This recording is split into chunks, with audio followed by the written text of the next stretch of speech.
What's up, everybody? How you doing? Welcome back to another beautiful stream. Oh shit, I saw this plane. Okay, there we go. Welcome back to another beautiful stream with this beautiful young man.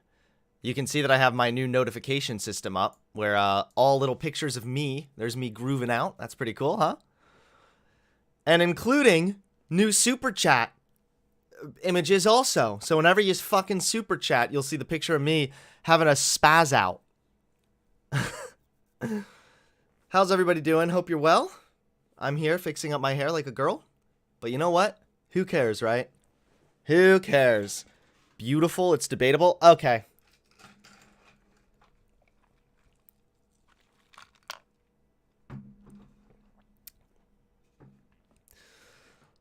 I have my coffee this time, so hopefully I will not break down into some yawning mess midstream.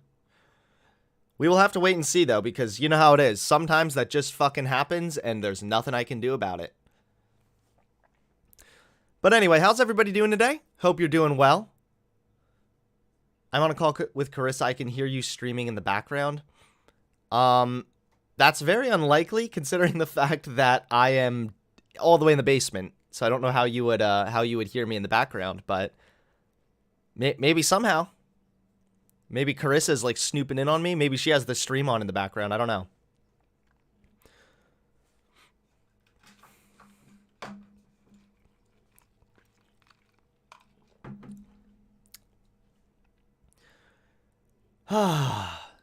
Anywho, let me know how you guys are doing today. We have some fun topics planned for the day. I've invited a lot of people to my Discord, as I usually do, but we will see. Wait, what happened with Caitlyn Bennett? Oh, you mean the insane Republican chick? That's not actually Caitlyn Bennett. These are different.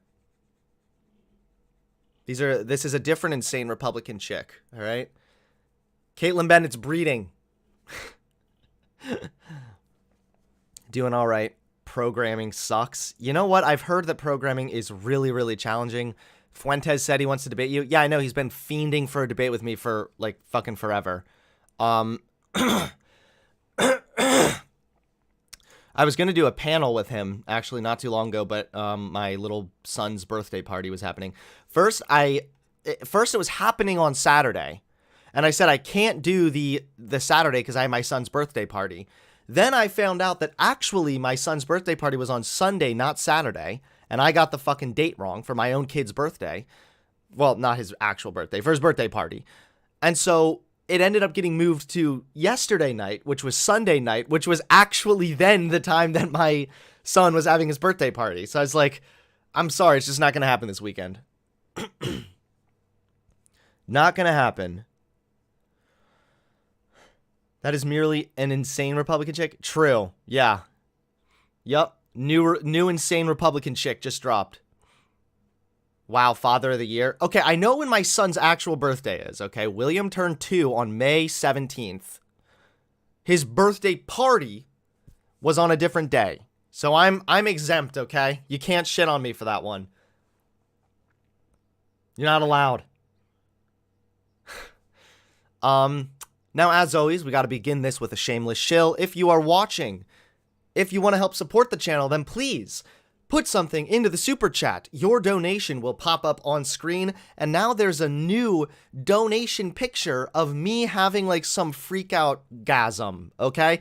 So if you want to help support the channel and have your message displayed on screen, as well as me reading and responding to your message in my beautiful, luscious voice, then please put something in the super chat. Your donation goes a really long way, and it really does help to support the channel and rejuvenate my brain cells, considering all of the bullshit I deal with consistently.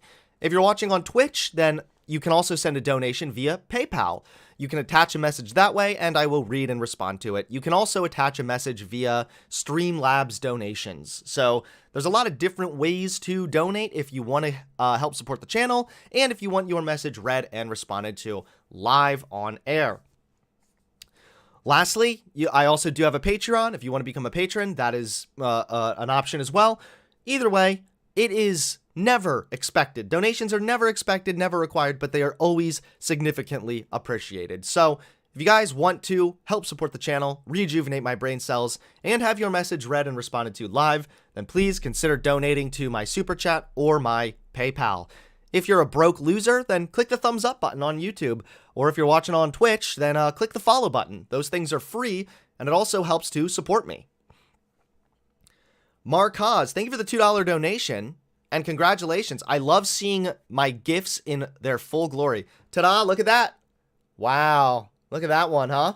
There's me freaking out up there. Yep.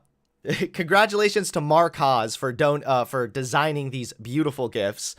These wonderful little things to pop up on the screen to let you know that you are generously supporting my grift fund.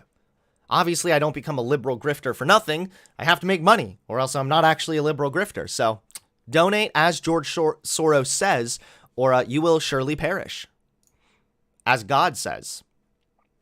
There we go. All right. So I do have a planned conversation for somebody.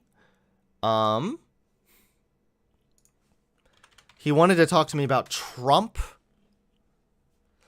So I don't know. I don't know how this one's going to go because Trump's not really president anymore. So yeah, we'll see how that goes, you know. I'm very interested in the respective contexts of each of those GIFs. I'm not sure where they got the grooving one of me going like this.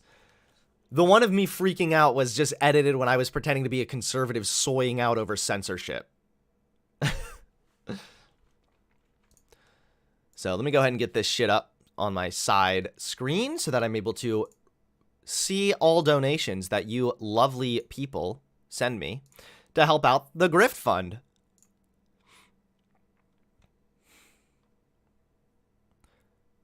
Let's just hope that I am a little more calm this time around. Last stream on Friday, for some reason, I was just really agitated. And I think it was because I was talking with a lot of Christians that were really annoying me. It was really, really frustrating last time because so many Christians were coming on to defend the slavery point. Sure thing. Just let me know when you are ready. I'm relatively new to the channel. I've seen some good things so far. I just wanted to ask if you could look into some spiral dynamics / integral theory stuff. Yeah, I'll have to check that out. I'm actually not too familiar with that. Maybe I should be. It's always possible that I'm going to sound like a moron when I say that I actually am not familiar with this certain thing. But yeah, I'll check that out. Be careful, because if she believes in Trump, she probably agrees with the QAnon belief system, and that's just insane. That is insane, but I think the person talking to me is a guy? I don't know. Trump versus Musk for president. How does it go down? We die by global warming by that time. That's how it goes down. Global warming sweeps in, raises the temperature, Texas goes underwater, the Republicans still deny that it's happening, and then we all die.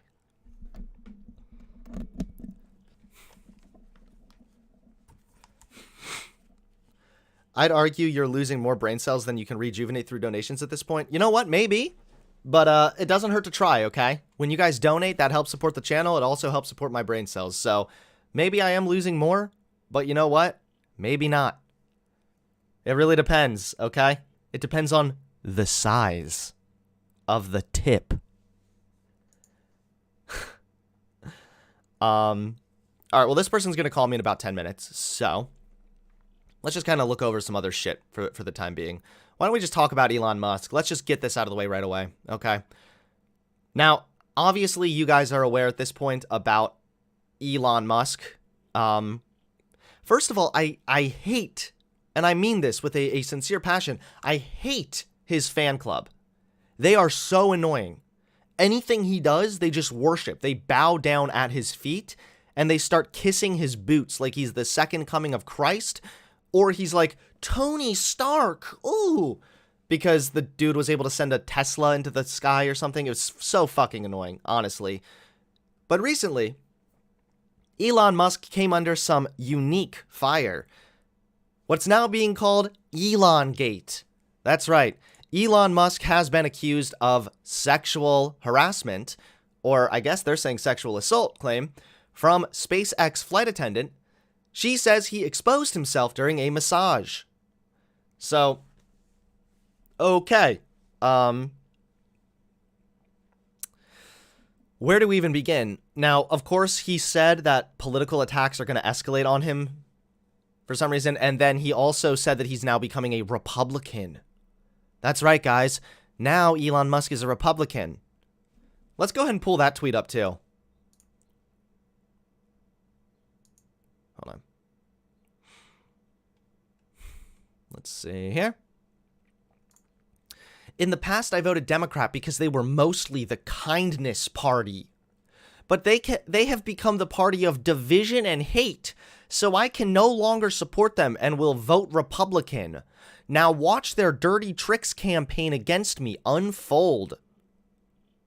So, a couple things. First and foremost, you are the most beta, shallow, piece of shit bitch if you vote for either political party based on who's nicer. I don't care if you're voting for the Democrats. I don't care if you're voting for the Republicans. If you're choosing who to vote for based on, well, this guy's nicer, then just go fuck yourself. Because you obviously don't give a fuck about policies. You don't actually know why you're voting for which side. You simply look at who seems more kind. Like, really? That's your move here? This is the typical why I left the left nonsense, you know? I used to be on the left. I used to believe in trans people, systemic racism, and climate change, but then they became kind of mean, so now I no longer believe in trans people, systemic racism, or climate change. What? Not computing, okay? What are you fucking talking about? Now, of course, this angers me substantially. I've seen plenty of other people. I think Ariel Scarcella and Dave Rubin were some of those people as well who jumped on the whole, now the left has become crazy and mean, so I've abandoned all my previous principles.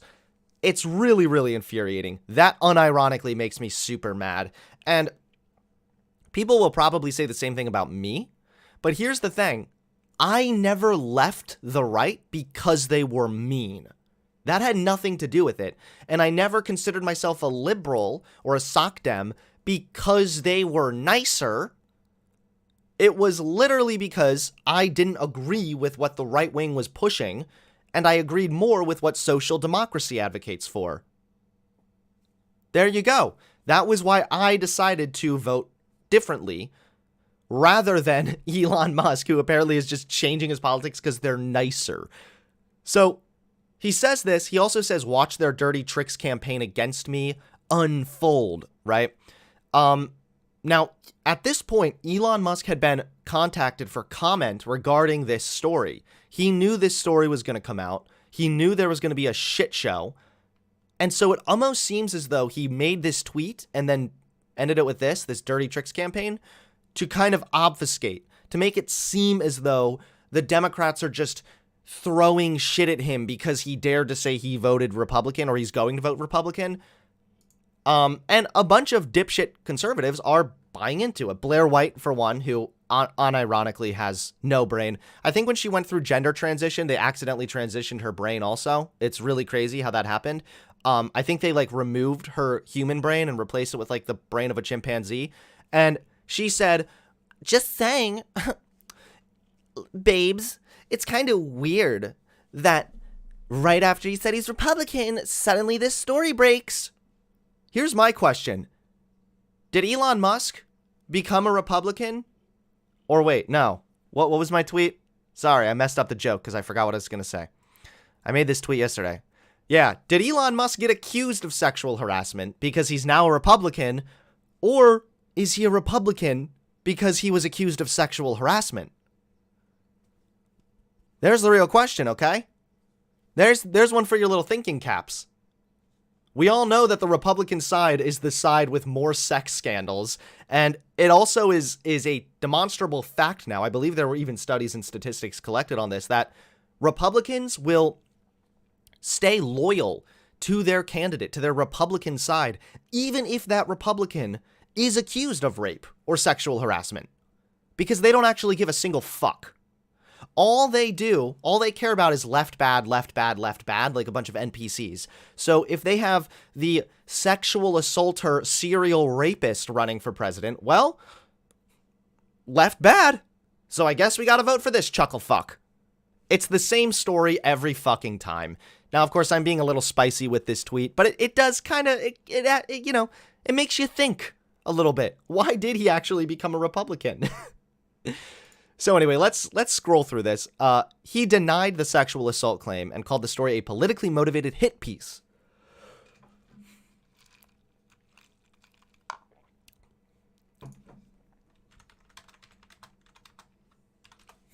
All right. So, he has denied the sexual assault claim from a former flight attendant whom the company reportedly paid $250,000 as part of a severance agreement in 2018. So this is the first yikesy aspect of it. Whenever, okay, I'm trying to think how to word this. Sorry. Whenever you pay somebody off, it always makes it seem a little bit yikesy. Just a little, you know? So, the attendant worked on a contract basis in the cabin crew for SpaceX's corporate jet fleet. She accused Musk of exposing his erect penis to her, rubbing her leg without consent, and offering to buy her a horse in exchange for an erotic massage, according to Business Insider. Okay. Why a horse? What, did she mention she wanted a horse? Or did he take his dick out and was like, I got this horse cock right here. All right. Why don't you give me a little sucky suck and I'll see how I'll get you a horse, okay? Is that what happened? Did he whip out his erect penis and was like, yo, let's do a little more than this massage, okay? I'll buy you a horse. And you know what the flight attendant said? She said nay. A declaration signed by the attendant's friend detailed the incident, which reportedly took place in 2016. Email correspondence and other records, which the friend provided Business Insider, reportedly corroborate the claims. The attendant reportedly told her friend that SpaceX encouraged her to get licensed as a masseuse so she could give Musk massages. She said Musk propositioned her during one such massage. Okay, rule one, okay? Don't become a masseuse for a billionaire on his private jet. Don't do it. Don't, just don't. Or if you are, don't make sure it's not like in a private room, okay? Musk denied the claim in a brief statement to Business Insider, insisting that there is a lot more to this story. Okay. If I were inclined to engage in sexual harassment, this is unlikely to be the first time in my entire 30-year career that it comes to light. Okay, I mean, it's possible, but it's also possible that, no, maybe you aren't like a serial harasser. Maybe you just kind of let yourself go a little bit. You know, you got those bronies running through your brain. Shutterfly, she grasps you and just force you to whip your dick out. I don't know. The SpaceX CEO requested more time to respond. Okay.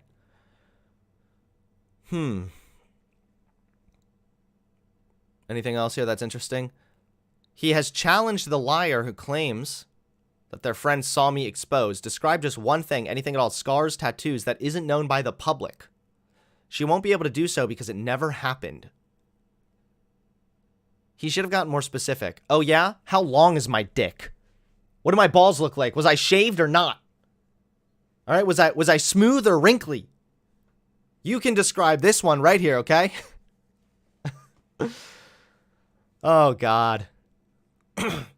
So in 2018, the attendant entered into a severance agreement, granting the attendant $250,000 in exchange for a promise not to sue over the claims. The agreement also included non-disclosure and non-disparagement clauses, barring the attendant from disclosing any information about Musk and his business. Uh-oh. Maybe she's lying and the plot twist is just that she wants to get verified on Twitter. Maybe she's like, look, you gave me the $250K. Now just give me that sweet verify check. All right, and we'll call it even. Either way, this is a fucking bizarre claim. And I recognize that at the end of the day, it really is his word versus her word. But I don't know. This is pretty yikesy. And his response wasn't very good, saying like, oh yeah? Well, what did my dick look like? There's more to this story than you know, okay? She asked me implicitly to take my penis out. She asked to massage it. That's what happened, guys. Like, I just don't understand what the whole horse thing is. That's what kills me the most. He's like, come on, I'll get you any horse you want. You know that stallion that you're always talking about? Just a little handy J, okay? And Fluttershy, she's all yours. And of course, there were certain Elon Musk simps and fanboys on Twitter who, I'm not kidding, unironically said, quoted the lady that said, Elon Musk showed me his penis, and then they said, and you're complaining about this? Why would you be mad about this? Like, oh, I'm sorry. I know for you losers, you'd probably be honored to throat Elon Musk's 4-inch cock. But for most normal humans, we don't like seeing penises without our consent. Unprovoked, okay? An unprovoked dick is not pretty. You don't want to see that shit. And I don't know. This is so bizarre to me. And at the end of the day, I do not know if this is real or not. I don't know who is telling the truth. I think that there is absolutely a possibility that the woman was lying. There's also a possibility that Musk was lying and that he thought he could just get away with it because he's a very rich, powerful man. But either way, who offers to buy you a horse for a hand, Jay? It just seems like a really, really big miss, you know? Just a quick hand, Jay, and you get a horse? Would he provide, like, the yard for it, too? Let me see if I can find that specific tweet, so you guys know I'm not making it up. Let's see. Was it under my likes, maybe? How long ago was this? I don't know if I'm going to be able to find this here. Hey, Shark Pull Bolt, thank you very much for the $5 donation. I really appreciate it. Thank you so much. I'm not saying he did it, but there's something Elon's hiding. It's possible. It indeed is possible. Also, guys, that's a reminder. If you do want to donate and have your message read and responded to, and also pop up on screen, please put something in the super chat. Your messages will all be read and responded to. Even if I am in the middle of a segment or a debate, I will make sure to read all donations as soon as possible, okay? Sometimes I'll be in the middle of a segment and just stop what I'm doing to read the donos. That's how committed I am to my Soros bucks. Yeah, I don't have the tweet. Okay, source, trust me, bro. That's it. Just trust. Trust. I realized that I saved this one, though, in my DMs. I really gotta... Maybe I should go over this one later.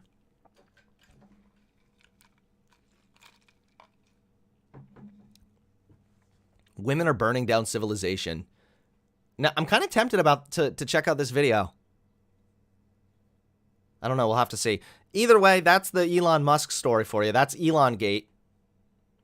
Him asking for a hand job in exchange for a horse. What would you do in that situation? Huh? Would you start throating the chode, or would you say no? Would you say nay? I don't know. It's a tough one, you know?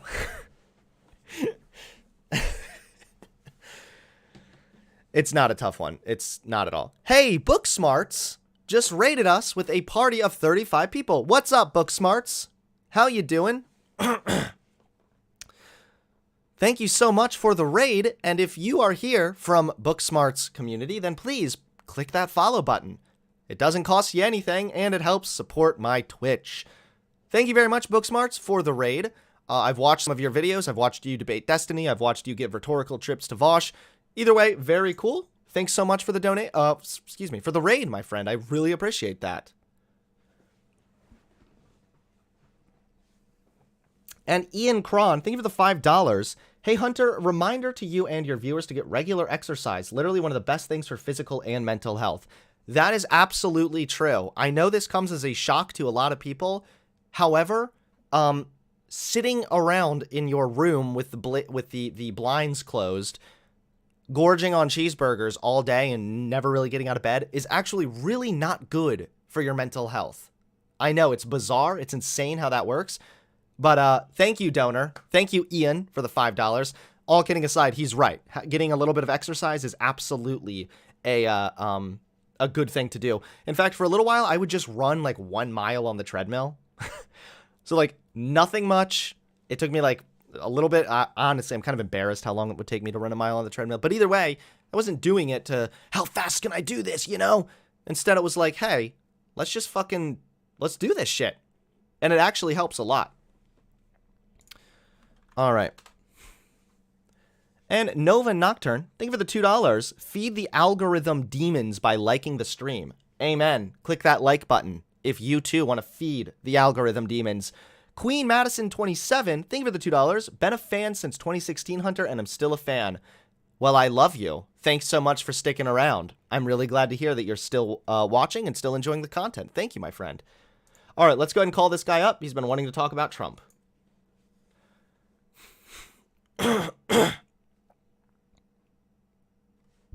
Hello. Hello. Oh, wow, you're kind of loud right now. Go ahead and give me a testing, 1, 2, 3. Testing, 1, 2, 3. Chat, does this sound okay? Does he need to be louder? Do I need to be louder? Testing, 1, 2, 3. One more time. Testing, 1, 2, 3. Okay. People are saying turn him up a bit. A tiny bit. I did already turn him up. It's good. People are saying it's good. All right. I agree. Very cool. So you hit me up, said you're kind of a conservative populist or something, and you wanted to talk about Trump. More of a nationalist, you know, kind of populist. That's what I would be ideologically. But yeah, kind of wanted to talk about Trump today. I think he's real popular, like amongst Republicans still, and he's endorsed people for like midterms. So I think he's still like a popular thing to talk about. So I thought I'd come on and talk about him today. Okay. Sure. So what's up? Yeah, I think that Trump gets way too much hate. I wouldn't classify myself as like a Trump supporter, but like I don't think he like had that bad of like a presidency that he's given credit for. And I think he did like some objectively really good stuff. Okay, like what is some of the objectively good stuff he did? So what about I would say that the Tax Cuts and Jobs Act was a pretty cool thing. So, I would actually kind of agree with you. Believe it or not, this is probably going to be a really hot take even for my audience, but yeah, if we actually look at IRS data, I'm going to put this up on my screen. I already had this pulled up. If you look at IRS data, the middle and working class were the ones that got a lot of tax cuts. They received the largest tax cuts. Yes. Yeah. So here's the thing. Obviously, that's good. I obviously want the working, middle class, and lower class to receive the largest tax cuts. That just makes sense, right? But the problem was then when he set up the tariffs, it sort of balanced it out. He kind of gave us the tax cuts and then took it away by implementing the tariffs. So the tax cuts by themselves probably benefited shit. However, I do not think that it went as far as it could have because of the tariffs. What, like tariffs on what? Like the Chinese goods? Is that what you're talking about? Yeah, so I have this article here called Face It, Trump's Tax Cuts Weren't So Bad. And it talks about how, you know, put aside your partisan beliefs and try to just look at the data, what we have available right now.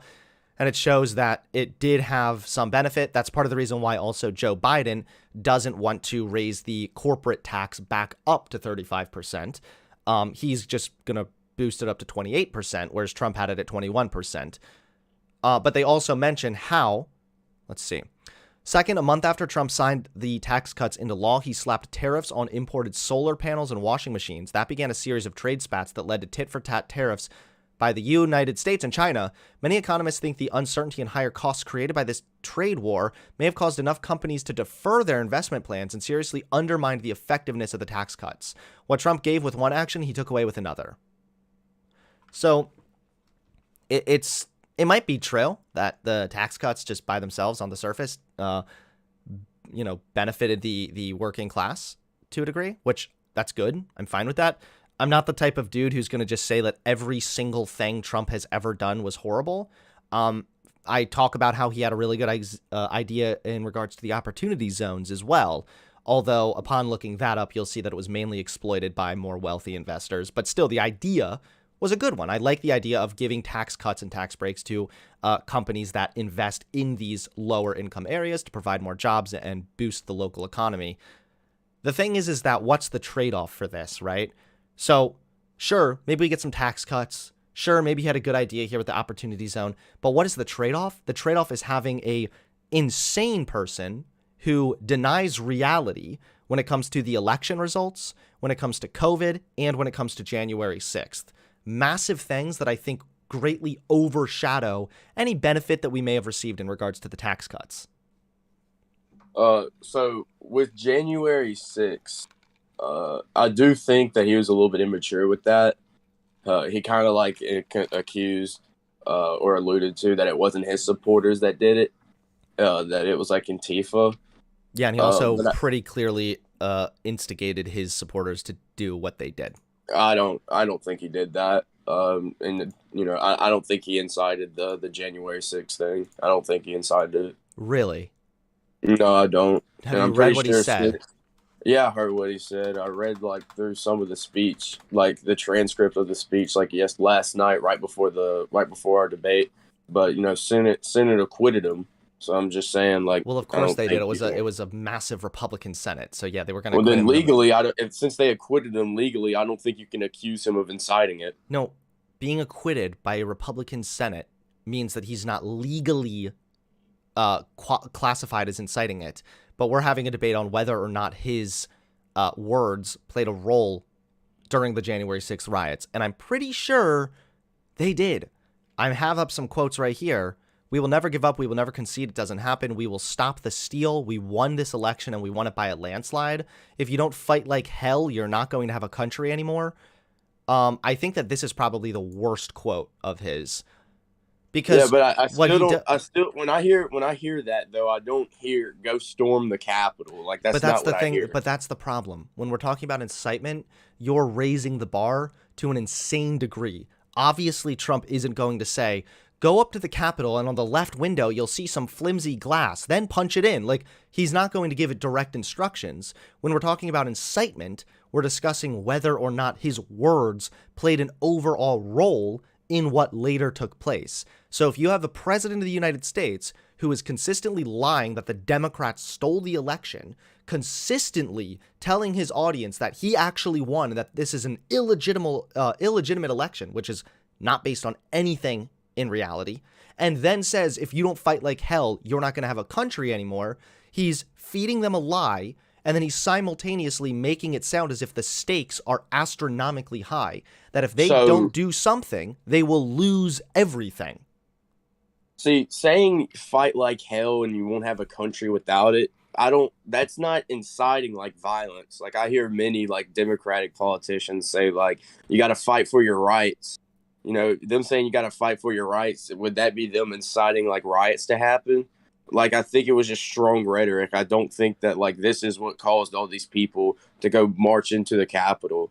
Like, I don't think I don't think you can say that. It's not just a single thing. So obviously if all he said was like, hey, you got to fight like hell, because he did also say at times, be peaceful, right?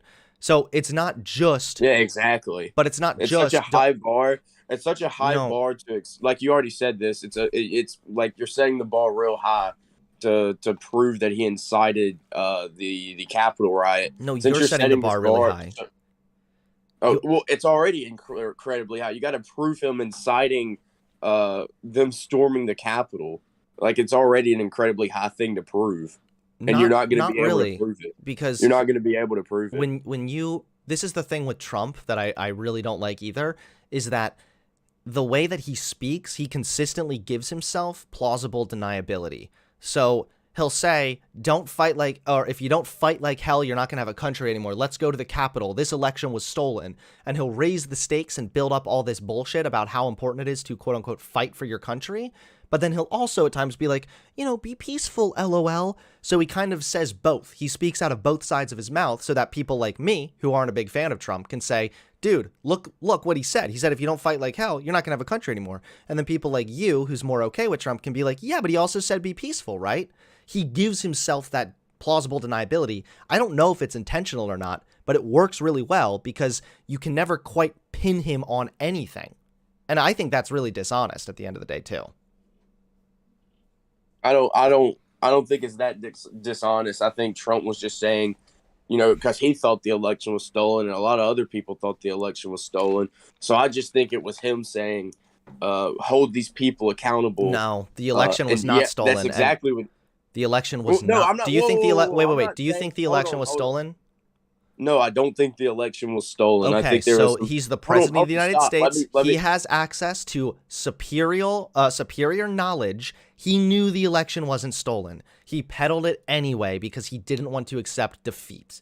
I don't buy he just was sincerely believing this. No, he had people all around him saying, Mr. President Trump, there is no evidence that any of the election was stolen.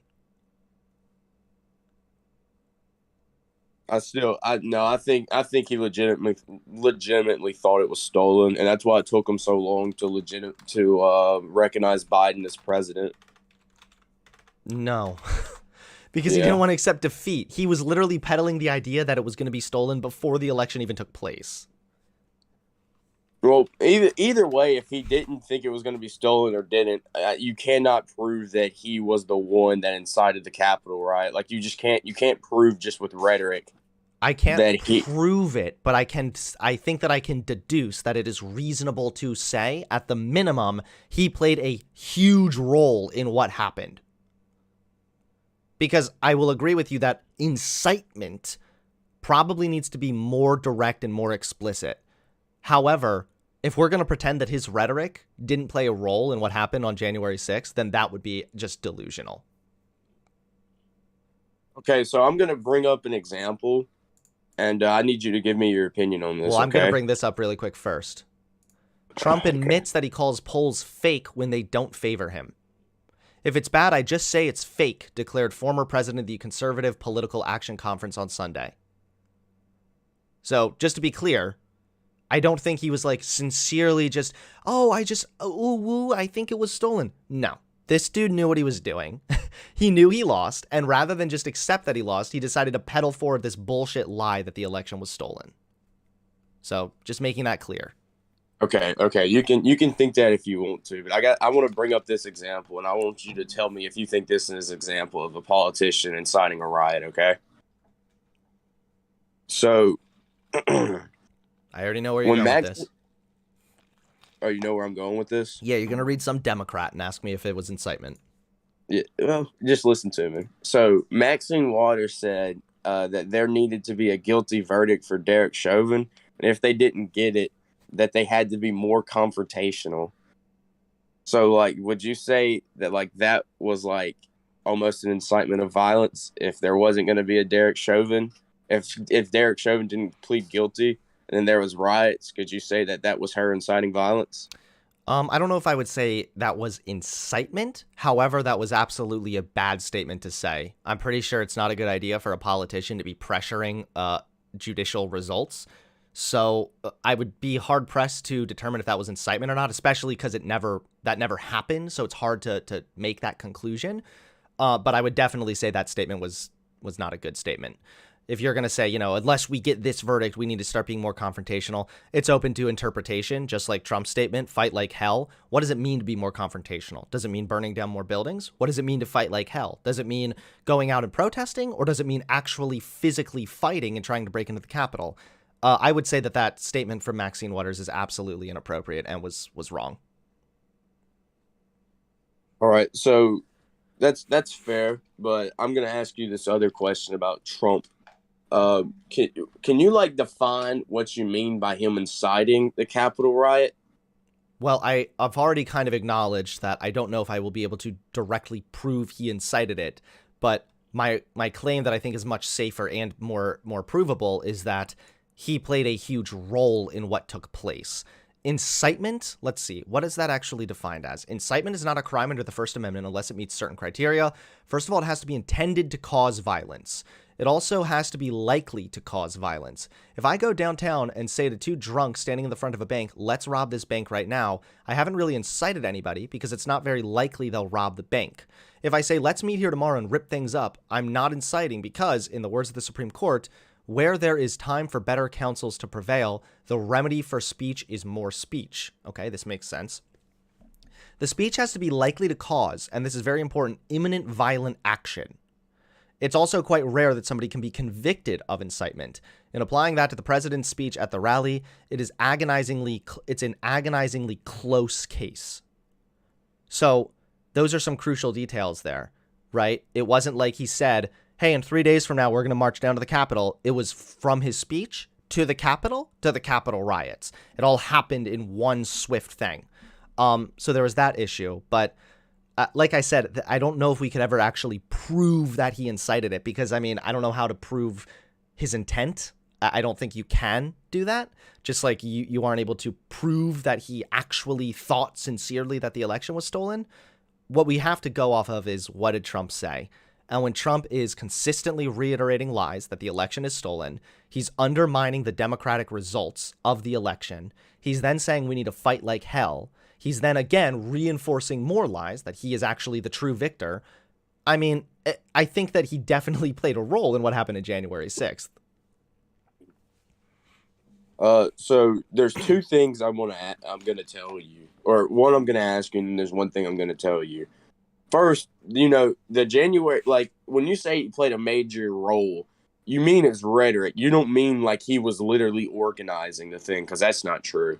No, and then I don't think he was literally organizing. You just think his rhetoric maybe could alluded to some things happening. That's and basically not what you're telling me. just to be clear, not just his rhetoric at the rally here before the riot took place. His rhetoric for the last several months was built around lying about the election results. And if you feel like the institution that you usually trust is completely delegitimized, then honestly, what is the alternative answer other than rioting or an uproar or a revolution, right? There is no alternative if the institutions you rely on are now corrupt, which is exactly what Trump was trying to allege, that the entire democratic system was completely fucked. Well, first, Trump, that's not a recent thing. Trump was always saying that type of stuff since he was running in the Republican primaries in 2016. Yeah, so that's an even bigger proof against your point, though, is that Trump was consistently reiterating... How was that a proof against my point if he was always talking about how bad the government had gotten? No, not how bad the government was. He was always talking... He was always trying to say that there was illegal activity going on with the election. He even tried to say this in 2016. No, it wasn't even about. It wasn't even about. Like, in 2016, Trump was always talking about like how corrupt the government had gotten. So like it's always been a part of his rhetoric to say like how bad things. The government getting correct, or excuse me, the government being corrupt is not the same as the election results not being legitimate, especially when elections happen on a state-by-state basis to ultimately form a federal consensus when it comes to who is and is not the next president, right? So what we need to look at is actually what has Trump said in regards to elections. And in 2016, did he or did he not allege that 3 million illegal immigrants voted against him? Yes or no?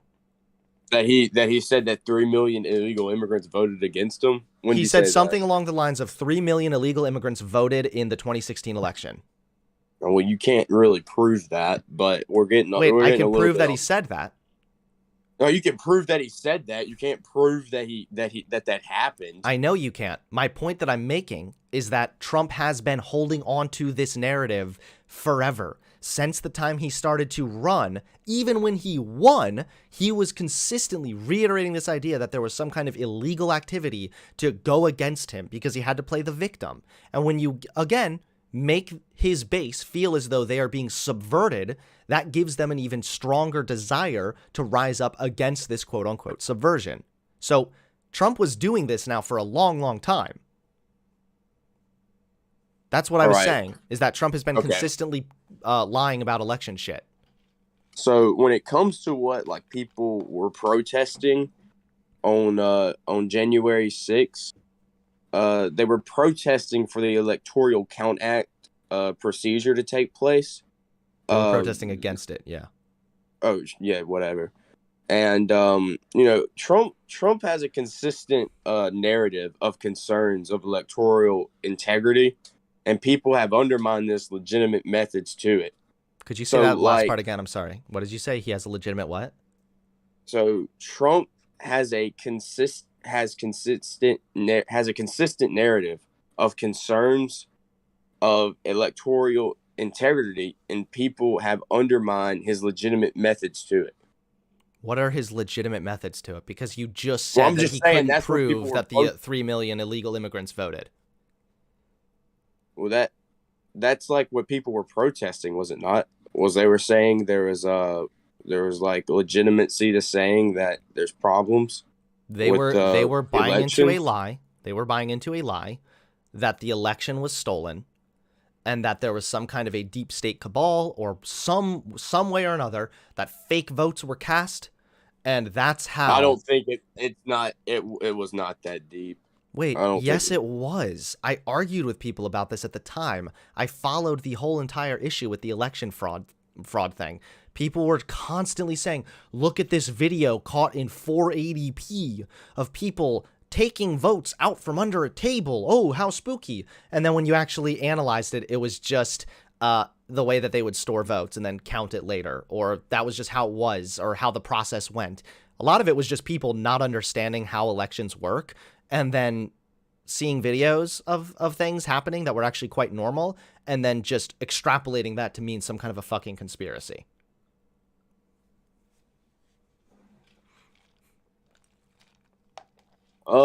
Yeah, but I don't think it was all about like the deep state is like causing fraud. It doesn't have to just be the deep state. Come on. It was obviously that they believed that there was some kind of an issue, whether it was the deep state or whether it was something different, that caused Trump to lose the election. They didn't want to accept that their big daddy Trump lost, so instead they decided to buy into a much larger fucking lie, or a larger story, to try to explain that away.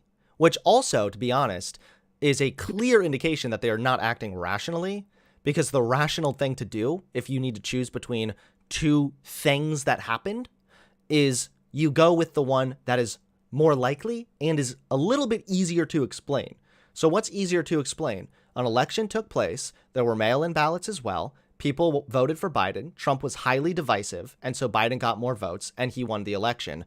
Or there was some kind of large cabal that caused all these separate votes.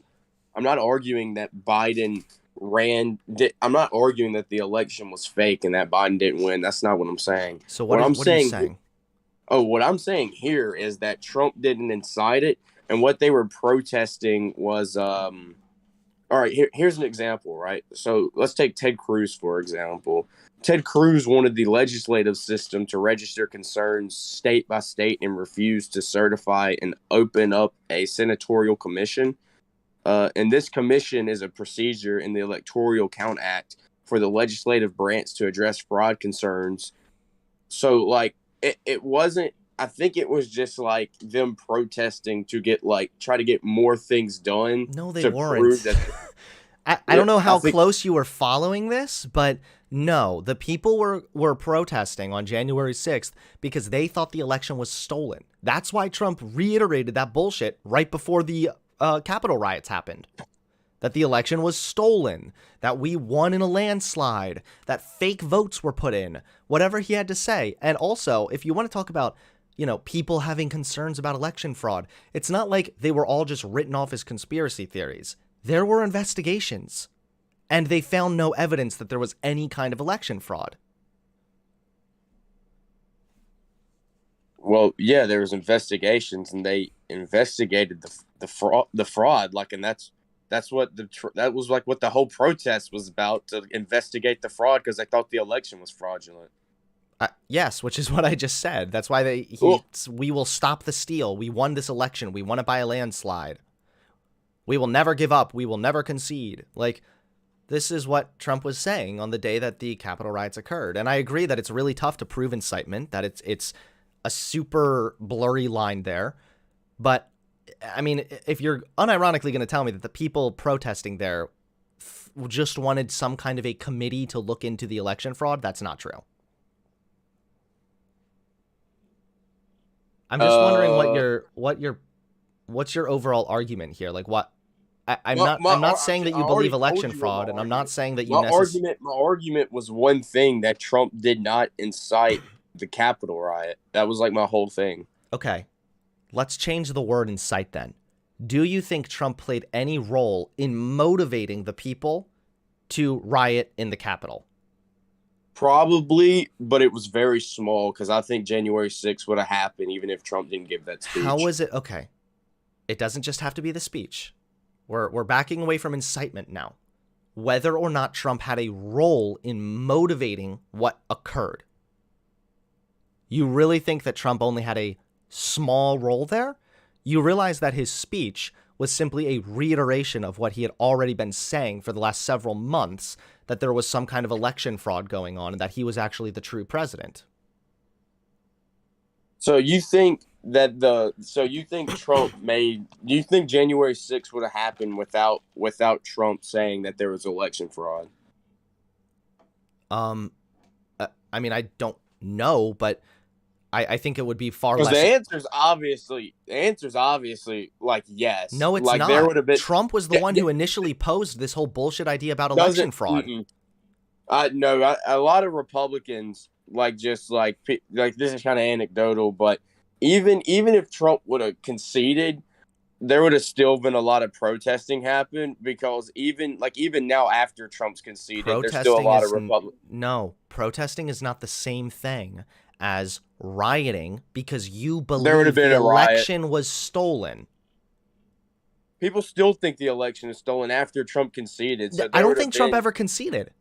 No, he did. Did Trump ever actually concede? Yeah. I can pull up a source if you want. Also, we're going off on this on like a long time. Like I already told you, and you agree Trump didn't incite the riot. Trump finally conceded. No, I agree that it's probably too hard to actually prove, but I think that he played a massive role in doing such. Trump finally concedes Biden will become president. I think it's subjective to argue what big of a role that he played in the Capitol riot. And I think what matters is that if he incited it or not. And I think we both have an agreement. That's not the only thing that matters. What matters is that Trump reiterated and consistently lied to his base when it came to election fraud. And because of that, his base was sold a falsehood that the election was flawed, that it was corrupt, and that's what justified their protests, their rioting, and etc. This is why you still This is why you still have Republicans today, like you just said, that still believe the election was stolen. Donald Trump was the biggest instigator of this. People would have thought a lot. The not a vast majority, because I don't think it's a majority. He never. Okay, so I'm sorry to keep interrupting, but he never actually conceded. He conceded that he wouldn't have a second term. He says, even though I totally disagree with the outcomes of the election and the facts bear me out, nevertheless there will be an orderly transition on January 20th. Is that not conceding? No, he's literally still pushing the idea that the election was stolen. He says the facts bear me out. There are no facts on his side. It doesn't matter if he's saying the election was stolen. What matters is that he's recognizing Biden as president. And if you're recognizing that he's president, I'm pretty sure that's conceding. Okay. So you want to talk about something different that Trump did, or do you want to keep beating this dead horse? Because I think it's subjective to say how much. No, it's not actually subjective. I'm glad I looked this up. Very subjective. Be quiet. June 21st, 2021, Trump says he has not conceded the November election. Former President Donald Trump said on Monday that he has not conceded. I never admitted defeat, Trump said during an interview, adding, no, I never. The word is concede, and I have not conceded. Okay. He conceded that Biden would have an orderly transition into the presidency, but he never actually conceded that he lost, which is why, again, you still have Republicans today that are peddling this bullshit about election fraud. That's not why. I think they would have thought it was fraud. They would have thought there was election fraud even if Trump would immediately conceded that the election was real. Even so, Trump further stoked the flames. When you have the president of the United States peddling bullshit that the election was stolen or rigged, well, like this is what I mean with these conversations is you say you like Trump, and then you simultaneously seem to be pushing this idea that Trump is actually this completely powerless little baby. You really think that Trump's rhetoric had... Hold on. You really think that Trump's rhetoric had no influence here? You really think that what Trump said didn't have any kind of motivation? I never said that. It's the logical follow-through of what you are saying. That's not what I'm saying. What I'm saying is that Trump's rhetoric sure had somewhat to do with it. I've been very consistent in what I'm saying. I'm saying that, and you've already said you can't prove that he incited it. All I said is that Trump did not incite the Capitol riot, and that his rhetoric probably had some influence, but I don't think you can like say that like his rhetoric is like what built up all this question about the election. Is because while he kept saying that it was illegitimate, many Republicans, the good proportion of them, even without Trump saying it, would have still believed that the election was it doesn't matter. What do you mean it doesn't matter? I'm not saying that if Donald Trump hadn't said anything, then nobody would have ever even conceived of the idea of election fraud. Of course, Republicans have been coping with election fraud pretty much since day one. But what Trump did is he further exacerbated this. He further added fuel to the fire. And it was because of that that we saw the degree of hostility and the degree of viciousness coming from Republicans who were delusional enough to believe that the election was stolen or rigged.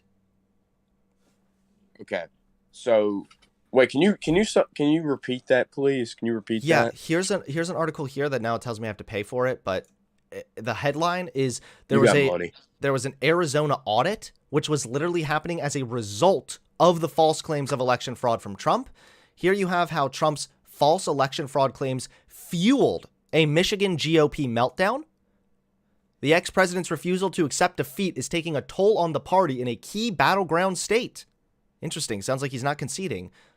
So, I mean, I don't know how much more I need to show you, dude. Like, at this point, it's kind of like you're just kind of denying it. And, I mean, I feel like it was good faith of me to acknowledge that, like, it's super blurry, the line between incitement and what isn't incitement, and that it's probably too hard to prove that. But for you to unironically say, well, Trump didn't really fuel it, or he only did a little bit, is nonsense. That's bullshit, dude. Trump was the biggest proponent of this election fraud nonsense we've seen in a long, long time. So I never said that he played a small role. Of course, he was the one that he was the biggest. Whatever you said, that's obviously true. But I think you're talking about like what matters. What really matters is, did he incite it? And no, he didn't incite it. That's not what only matters. That is what matters. No, it doesn't. What you're doing is you're determining that so that you can skirt away from holding Trump responsible. It doesn't matter. For what? Holding him responsible for what? For motivating this nonsense in regards to the election fraud claims. And just a minute ago, you did say that he only had a small role in this. That is what you said. Now, if you want to walk that back, that's fine. No, I said that the role he played is subjective. You can say it's large or you can say it's small. You said it was small, just like I originally said incitement and then walked that back. All right, I'll walk that back then. Okay, so Trump played a role in fueling election fraud bullshit. The people raided the Capitol because they believed that the election was stolen. They thought that democracy was threatened. And so they did so largely because of Trump's rhetoric. That doesn't mean that Trump directly incited it. What it does mean is that Trump played a role in what that's where you lose me is when you say it's largely because of his rhetoric. You're losing me when you want to say it's anything other than his rhetoric. I'm not saying it's anything other than. I'm saying then it would be largely his rhetoric. It's not largely his rhetoric. That's not what it is. What I'm saying is that they were already motivated, and Trump just kind of like fueled the fire. Okay. Okay. So That's do you want to bullshit. like? No, I mean, I don't believe you at all, but obviously we're just going to start going in circles here. But Well, we've been going in circles. you're saying that Trump didn't play a large role. That's not what I said. I said these people were already motivated to do this, and Trump just fueled the fire. Okay. Yeah, this is where I disagree with you. Trump started the fire. That's bullshit. Okay. I feel like I have evidence for my side because we're able to look at where Donald Trump started bringing up the election fraud claims and how that led to other falling outs amongst the Michigan GOP or the Arizona audit. But yet you're saying that he just like added to the fire. I mean, okay, let's just say that little spark already existed, and then Donald Trump showed up to say, yo, election fraud, it's fucking real, and I'm actually the president. Even if that were the case, he still would have played a large role in motivating what happened on January 6th. Why do you not want to why do you not? Okay, great. Let's just leave it at that then. What else do you want to talk about in regards to Donald Trump? You said he didn't handle COVID that well. What would you want to see him do? I would have wanted to see him act much faster and also not lie to the public about the severity of COVID. What'd you want him to act? I think he acted pretty fast. No, he didn't. There was like a large period of time, I think it was around a month, where Trump did virtually nothing.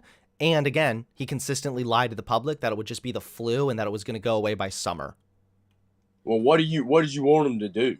Tell us the truth about the severity of the virus? No. When you say act faster, what do you want him to do?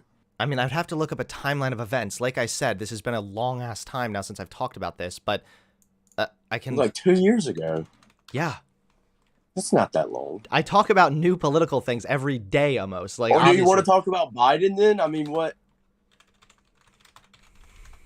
I mean, do you want to talk about Biden? I mean, you say act faster. I mean, I don't know what you would want him to do. All right. So, new GAO report details Trump administration's failed coronavirus response. Prior administration failed to close critical gaps in medical supply chain, fell short of expectations on vaccines, and created high risk of fraud. He fell short on vaccines. GOA found that vaccine distribution and administration fell short of expectations set by the Trump administration for the end of 2020. The Trump administration failed to heed GAO's recommendation to develop a national coronavirus vaccine distribution plan that focused on coordination and communication and established a time frame for documenting and sharing a national plan for distributing and administering COVID-19 vaccine. Vaccine implementation requires federal leadership and coordination.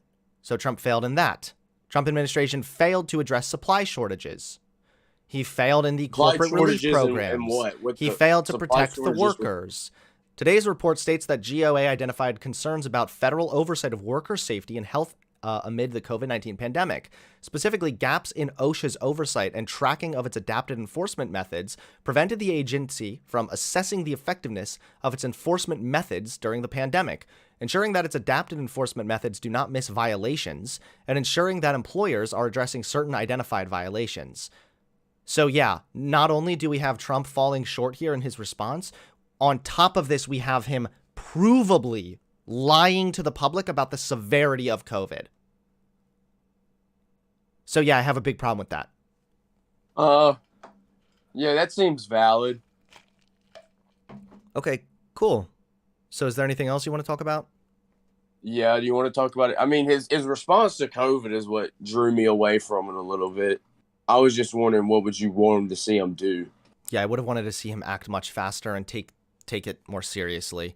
If we have video evidence, or I think it was audio evidence of him in February admitting that this is much more severe than the flu, and then he gets out in the public until like June telling everybody it's just the fucking flu, I have a problem with that.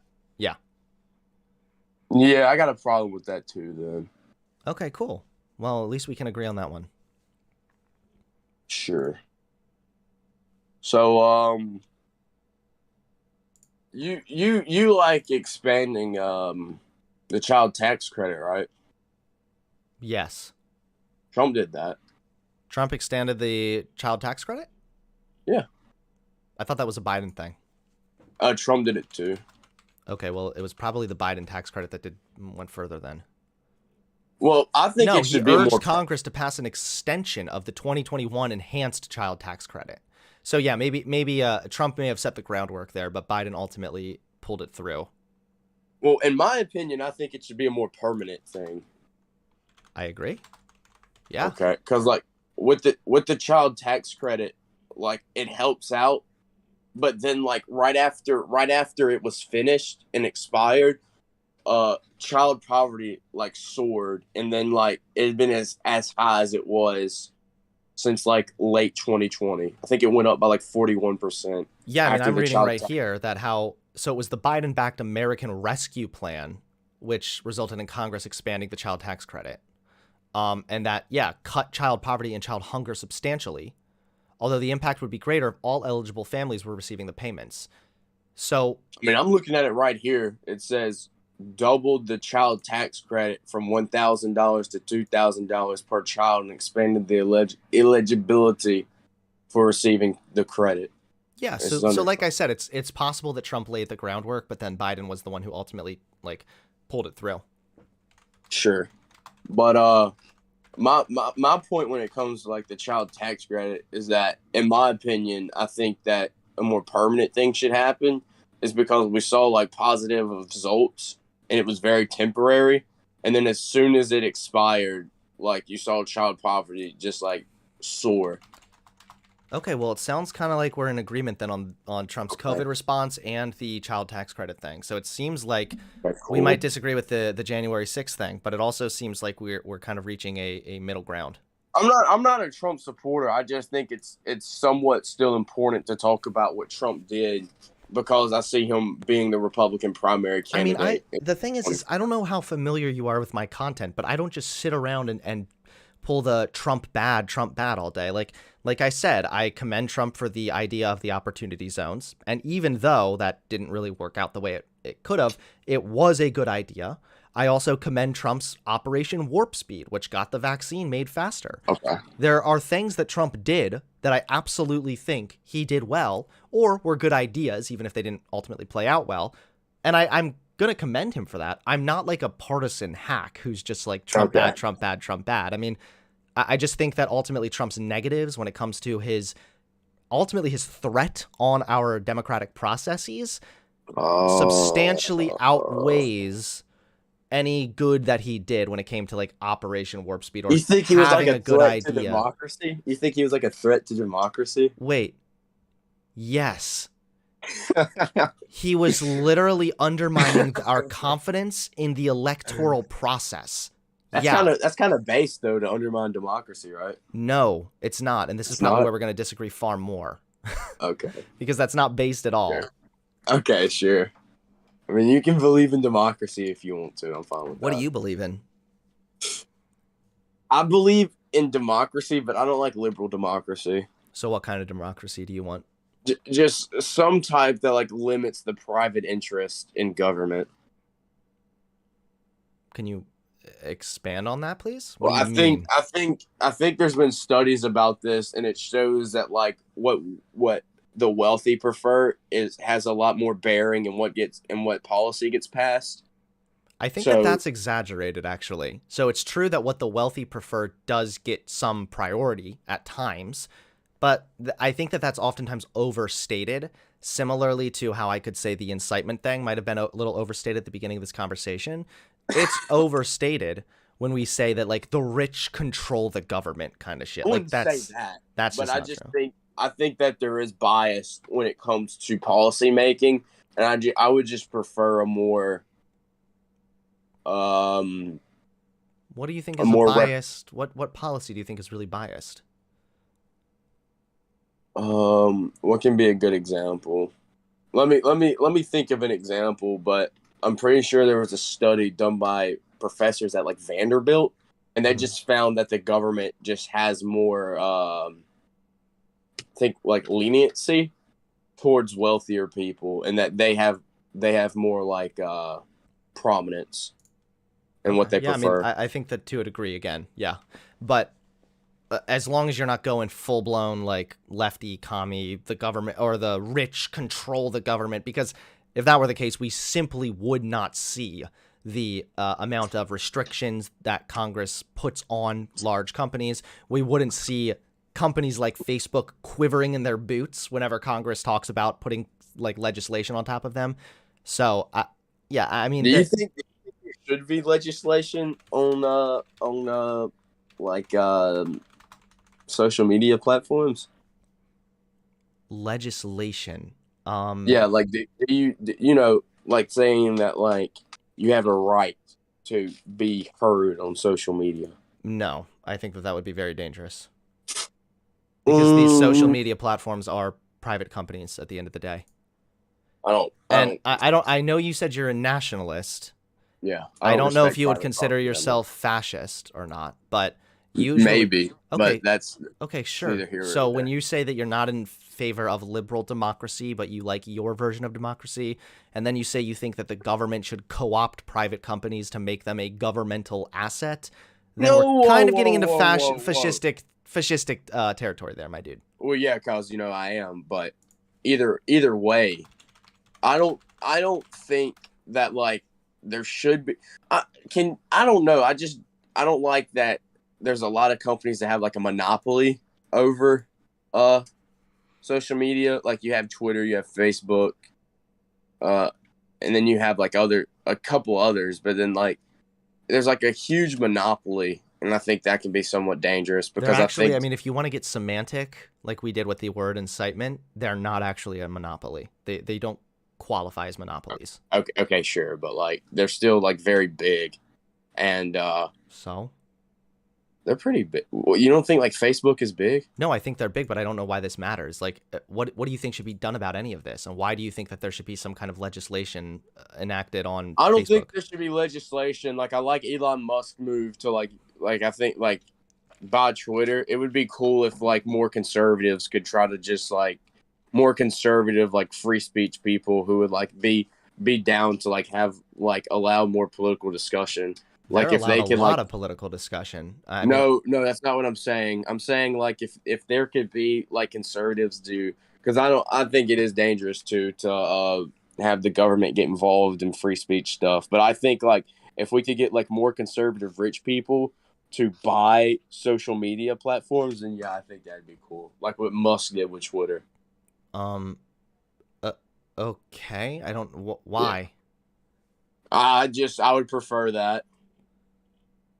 Because they're conservative. Like I don't know what. Why? Because here's the problem: is one, you're going to have. First of all, you already have a mass amount of conservatives and Republicans on these platforms, and they do very well. You probably heard me talk about the conservative censorship thing and how it's mainly just a bullshit lie. And yeah, I know you like cucked out and like that was your first like thing to say that conservatives are wrong well, it's about. not cucking out to go. Yeah. No, it was. no, like, no. It's really not. Okay, no. Yeah, if anyone's the cuck here, it's the fasci. Okay. So first of all, I did not cuck out to anything. I followed what the data and the research showed. What the data and research showed, which was that conservatives do significantly well, if not better, on virtually all social media platforms. What would I disagree with that though. Of course you do. Yeah, of course I do because it's not true. Really? Yeah. What's your evidence of this? Nick Fuentes had to go make his own streaming platform so he could like be heard. Yeah, this is what you people do every time. You always bring up the most extreme example of somebody who's That's not an extreme example. Nick Fuentes is an extreme example of somebody who violated every fucking TOS that was put in place. Whether we're talking about cleverly denying the Holocaust, or whether we're talking about him unironically saying, go riot, go fight in regards to the January 6th thing. Nick Fuentes violated TOS repeatedly. And guess what? And guess what? He wasn't, wait, he wasn't banned because he was conservative. That's not what happened. He was banned because he violated TOS. It's not banned for being a conservative. It's banned because you violated TOS and happened to be conservative. I don't think he denied the Holocaust on stuff on Twitter, though. I'm pretty sure he did that on, like, I think he did it on, like, one of his live streams. I don't care. And then, like, he got banned on Twitter. I don't care. And then he got banned on, like, DLive. I don't care. I don't know why he got... Well, what did he do to get banned on Twitter? I don't know. I would have to look it up, but I'm sure he's done something to violate the TOS, considering the fact that his entire brand is violating TOS. Well, Oh, so him believing what he believes is violating TOS. No, See, I that's mean the his no. His That's the brand, problem. his brand is going out of his way to intentionally violate TOS. No, it's not. His brand is simply America first. Okay.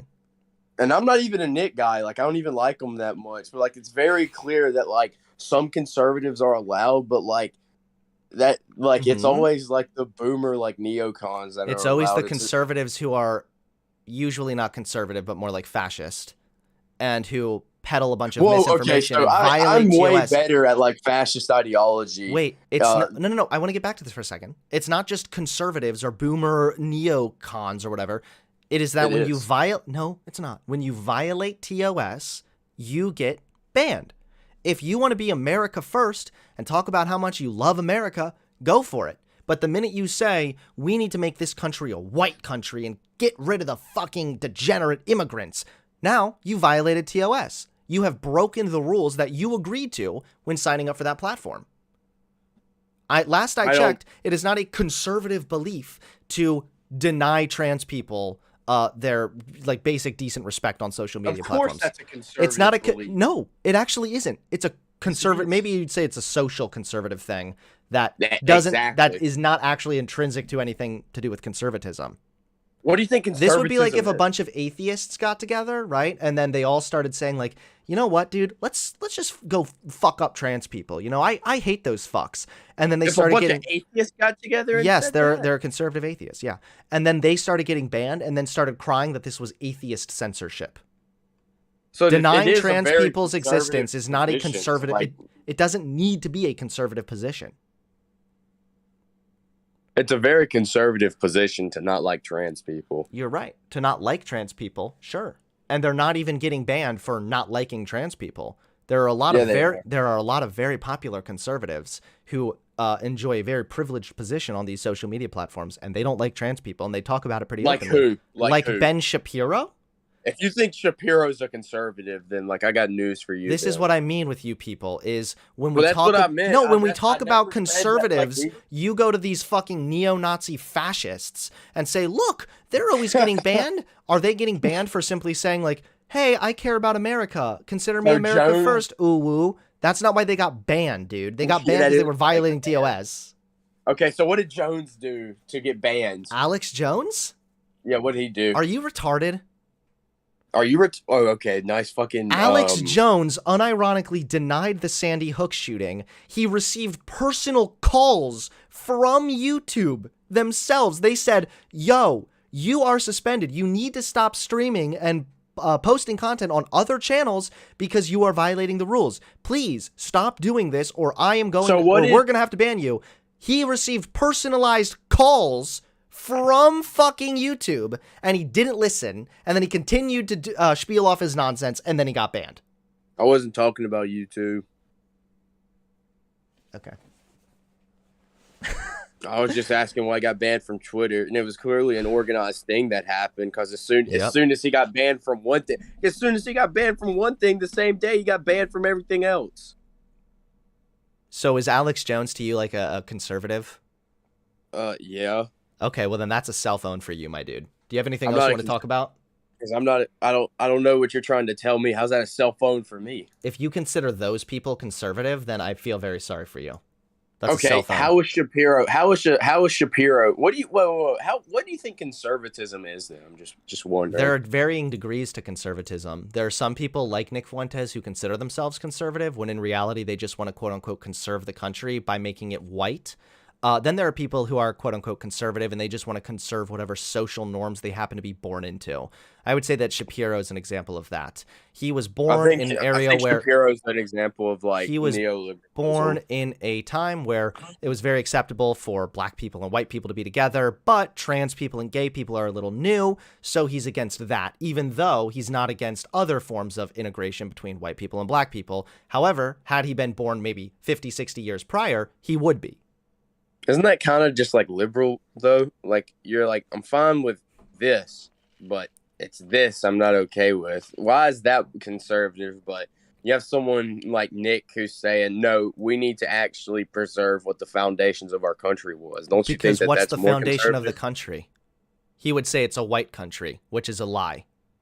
It's a lie. You think that's a lie? Yes. And on top of Okay. that now, Well, then you're wrong. with that but comes along bigotry and denying that Okay. people who are brown are not Americans. And in doing so, you violated TOS.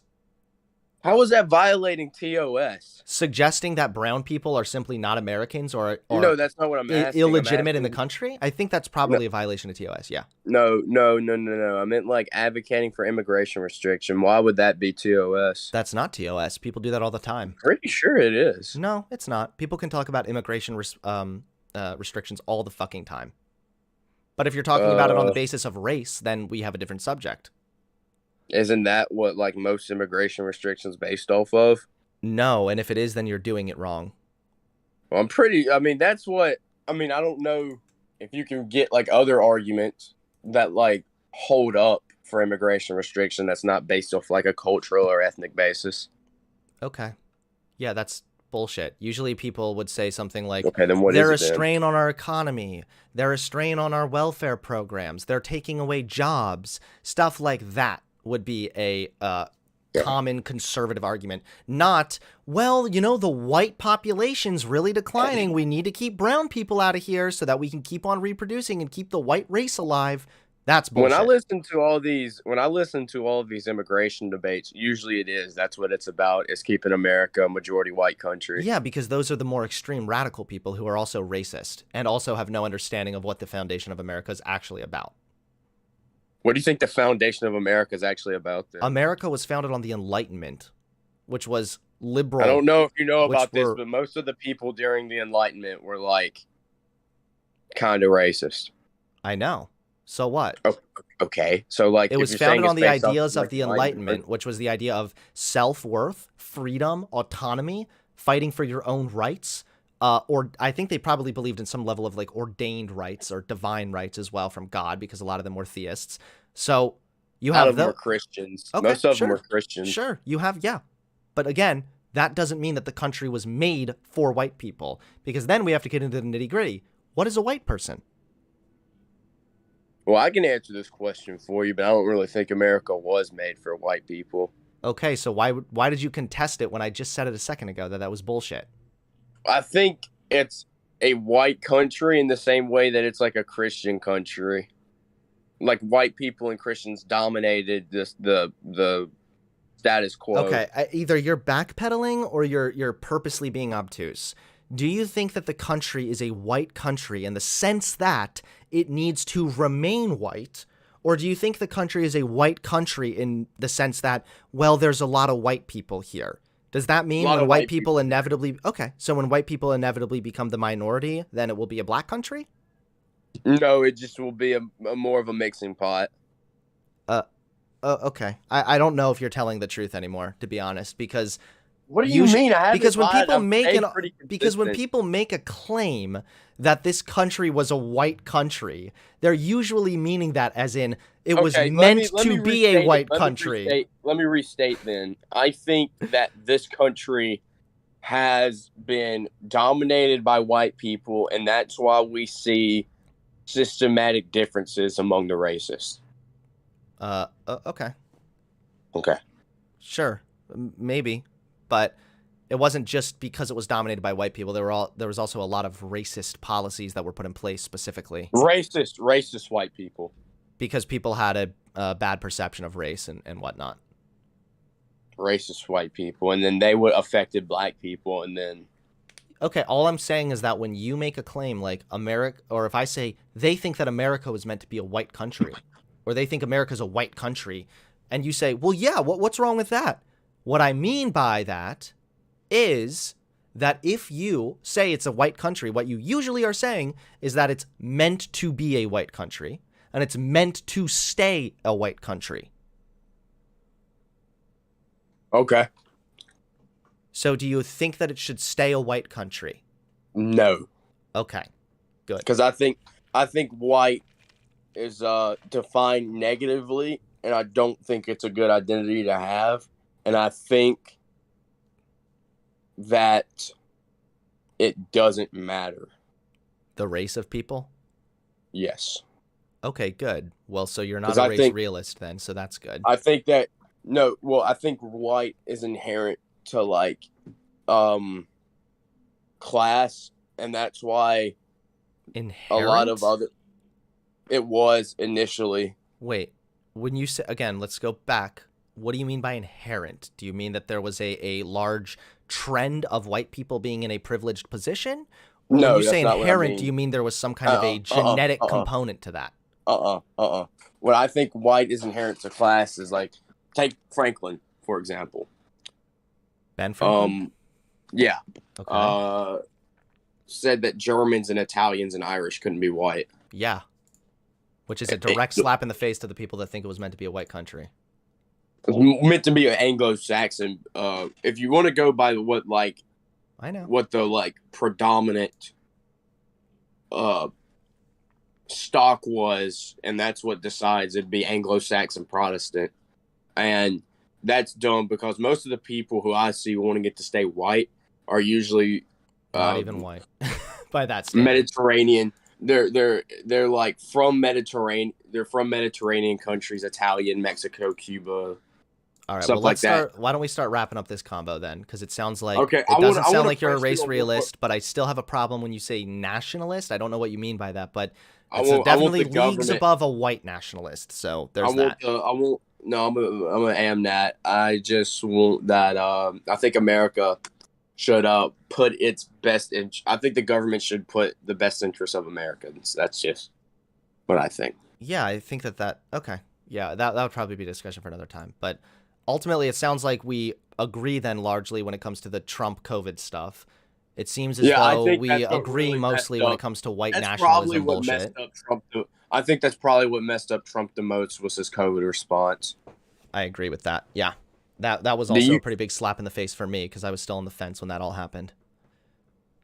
I mean, I have my own critiques of Trump. I don't like his foreign policy that much personally. I believe in Palestinian liberation and like him being big fans with Netanyahu and putting the U.S. capital in Jerusalem. I don't like that much. Uh, I think that Trump should have. I think Trump made some just pointless decisions with Yep. trade. Um, Maybe tariffs on China wasn't the best idea. I Mm-hmm. think that All right, well, yeah. let's just wrap it up here then. I appreciate you calling in. Fun conversation. Sounds like you might just be a little misled on some things, but I at least appreciate the fact that you were mostly coming in I good tried to faith. be good faith. I tried to be good faith. Also, I got to ask you. I want to have like just one 5 minute talk with you, just for real quick. I got to ask you a question. So Okay. you're an atheist, correct? I would consider myself, we want to get really specific, an agnostic atheist. Oh, okay. Like, what's that mean? Yeah, so there are really two types of atheists. There's an atheist who will take a positive position of there is no God. And then there is the agnostic atheist position, which is what I am, which is that I don't know if there is a God or if there isn't, but I'm certainly not convinced that there is one. Okay. So I'm Catholic. Uh, you believe in religious freedom, correct? Yeah. Okay. You think that I should be able to be Catholic, correct? Yeah, but I don't think you should be legislating on that basis, and I also don't think that you should be um, pushing forward political ideals that are inherently bigoted based on that religion either.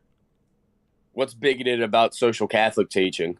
It would depend on what your opinions are when it comes to gay people, trans people, shit Oh, like that. Francis said that gay people have a right to be in a family. Cool. Well, based Francis then. Yeah, I don't see what I don't see the bigotry in social Catholic teaching. Social Catholic teaching is honestly really beautiful. Yeah, I mean, I'm not super familiar, to be honest, with Yeah, social because I Catholicism. know you're not, because when you talk about Christians, you usually it's always like these weird, like Ray Comfort. It's always like these disingenuous evangelical types who hate people. Okay, well, okay, yeah, sure. I mean, I don't have a problem with people being religious, ultimately. I think that if people follow a religion, they feel that brings them comfort or peace in some way or another. I think that's, good for you. I have family that I would consider like that. They don't hurt other people with their religion. Their religion is just, what they believe, and it brings them comfort and joy and peace in life. And I say, all right, good. More power to you then. Is there any evidence that could convince you to believe in God? I'm not sure. A common response I've heard, though, is that if there was, then God would be able to show it. Okay. Well, I think he does show it, but Like what? um, I think that like creation is proof enough of a create. That's not like the argument. Like that's not my argument for God. But like when you talk about him showing it, like I think that like us being here is kind of like showing it, if that makes sense. And also, I Nope, mean, not at he all. did. Does not make He any showed sense at all. himself 2000. I mean, I wouldn't show myself down here either. I mean, 2000 years ago, he showed himself, and we put him up on a cross. So I mean, There's no I don't evidence really. of that either. There's no. Oh, really? There's no evidence of the crucifixion. There's an evidence of crucifixion, but there's no evidence that Jesus was actually divine in any way. Read the Gospels. Why should I believe what the Gospels say? They're pretty accurate. How do you know? Look at. I mean, they look. Have you read the Gospels? Yes. Do you know how many Gospels there were that didn't make the cut when it came to being How canonized? many were Gnostic? No, you're referring to the Gnostic Gospels, and most of them were forgeries. Wait, hold And on. So you're saying read the Gospels as proof. Why should I believe what the Gospels say? I think that the Gospels are incredibly historic evidence of Christ. I don't think I can prove to you. I know I can't prove to you that the Bible is the Word of God, but I think if you take a good faith look at the Gospels, I think you can conclude that like they're accurate about a lot of things. No, they're actually Yes. incredibly inaccurate with a lot of things, Oh, like what? which is another reason why I don't believe that the Bible is like any divine word of God. Well, it's inaccurate when it comes to all kinds of moral issues, and even more. Oh, sure it is. Yeah, so even more precisely, there's issues with Like what? Wait, moral issues? Yeah. Yeah, the issue of slavery. I've been kind of going on a tirade against In Christians the and slavery. no, mate. Not the Bible, the Gospels. Okay, Matthew, sorry. Mark, Luke, Okay, no. Fair enough. My bad. When it came to the Gospel of Luke, when they talk about the census taking place and Mary and Joseph needing to travel there, that's all complete bullshit. There was no evidence at all that the Romans had a census that large. There's no evidence that the census would even take place in the land you were born, because the census was done to properly tax the individuals. And Luke referenced a king or the ruler at the time who initiated the census, who was not even the ruler at the time.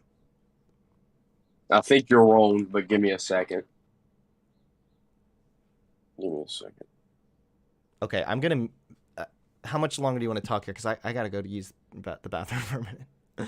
Sure. Let's. Have you read any? We don't have to talk about the gospel if you don't. I want talk to. about I've been going on my Tips Fedora tirade here for my anti-religion I know. crusade. I can tell it's really, really cringe. Like you remind me of like those people like 4 years ago that like I know like one guy, I forgot his name. He was like something atheist, and like I just remember all these atheist types. Amazing atheist. Yeah, that guy. He's not the biggest fan of you, is he? I don't know. And I don't care. I also don't care if I come across as a cringy Reddit atheist. You are like no. When so people say when I hear you it's talk not. to When these people say that, that's a cope. It's a way for No, them to no, it's a way for them to it's not obfuscate that. from the actual arguments being made, and instead just say, "Huh, you're cringe." How would you like it at the It is beginning of this cringe. conversation? I said, "Huh, you're a fascist." Huh, you're cringe, and then hung up on you. That'd be bullshit. I never accused you of that. All I'm saying is that like you're debating these people who like they don't have like any understanding of like. Well, you don't have any understanding either. Oh, I don't. That's No, kind I'm of muting a you so I can go to the dickhead thing bathroom. say. I'll be back. All right, guys, I'll be right back. How much longer should I talk to this guy?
All right.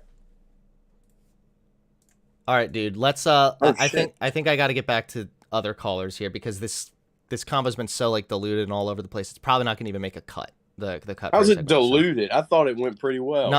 Not diluted like insane. Like it's been all over the place. It's kind of been. Yeah, well, that it has been. Okay. Well, one more thing, Hunter. Okay. Will you I saw your debate with Doyle. Do you think you will ever be able to debate Fuentes? I don't know. Maybe. Would you want to? Not really. No, I think the dude's like super well versed in misinfo.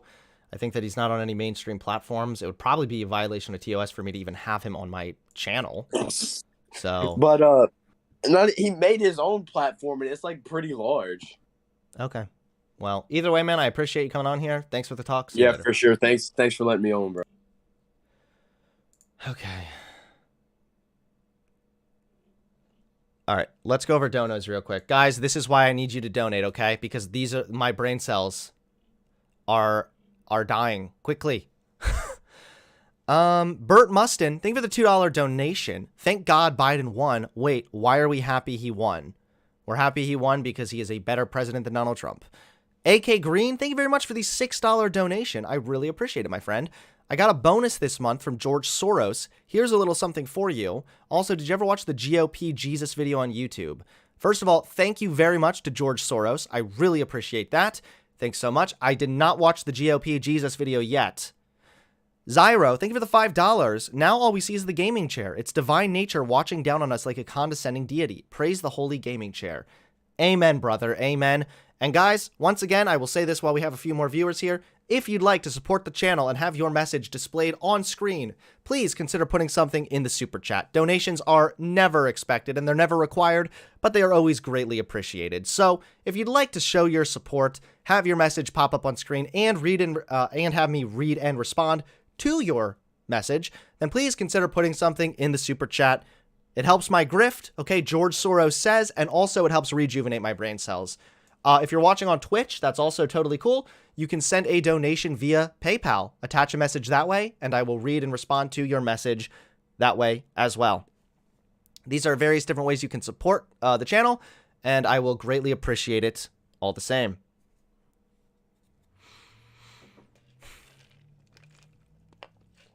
All right, we have two other people that want to talk, and then I think from there we'll go to some topics, okay?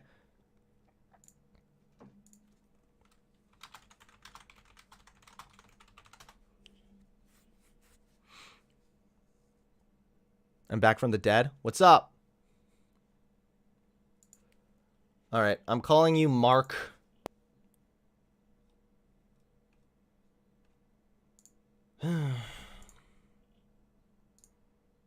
Let's see if he answers.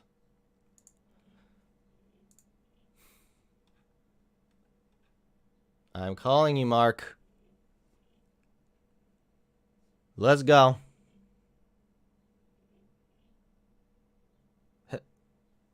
Come on, dude. You tell me to call you. I'm calling you now. Hello. Okay. I can't hear you yet. Can you hear me? I can, very loudly. Wow, holy shit. Let me turn you down. Testing, testing. Okay. A perfect voice from the sky. All right, let's make the convo quick here because I have a feeling this isn't going to get very far. Wait, what? What do you mean? Let's have a combo, but let's keep it brief because I highly doubt this is going to get very far. Oh, because why? Because you can't debate me because I'm not black and white like everyone else. No, because you're kind of annoying. No offense. Like, I mean, I posted this meme the other day. I thought it was pretty funny. Never ask a woman her age, a man his salary, a Christian what they think of slavery. And then you made a response meme, which was like longer than a lefty meme. Hold on, let me put it up on screen. Yeah, look. Never move I beyond a agree. surface level reading of the text. Never consider how the early readers understood it. Always assume that if a thing is described in the Bible, that it carries the approval of God now and for all time. Never leave room for interpretations to grow and evolve. And Hunter, please stop telling Christians that they have nothing of value to offer because they believe in a talking snake. It's just cringy and absurd. It was more of a letter than a meme. Let's put it that way. I understand that, but this is the problem that I have with like every time I get in this conversation is that there is no context and no nuance that is going to make the verses in the Bible that support slavery okay. But says you. I mean, have you Unless looked at you other would like to perspectives? say that slavery was actually okay in certain contexts, then please be my guest. Absolutely not. Okay, so Absolutely then not. there's no context or nuance in which slavery in the Bible is justified. No, what I was trying to say in my little ranty meme Uh-huh. is it possible that there are ways that we can see this? So, like, you see, this idea seems to come from this notion that if it's in the Bible, then God approves it. Well, rape is in the Bible. No, I don't think It's that everything in the Bible is approved by God. I think that the slavery verses directly were because it said the Lord said to Moses and he was laying out the laws for his people. right. But even if something says the Lord says, it's still at the end of the day only an interpretation of what that person's where they are at. It's not. So how do we It doesn't. determine in the Bible what was actually God and then what was just like interpreted by humans? I think all of it's interpreted by humans. Wait, I at think what it's. point are we going to say that this comes from God and this part was a mistake on the humans? How do we determine that? Well, you wrestle through it and you look at the text and you look at the subtext and you look at what people around that community believed and how. I mean, if the whole message was God's okay with slavery, you would have seen an uptick in slavery happening around that time, and you didn't. No, that's not true. That's not Well, required at all for it to be backed up by what the Bible says. When you say, well, some parts were probably just erroneously translated by humans, then how do we determine which part of the Bible is from God and which part is the error on humans' part? Unless, let me reiterate this.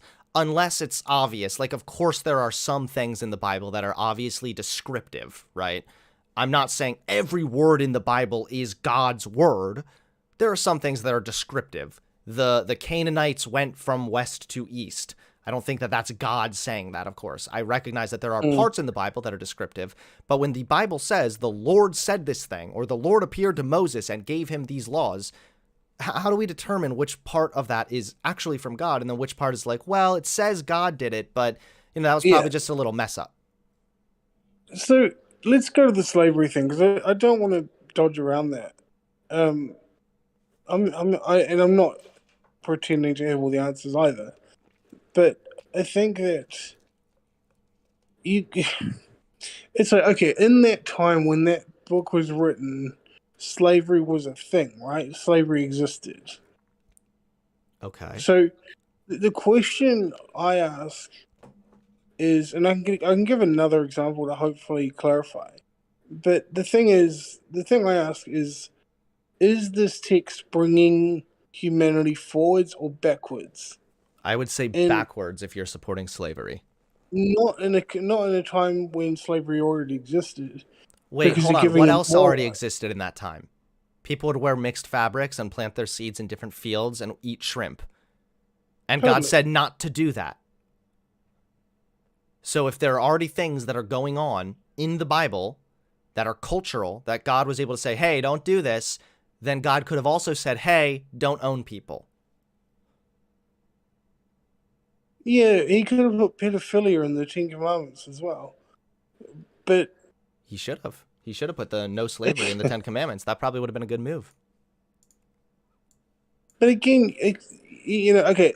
The other example I was going to give to hopefully clarify what I'm trying to say Uh-huh. is, Isaac, Isaac being commanded to sacrifice his child. Yeah, I have an issue with that too. Yeah, of course you. As do I. So the thing is, again, child sacrifice happened in that time, left and right. So you Are had the you god religious Moloch. yourself? Sorry, what? Are you religious yourself? Well, I grew up in the church, but can I just finish this point before I No, lose my because the track? point you're making is not a valid point, and it's also very annoying and a bad point. So, You if don't even know what I know what happened. you're saying. You're saying it What? was common for the times, and I don't give a shit. God was able to change what was common for the times. No, He already did that all the no, time. oh, Hunter. You literally didn't let me finish the point at Okay, all. finish your point, please. So Sorry. this is why you do come across very arrogant, and you don't take on new information. All right, give me the Like, new just give me a information. I'm minute. sorry. Give me the new Just info. give me a minute. All right. So I'm saying that child sacrifice happened in that time.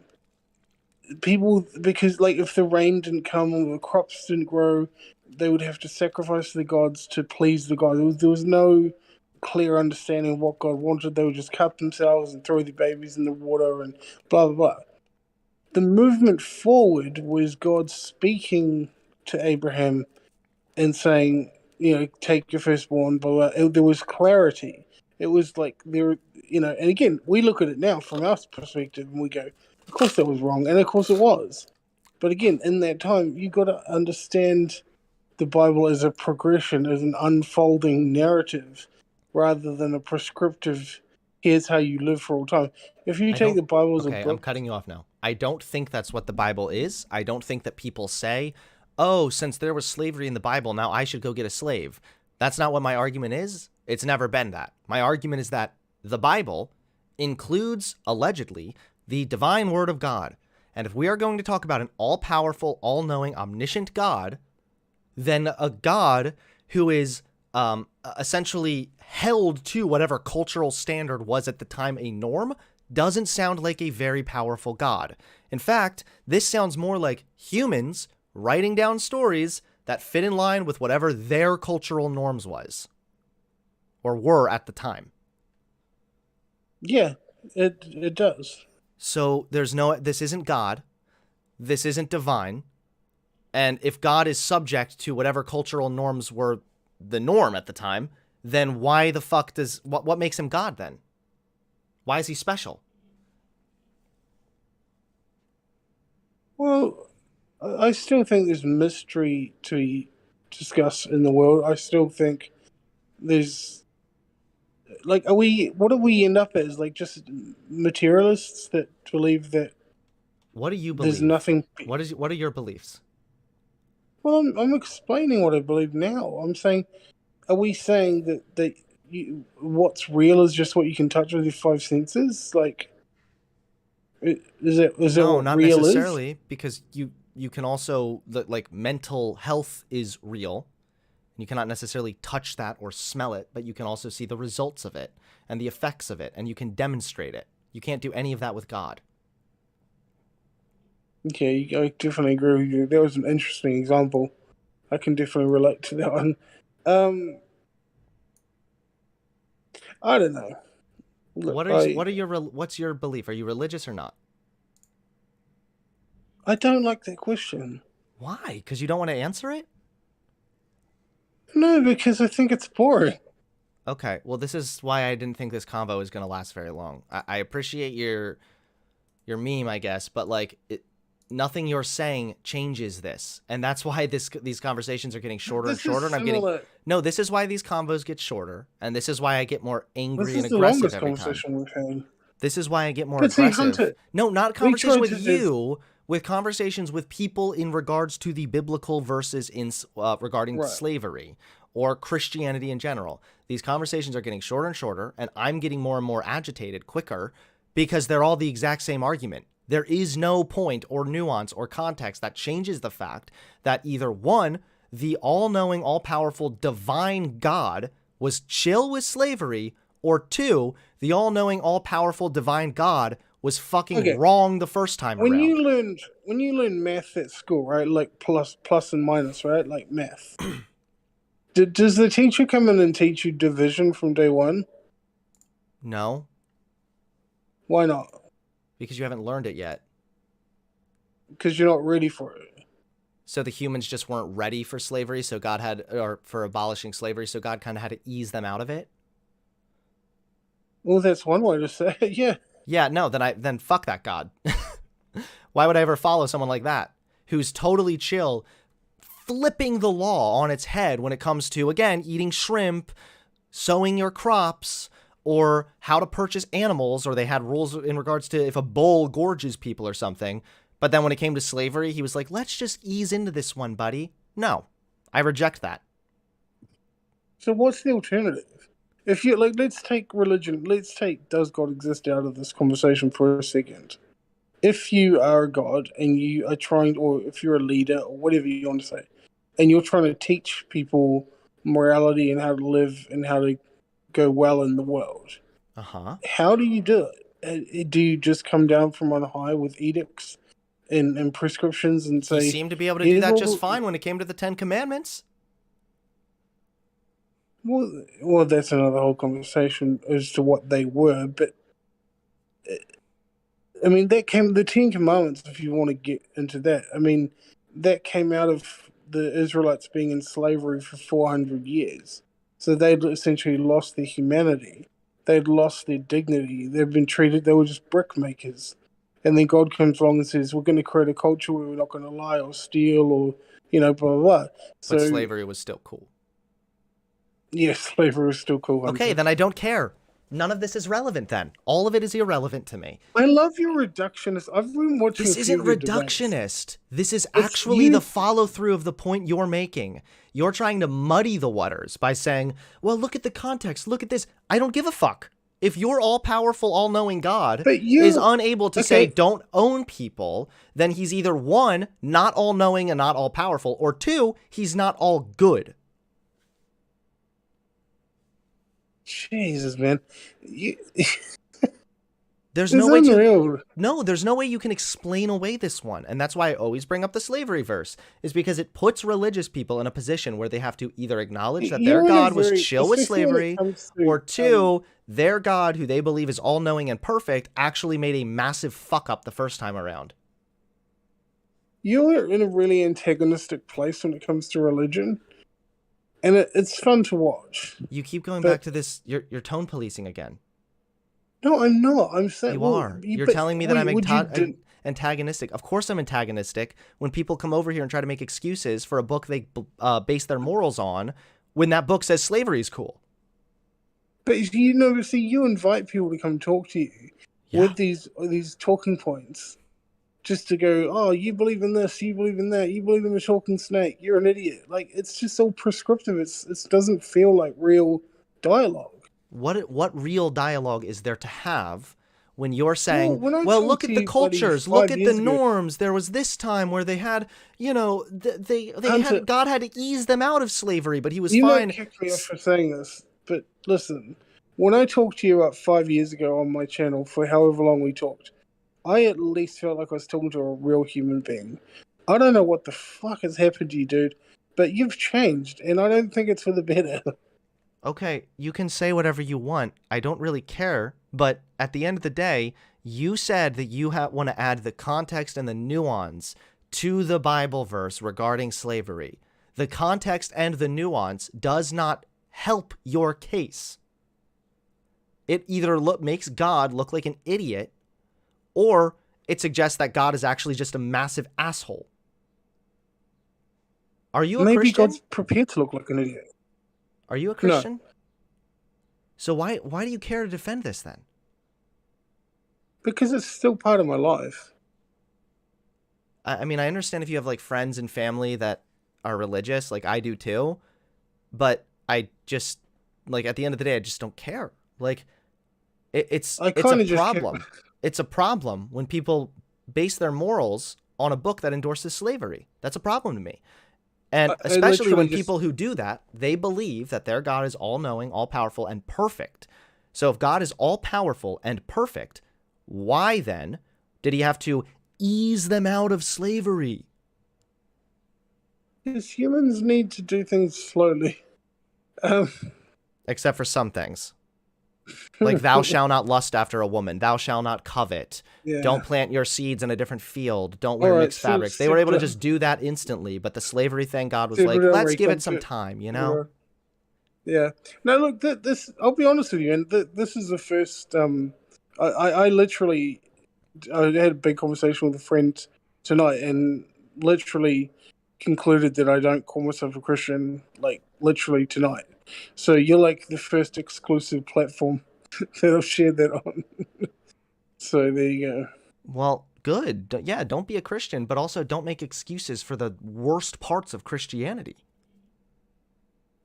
I'm not, and I hope if I've come across like I'm defending slavery, then I haven't come across well. No, I don't think you're coming Um, across like you're defending slavery. I think that you obviously think it's bad. I think you are coming across, though, as somebody who is trying to defend religious beliefs that do defend slavery. hmm. Oh fuck it, maybe I am. Yeah, I would just rethink it, man. I appreciate you coming on, though, all right? Yeah, no worries, dude. I can't do religious talks. I can't do it anymore. I can't. It's just too much. It's too painful. Hey, Zombie, thank you very much for the $5 donation. Since I'm on benefits, technically, this is you being funded by the British government, too. The Queen sends her love and appreciation. Well, thank you very much, my Queen. Yes. Thank you, Queen. Mr. FBI Man, thank you for the $5 donation.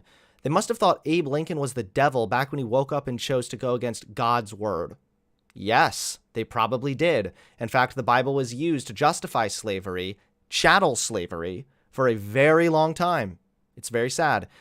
Jose Marino, thank you very much for the $5 donation. If God is all powerful, then why can't he just make people be born knowing slavery is wrong? Good question. Christians already argue that God has instilled in us some kind of a moral code. So why couldn't God have instilled in us a moral code that said slavery is a no-no?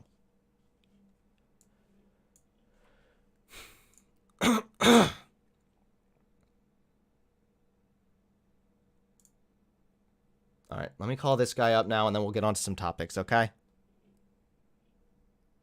Hello, Bert Mustin. Hey, what up, man? How you doing? Not too bad. How about yourself? I'm doing all right. You said the election wasn't stolen, but it was rigged. Yep. So you Hey, think the 2020 election was rigged? Could I go quick on the religion thing? When people just need to shut up about that. Christianity is about faith, belief, and all that, not about science and all that. So it's not something that could be proven. So either side just needs to, shut the fuck up about it. If it's something that can't be proven, then why do they believe it? Well, that's the whole thing with faith, Didn't you just say they need faith. to shut the fuck up about the faith thing?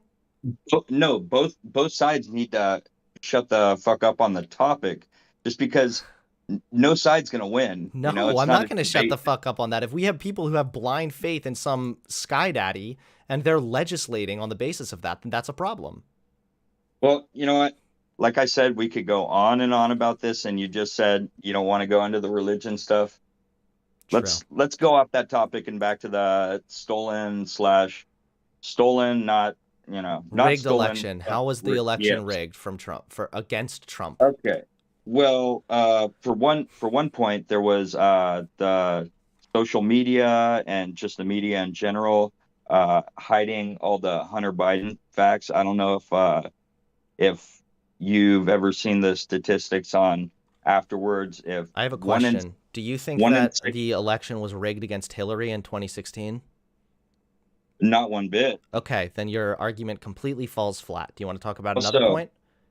How Because so? people tried to make the same argument that Hillary lost because all of a sudden the controversy surrounding her hearing with Comey caused her to lose approval, and that's why she lost. Even if that were true, that does not mean that the election was then rigged.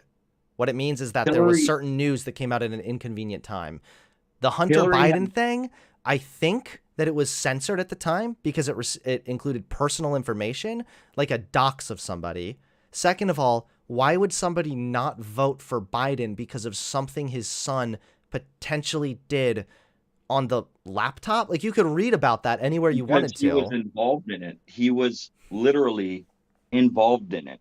So That's even the if whole that were part. true, that's not a rigged election. If I could go back to Hillary, Hillary had 30 plus years of failed political experience that made people not want to vote for her. Hillary was very unlikable. Nobody agree. liked Hillary. So was Trump. The He was only pretty reason unlikable people, too. well, you know, it's all subjective, right? That's something we could agree on. But bringing that up has nothing to do with the fact that there was polls taken about Biden voters. If they would have known about the stuff going on with his son and him, then 1 in 6 Biden voters would not have voted for him. I mean, you okay, could I'd be look curious that up. to see those studies, sure, but again, that doesn't mean that the election was rigged. Well, the fact that the stuff was suppressed, the whole, you know, even in the debates, it was brought up, and it was no. It was just brushed aside. You know, Facebook censored it, suppressed it. You know, Twitter, same thing. You know, you'd get banned. Well, I think that it was banned on Twitter because it included personal information like a dox. Let's go ahead. I'm not too familiar with the laptop thing, to be clear. So let's go ahead and let me just read over it a little bit. So the New York Post published articles containing purported emails of unknown authorship, which suggest that Hunter Biden provided an opportunity to an advisor to the board of Burisma to meet his father, then Vice President Joe Biden. Okay. What's the controversy here? New York Times reported in May 2021 that federal investigators in Brooklyn began a criminal investigation late in the Trump administration into the possible efforts by several current and former Ukrainian officials to spread unsubstantiated allegations about corruption by Joe Biden. Forensic analysis. In March 2022, the Washington Post published the findings of 2 forensic information analysts it had retained to examine 217 gigabytes of data. They reported that its contents came from the laptop. One of the analysts characterized the data as a disaster from a forensic standpoint. The analyst found that people other than Biden had repeatedly accused and copied data for nearly 3 years. They also found evidence others had written files to the drive both before and after the October 2020 New York Post report. One of the analysts found evidence someone may have accessed the drive contents from a West Coast location days after the New York Post published their stories about the laptop. Using cryptonic signatures, the analysts were able to verify that from 1,828 to nearly 22,000 emails Biden had received came from the indicated email accounts of origin, suggesting they were authentic and not been tampered with. The analysts said emails from Burisma were likely authentic, but cautioned that if Burisma had been hacked, it would be possible for hackers to use stolen... Yeah, so this sounds like honestly, a really complicated... really complicated thing. And I'm just scrolling through the Wikipedia info. The thing is that even if I were to concede that there was foul play going on, in regards to like Twitter censoring the story, this is not a rigged election. Okay, well, you're missing my point. Check out, I mean, Google. It'll probably be the first thing that pops up. And there's several articles on this. 1 in 6 Biden voters would, if they had known about this suppressed information, they would not have voted for him. Because it's not just like, but that's not a rigged election. So when you say rigged erection or erection, when you say you're giving me an erection, when you say rigged, am I okay right now? When you say rigged election, what that translates to me is that when you cast your vote, there's something going on behind the scenes to make it so that your vote is not counted or so that your vote goes for the opposite party. That's what a rigged election is. No, stolen would be, I guess, once again, it's all subjective. I guess, it's semantics, I guess, right now. But we call them the pizza box elections, because there's so many things wrong with it. Obviously, most of them can't be proved, but I mean, you have the whole laws changed in Pennsylvania thing. I know you're familiar with that. you do have the audits and all that, and like Arizona and all that were never like really publicized. But Rand Paul actually went before Congress and talked about it. I'm pretty sure the Arizona thing was a massive L for the Republicans. I think it was also in Nevada too, or I can't remember. I'm not going to go into specifics on it because I'm not sure. But I remember when people say there was no fraud whatsoever, then that changed to not very much or whatever. And I'm willing to concede on that because there's been proof that even Trump got votes that were fraudulent. So it wasn't the most secure election. This also just isn't a total very bullshit. secure claim you're making.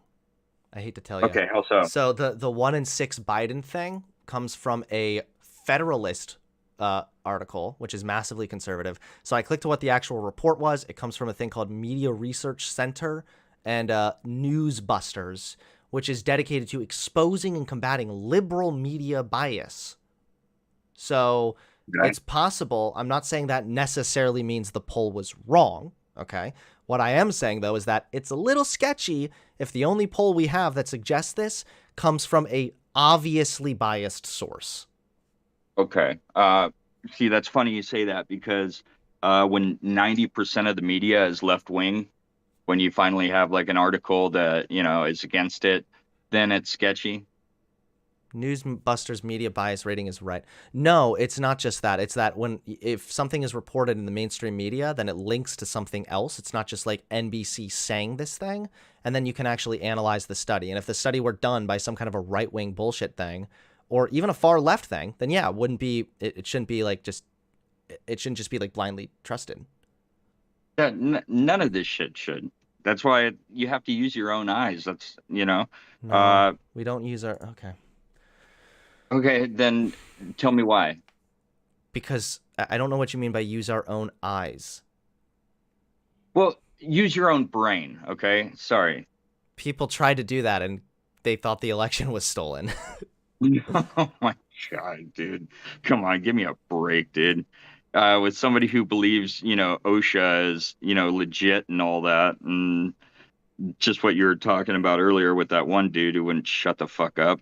But dude, all these bureaucracies and shit are from the Democrat Party. They're the ones that are fucking things up, dude.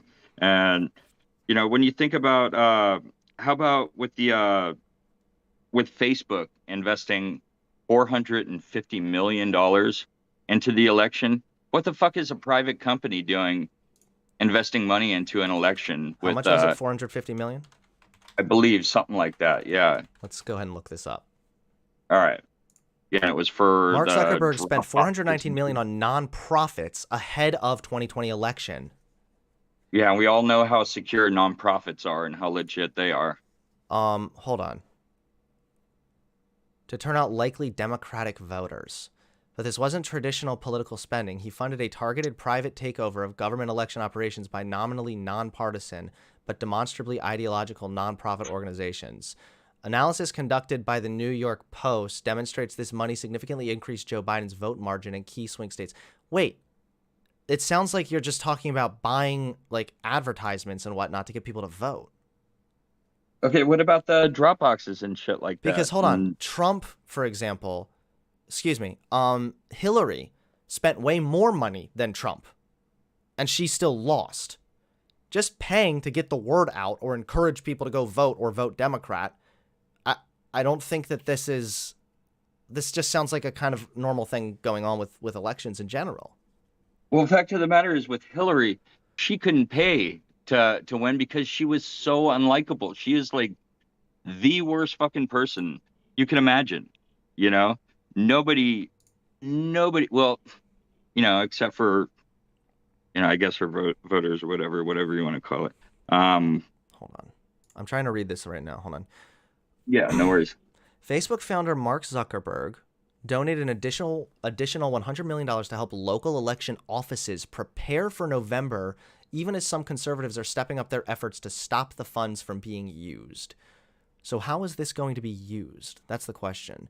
We've seen massive interest in the COVID-19 response grant program over the last month from over 2,100 election officials who are seeking funding to ensure safe, health election options for voters in every corner of the country. The money will pay for protective equipment to prevent spread of the coronavirus, drive-through voting locations, equipment to process mail ballots, and more. What the hell is wrong with this? Okay, it This just goes with the, stop. This is what I mean, is when you say, look, did you hear about Zuckerberg spending $400 million on the election? And then you look at it and he was actually spending money in order to make the ability to vote more accessible, which, by the way, is a constitutional right owed to all Americans. So why? Do you want me to answer the question? I just want to know why this is bad or why this is shady. If he was paying people to go vote one way, sure, you'd have a point. That's not what happened here. No, but it was being paid to do the ballot harvesting and all that shit, dude. I mean, dude, come on, dude. Give me a fucking break. What do you mean? What ballot harvesting are you talking about right now? What are you talking about, dude? How do you not know about this shit, dude? You have several people picking up hundreds of ballots for people. No. And turning them in. Oh, God. No, dude. Give me a break, dude. To deny that. Did you watch this on 2000 Mules? That movie was whack, dude. That movie was whack. This has been proven beforehand. And that's one of the things that Rand Paul was talking about. So before we move on to the ballot harvesting, let's at least acknowledge then that this $400 million donation from Mark Zuckerberg had nothing to do with influencing an election. Right?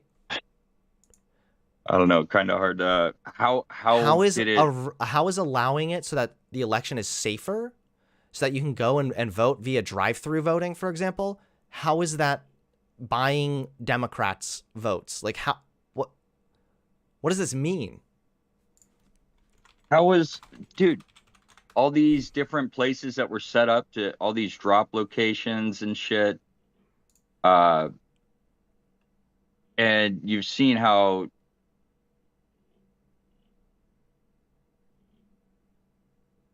Can you hear me? Yeah, now I can. You cut out there for a second. Okay.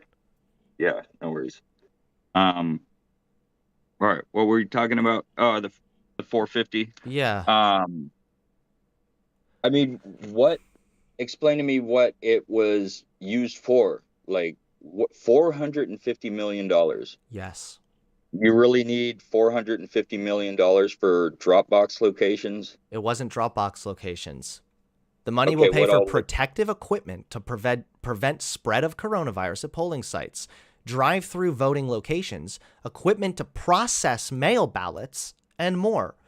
So again, when you have a pandemic going on, and then you have one side of the political spectrum that takes it seriously, and another side of the political spectrum that's, like autistic and refuses to acknowledge the severity of coronavirus, sure, maybe providing protections for people to vote will help Democrats vote. But that's not benefiting Democrats in some kind of an unfair way. That's simply providing a safety measure to keep Democrats feeling content and safer so that they can go vote. I like how equipment to process votes was just kind of shoved in there a little bit, nonchalant. How much does it break down? How much money was spent for Do you think that thing? Do you think that he like invented a ballot counting machine that would only count Democrat votes or something? No, but there was some fishy shit with that. There wasn't. There was not. Hey, all in all, dude, I do honestly, when it comes down to it, I think there was some really shady shit that went on. I know you do, but so far everything you've said has been not supported. Can I finish what I was going to say?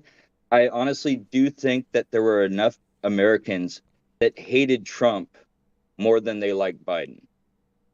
And I think that's why Trump won against Hillary, was there is more people that hated Hillary than liked Trump. It's what it all boiled down to. Because when you think about it, I mean, Biden never even campaigned, and anytime he did anything, he just made an ass out of himself, Yeah, sure. I skipped over now to the ballot harvesting thing, which I don't know what's wrong with this? It's illegal in some states. It's legal in Yeah, others. In states where the right. practice is legal, volunteers or campaign workers can go directly to the homes of voters, collect the completed ballots, and drop them off en masse at polling places or election offices. Yep. Okay. Okay. So what is this? You What does don't this mean? see you don't see anything that could go wrong with that? Picking up ballots for other people. How about the people like in nursing homes and all that, who are, who don't give a shit or are just, I'm pretty sure that if not you're paid, mentally competent enough to do that. How about the people, all the ballots that were sent places where the people don't live anymore, stuff like that. well, I mean, those even ballots weren't Obama filled said, out and sent back. Some ballots were sent because they had them on an auto mail-in ballot. So there were just people that, like, homes that would receive a ballot, but you can't just fill it out. Like you realize that when the ballots go to the yeah, polling place, they are verified, right? Like you're able to check yeah, the ballot up against the actual address given, and you're able to and make that sure was that something, it is actually legitimate. It's not like somebody's and just that going to was write like something that was Steven proven. Smith. That was something that was proven, was that so many, like tens of thousands of ballots didn't have a return address. I'm pretty sure they were probably thrown out then. No, they weren't. They were still counted. That was proven, dude. All right, ballots That was counted proven. didn't have return address. Let's look it up. And some didn't have signatures. There were tons of them with all these problems. And again, dude, like I'm conceding the point that, Biden won. I mean, I honestly believe that enough people hated Trump more than they like Biden. But just the argument that there was no election fraud is bullshit. It's total bullshit. No, it's not. And so far, you haven't given any evidence. I think I've given quite a bit. Let's see here. The most common method to verify that absentee/mail ballots come from the intended voter is to conduct signature verification. When voters return an absentee/mail ballot, they must sign an affidavit on the ballot envelope. When the ballot is returned to the election office, election officials have a process for examining each and every signature and comparing it to other documents in their files that contain the voter signature. If a ballot is missing a signature or the signature does not match the one on file, some states offer voters the opportunity to cure their ballots. The election official will contact the voter explaining the problem and asking them to verify their information and that they did in fact cast the ballot. Some states have other methods for verifying the ballots. Let's see. Some need to be notarized. Okay. 9 states require the signature of a witness in addition to the voter's signature. Okay. Wait, I don't think that you have to even do the address thing. This is a long ass thing, so hold on. It varies from state to state.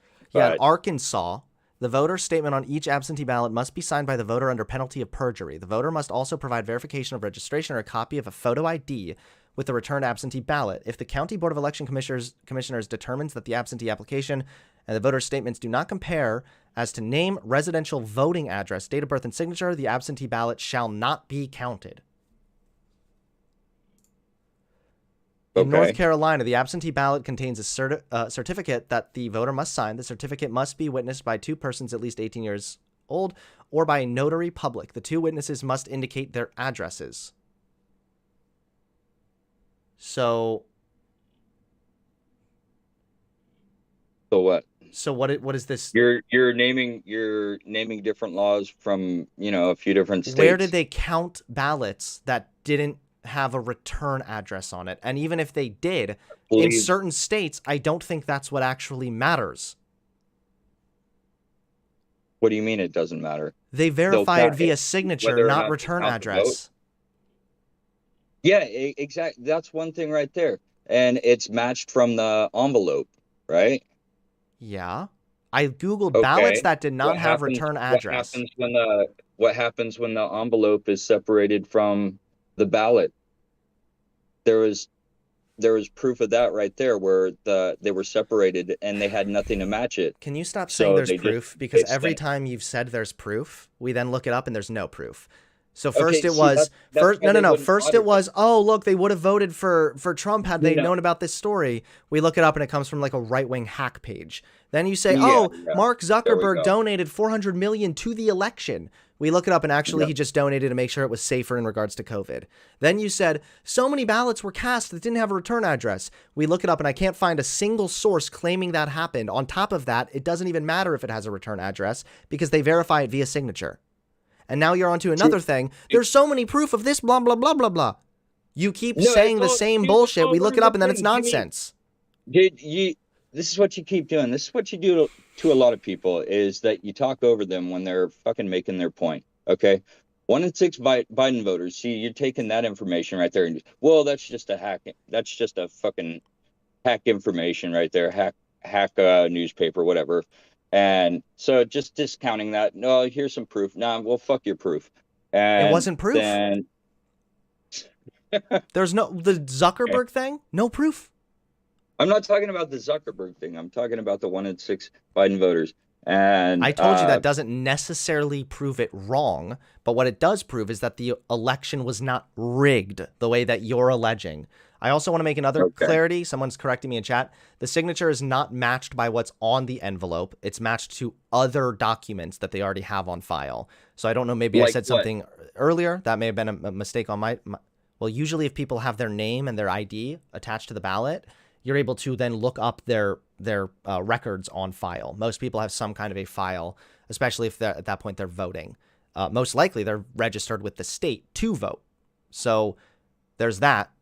And then what was the other thing? Oh, yeah, when it comes to ballot harvesting, although it's legal in some states, I will acknowledge that ballot harvesting does sound a little bit shady. It also sounds like it could be open to potential abuse. And I think that we need to be aware of that, keep our eye on it, and perhaps ballot harvesting is a bad idea. Maybe that should be done away with entirely, and we should just stick to mail-in voting. Either way, we can talk about that if you'd like, but it doesn't prove that the election was rigged. There's no evidence of that. Okay, sorry, I'm looking something up right now. I mean, I'm trying to find ballots that did not have return address counted 2020 election. Oh, Pennsylvania did not have hundreds of thousands of phantom absentee ballots.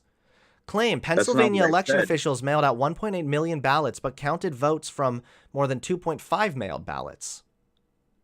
I never brought up Pennsylvania as far as I know. ballots go. I'm trying to find something, even a website alleging this happened, because so far I can't find a single shred of evidence. Yeah, if you want to bring up Pennsylvania, we could do that too. How about how they changed the laws and all that?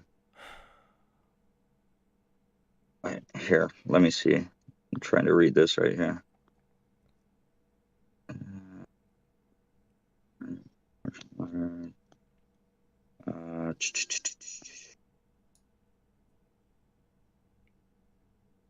Hey, Snow Whales, do you want to join the Discord, pal? Because you're talking mad shit in the chat here.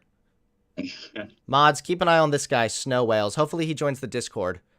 And also, I'll respond to him. Hunter brought up Pennsylvania. Nothing about it was said.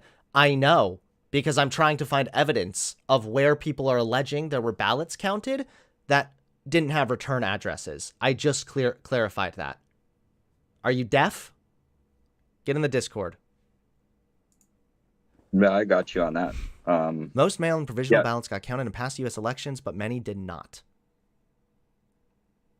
Okay. So, in 2016, the largest reason for not getting their absentee ballot counted was non-matching signature. Yeah, I don't know what the evidence is of this, my dude. What other things do you want to say because of in regards to the election being rigged? Because so far we haven't seen much evidence. Yeah, dude. I mean, we could go back and forth about this, dude. It's just going to be redundant, and okay, and I think we both got our points across. Yeah, And we could, dude, all we're gonna do is we're gonna sit here both looking up shit on the internet, you know. Well, yeah, but It's every gonna time be I look it up, it seems as though you're not really founded on what you're saying. all right. I'll call back another time and in regards to that. All right. Could I talk about something else real quick? No, I got to get on the next topic. But thanks anyway, man. All right, take care, man. Childish? Snow whales? When did I didn't already block you anywhere? What are you talking about? If you were blocked from my Discord, that probably wasn't me. He's already making really dumb points, too. The validity of the ballots isn't the problem, it's voter suppression. The rural voters have less access than people in blue areas where ballot harvesting efforts are funded. You realize that people in rural areas benefit significantly from mail-in voting, and Republicans wanted to strip that away.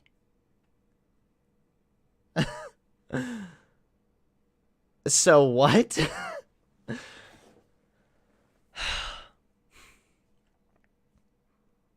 All right. I also got a generous PayPal donation from Samuel Grimes. Thank you very much for the $2 donation. Hey, Hunter, you should reach out to Trent Horn from Catholic Answers and talk to him. Maybe I will. That sounds kind of interesting. I'd be down. Absolutely, I'd be down. That'd be super cool. Thank you very much, Samuel Grimes, for the donation. And thank you to everybody else that has donated thus far. They benefit from absentee. Rural areas didn't get the big metal ballot boxes. Most likely it was a result of Republicans keeping that from happening. I haven't looked that up, but I'd be willing to bet. Because people in rural areas are more Republican, and Republicans are generally against any kind of measure to expand people's access to votes. I'll look it up.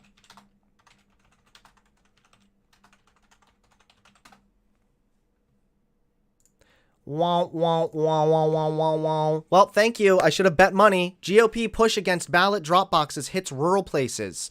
As Republicans question the security of ballot drop boxes, plenty of places stand to lose them, including small communities in Republican-leaning Kansas. Uh-oh. Uh-oh. Spaghetti-o. Okay, yeah. The Republican voters are being discriminated against. Maybe they are, you know, by Republicans. Dude, come on, man. Is Shrug over here wanting to debate too? Who's Shrug?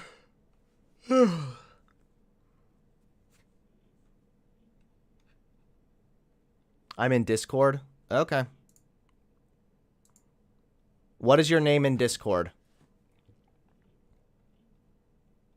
You need to tell me because I do not know.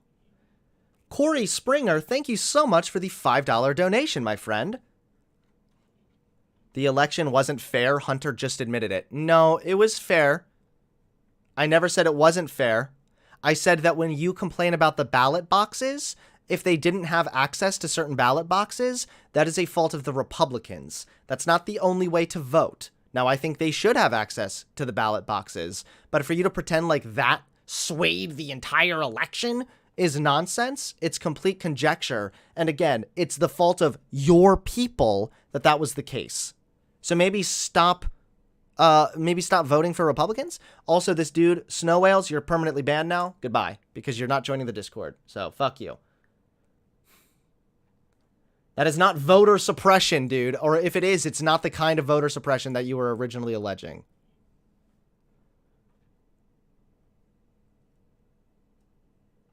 I don't see anyone named Shrug in the Discord. If you are here in Discord, then join the waiting room voice call, okay?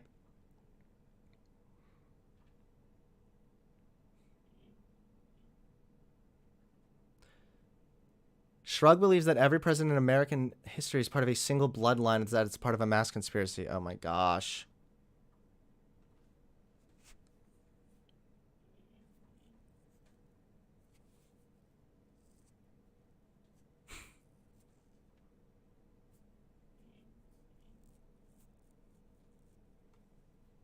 I don't know if I even want to waste my time talking to that person because I have other shit I want to talk about now. These debates are getting really boring.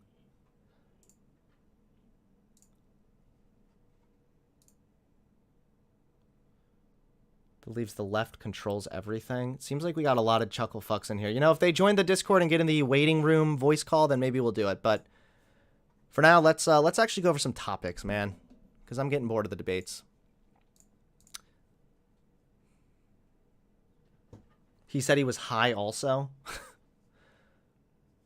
All right, well, you go get your shit. I got to go pee again. That's one of the negative downsides of me drinking coffee, okay?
All right, we're back, boys.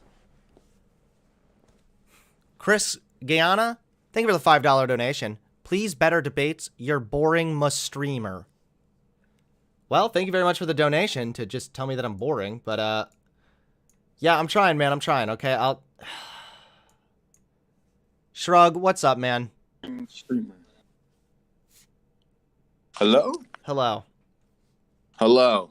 All right, we can talk for 5 minutes because I'm getting really bored of debates. So what's up? What's up, man? Hey. I'm actually, chat painting me as a fucking Nazi or something, man. Do you think that the Jews control the election? The Jew? What? Yes. Okay. Yeah, that's like a pretty yes or no question. So. Okay. Do I think the Jews control the election? No. Do I think something controls everything? Yes. Not the election? No. What is the something that controls everything? Personally, I think for America, the Federal Reserve is a problem, and the Vatican has a lot to do with some crazy shit. Okay. What else? You think the Vatican controls everything? I think the Vatican has a part of it. Honestly, I am more of just a I don't know how to put it, like, everybody gonna say retard, that's okay. You can call me retard. Like a kind of like a visionary, but Okay, what's your general position that you want to talk about? I just think, well, chat wanted me to debate you. I don't even know if we debate. I was debating people in chat. What but were I you was debating saying- about in my chat? I was debating that Elon Musk buying Twitter is a good thing. Okay. Yeah, That's what I was I don't really debating. care about that to debate. But people Okay. are saying that you're I backpedaling get- what you were saying in chat. Were you saying stuff about like Jews or they controlling the election? No, I said the Vatican, the Federal Reserve, is part of controlling everything that part of the world. There's a lot of symbolism that dates back. Like if you look at Germany, their symbol, the eagle with the spread wings, Okay. is the same symbol that America uses with the spread wing. It's not the same exact symbol, but the I don't eagle. think that means that they're like evil.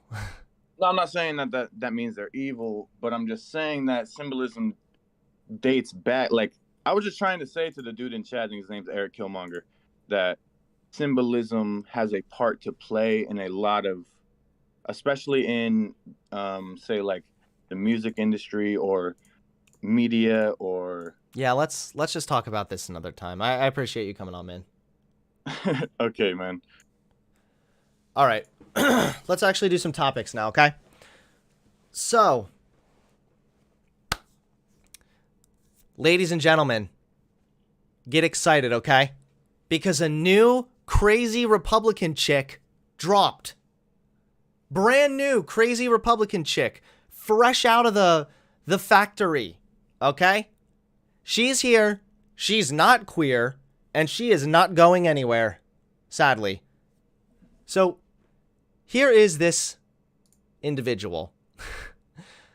Trump endorsed her. Now she wants to use state power to crush the left and impose God's moral order. That's really, that's always very, very nice, you know? Certainly not unsettling, even slightly.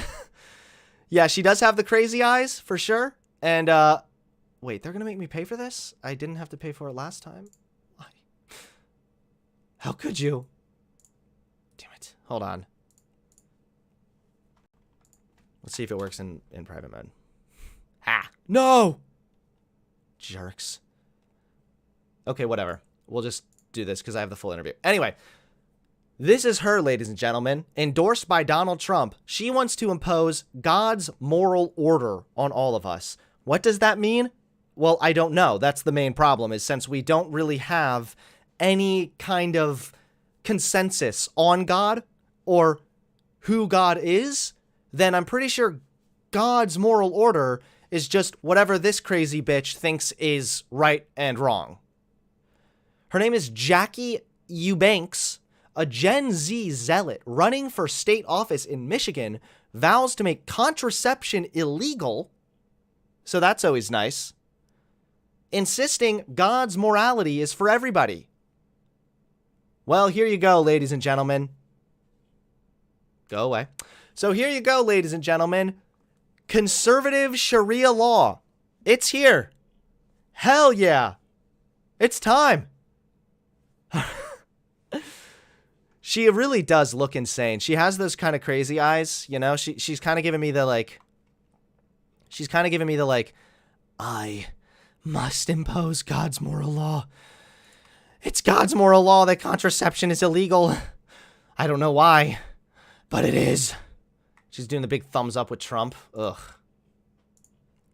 So I found the interview. She did. Thought we would go ahead and watch it. I had the honor of being interviewed by Catholic journalist Michael Voorhees with church militant / St. Michael's Media discussing... What? Discussing conservative Catholic values. Oh boy. This ought to be good.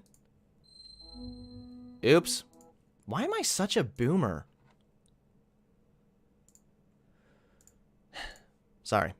Hello, everyone, and welcome to our... Ow. That was painful. But not as painful as this video is about to get, okay?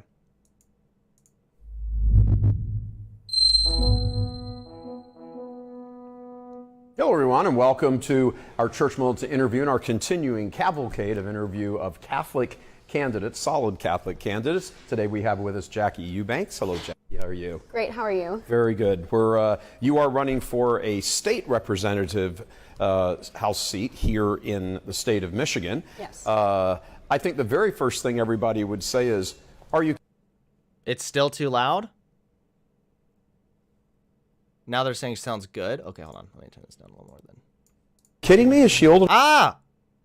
Hold on. I'm going to keep this muted till I figure this out.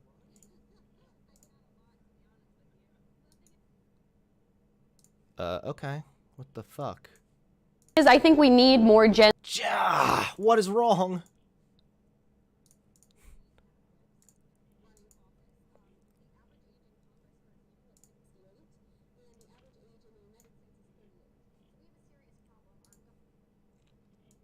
man. This is really a frustrating one.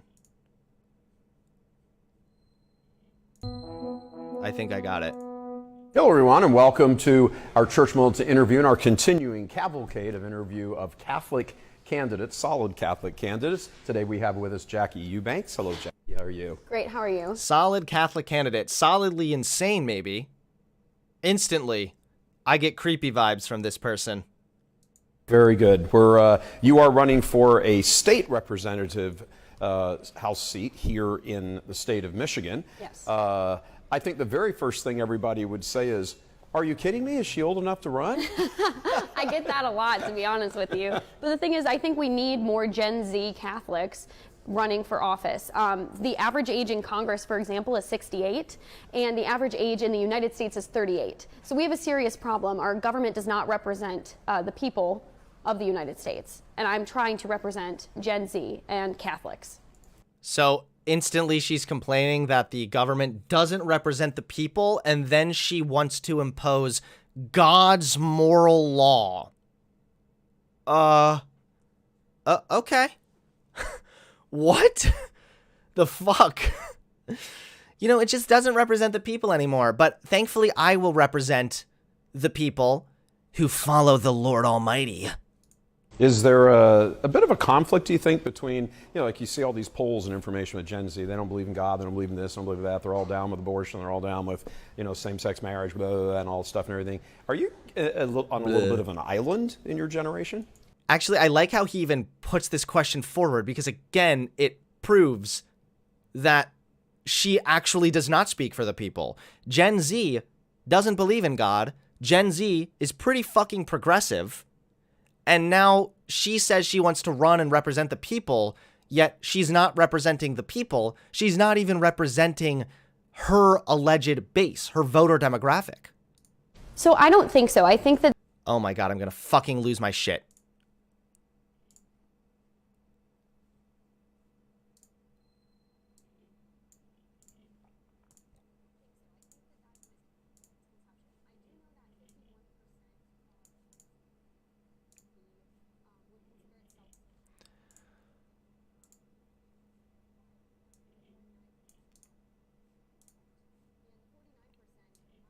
I absolutely fucking hate this video. I hate the fact that Facebook is like this. It's like going from loud to quiet to loud.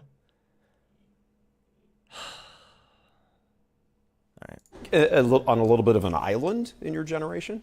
So I don't think so. I think that that's a misconception. I do know that 51% of Gen Z would consider itself socialist, and that's according to the Victims of Communism Foundation.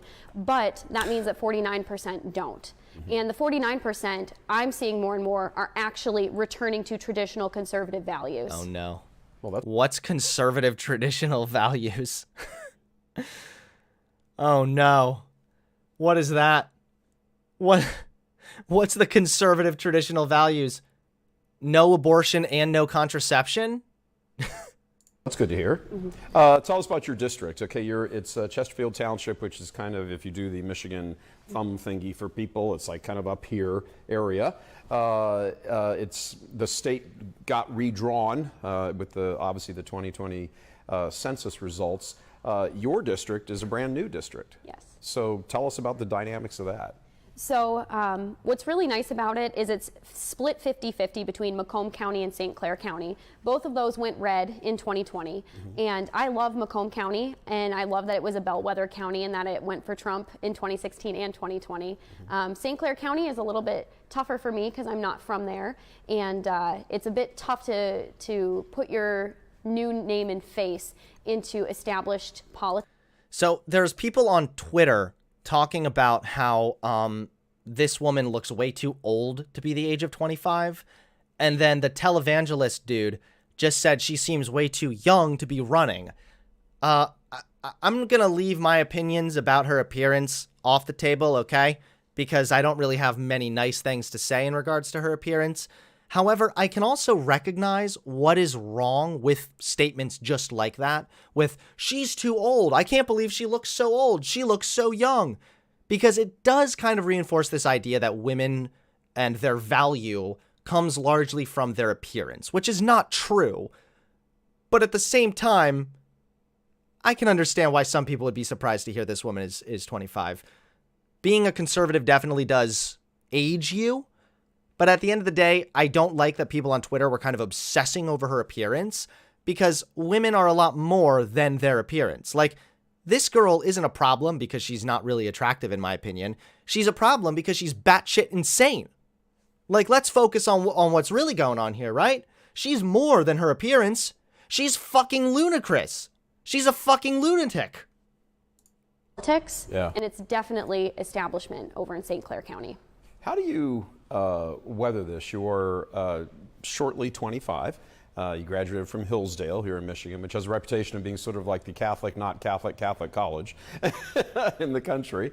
How do you square all of the, well, let's just face it, kind of the dirtiness of politics and the slime and the swamp and all of this? How do you walk into that as a young Catholic and say, all right, this all has to be dealt with? Yeah.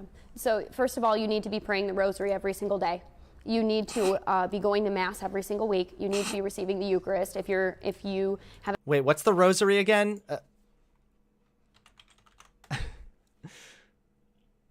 Rosary. What is it? Reading the rosary? Okay, so first you begin with the. Let's do it, guys. All right, I want to be safe from the demon left. Where are the steps? So first you begin with the sign of the cross. Then you have to hold the crucifix and pray the Apostles' Creed. On the first bead, pray an Our Father. On each of the next 3 beads, pray a Hail Mary. On the next bead, pray a Glory Be. Holy shit, I thought Christians were bad. This is like cult superstition right here. Damn it, my tire went out. It's probably because I fucked up when I moved the bead on my crucifix. Damn it. I should have just, done another bead. I know Catholics and Christians are kind of the same, but like there's different sects of Christianity. Fundamentalist Christians are all like, yo, you just got to have faith, bruh. Just pray, man. And these people are like, well, how did your cross look? Was it dangling? Did you fix the beads properly? Jeez, I'm glad I'm not religious. Have any sin on your soul, you have to go to confession before that, of course. I would say. Well, I hope your parents are going to confession, because there is definitely sin on their soul for having you. I was reading Proverbs, this was a couple months ago, and it was made very clear that you cannot walk in the ways of the wicked, right? And the reason why we're in the political climate that we're in is because people have been walking in the ways of the wicked when they run for office. Right. I am not doing that. Something I'm very proud of is that I have not received any corporate or lobbyist money. All of my donations come from moms and dads, veterans, truck drivers. In fact, I have 5 families of homeschool kids, up to 10 kids each, and they're supporting me. So you got. Wait, okay. So one, what does it mean to be wicked? Pretty sure that's a super subjective term, right? What do you mean wicked? Just getting corporate money is the wickedness? I think it's wicked to get the homeschool money, man. You're taking that away from the farm. Those homeschool kids need to buy more cows and chickens to survive. And you're taking their money? Dude, I think that's wicked right there. I don't really know. I honestly have no idea what this means, because there is no actual meaning. It is deeply subjective, and I think it's supposed to be. Because now you have this psycho who can say, yo, bruh, stop walking in the ways of the wicked. What's the wicked? It's whatever I say is the wicked. Okay. I don't know how you can take money from hardworking mothers and fathers and children, like off the child labor, off the backs of child labor, and you're not walking in the ways of the wicked? Okay. Gotta not go down the path that the evil ones walk. You have to go on the godly path. The evil. How do you square up and say, well, gee, this just is the way things are done in Washington? You know, you have to pay for TV ads and billboards and all of this. Do you assume you get past the primary, which if you're here in Michigan is August 2nd. We'll be keeping, obviously, an eye on your race. And then you move into the general. You know that it's a new district here. Perhaps nationally, to a degree, the national Democratic force won't have their eye on this local race so much, but certainly the state Democratic establishment Can you get to the point, please, Blondie? Thank you. will. They're going to hit you with everything they've got, which is money. It's all funded by bad people. Satan has a lot of money. God has more, but Satan's a lot more free with it sometimes. Is there, what do you do sort of in the face of that kind of, massive expense and, pouring and trying to smear you and all of that? And this is, of course, if you get past the Republican establishment in the primary. What are you going to do when the devil is casting his Gucci at you? What are you going to do? Satan and all his riches? He's just throwing the fucking coins at your head? What are you going to do? The devil, he lurks. God has been so good to me. I felt called to do this. This is kind of shocking, and they're going to crucify me for this one, but I used to work in Washington, D.C., and I promise every night at about 4:30 a.m. in the morning, I would wake up and I would just feel God saying, you need to set my people free from usury, okay? The sin of usury, which is destroying our society, okay? There's a whole host of things that go along with that, but regardless, if God... Okay, let this be known that this is what conspiracism, along with conservatism and religiosity, does to your fucking brain. You wake up at 4 a.m., and then all of a sudden, you have a bunch of these... Wait, I'm sorry, what? Doug Q? Did you see Destiny call you out for leaving the right? I don't think he called me out. What are you talking about? You're distracting me. Send me the clip if that's the case, but I don't think that he would have called me out for that. Last I checked, he was pretty cool with me. What exactly does she mean by usury? Let's look this up, okay? The illegal action of or practice of lending money at unreasonably high rates of interest. Okay. That is an anti-Semitic dog whistle.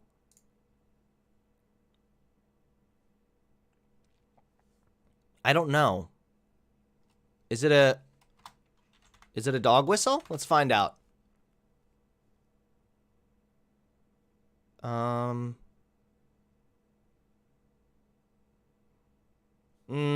don't think that this is necessarily a dog whistle because it does refer to something. So, I don't know.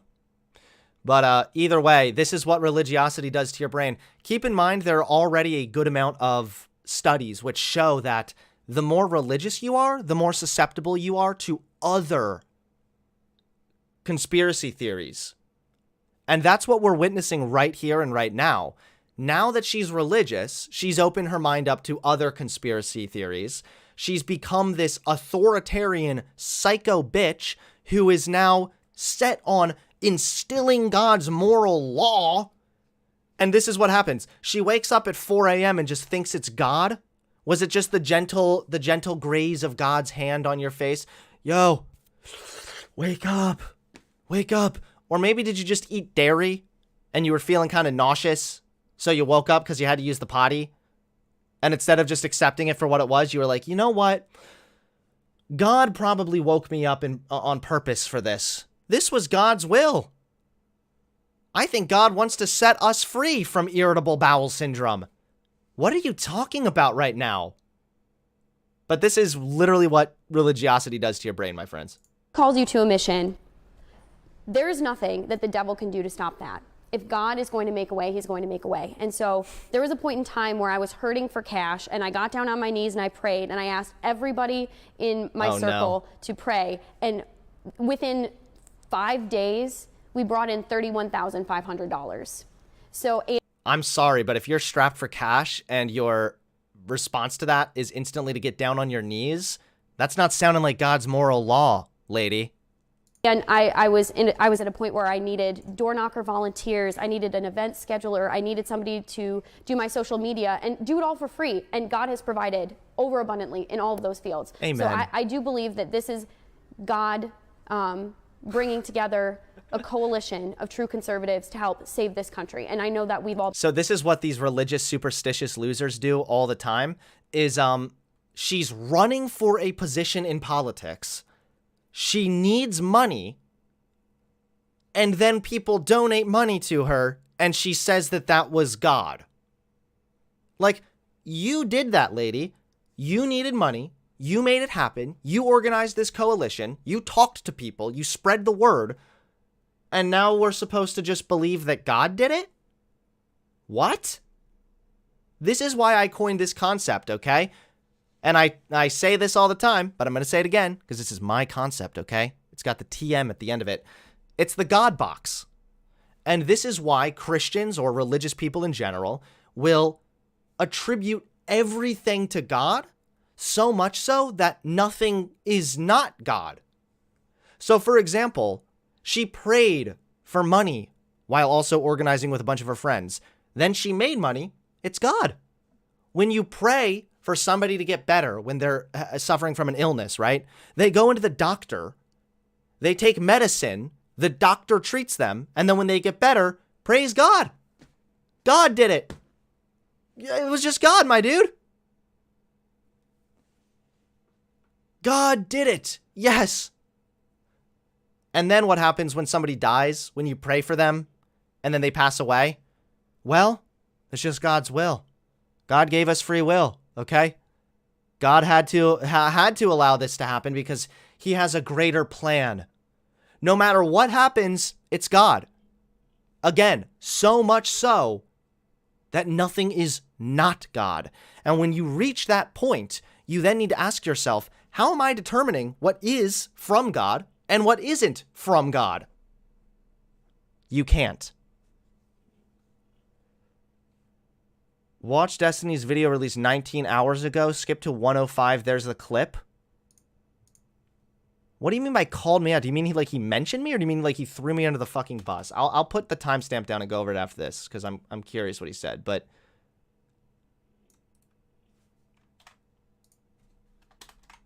okay. I've been praying for that for a very long time. Sure, yeah, we've been praying. Some of us have been praying for that before you were born.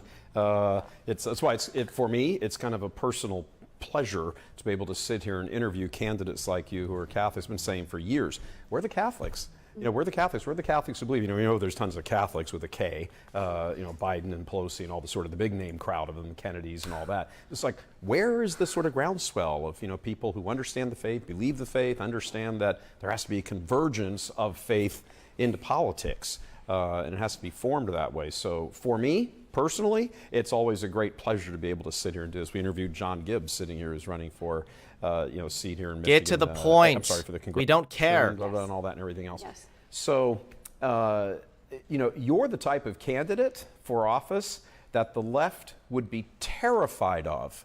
Since you support Catholicism and all of its teachings and so forth, you are automatically a hater. Yeah. You detest everybody who doesn't. You think everybody who's opposed to the church should be executed in the public square.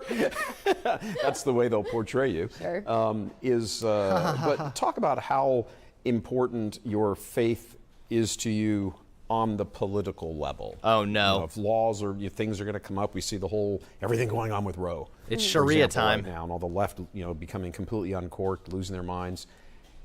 The question, they're saying they're coming after your gay marriage next. They're coming after your birth control after that and everything else. Well, you know what? Yeah, absolutely. Okay, you know what? Thank you, Blondie, on Church Militant. I'm glad to see that the Christian Taliban seems to be rising up. That's great. All right, so not only are you now against abortion, you're against contraception, which lowers the rate of abortion, and you're against people's freedoms to get married to who they love so long as it's legal and consensual. That's great. This is exactly what I mean, by the way. When these people say God's moral law, what they mean is what makes them feel comfortable. Goes back to the God box. Again, God is whatever they want God to be, because there is no consensus on God, on what God wants, or if he even fucking exists. So now, since gay people make this chuckle fuck uncomfortable, Well, that's just from God, you know? God put the fifis in my tummy. So therefore, gay people bad. It's so simple to be a Christian. Holy shit. Yes.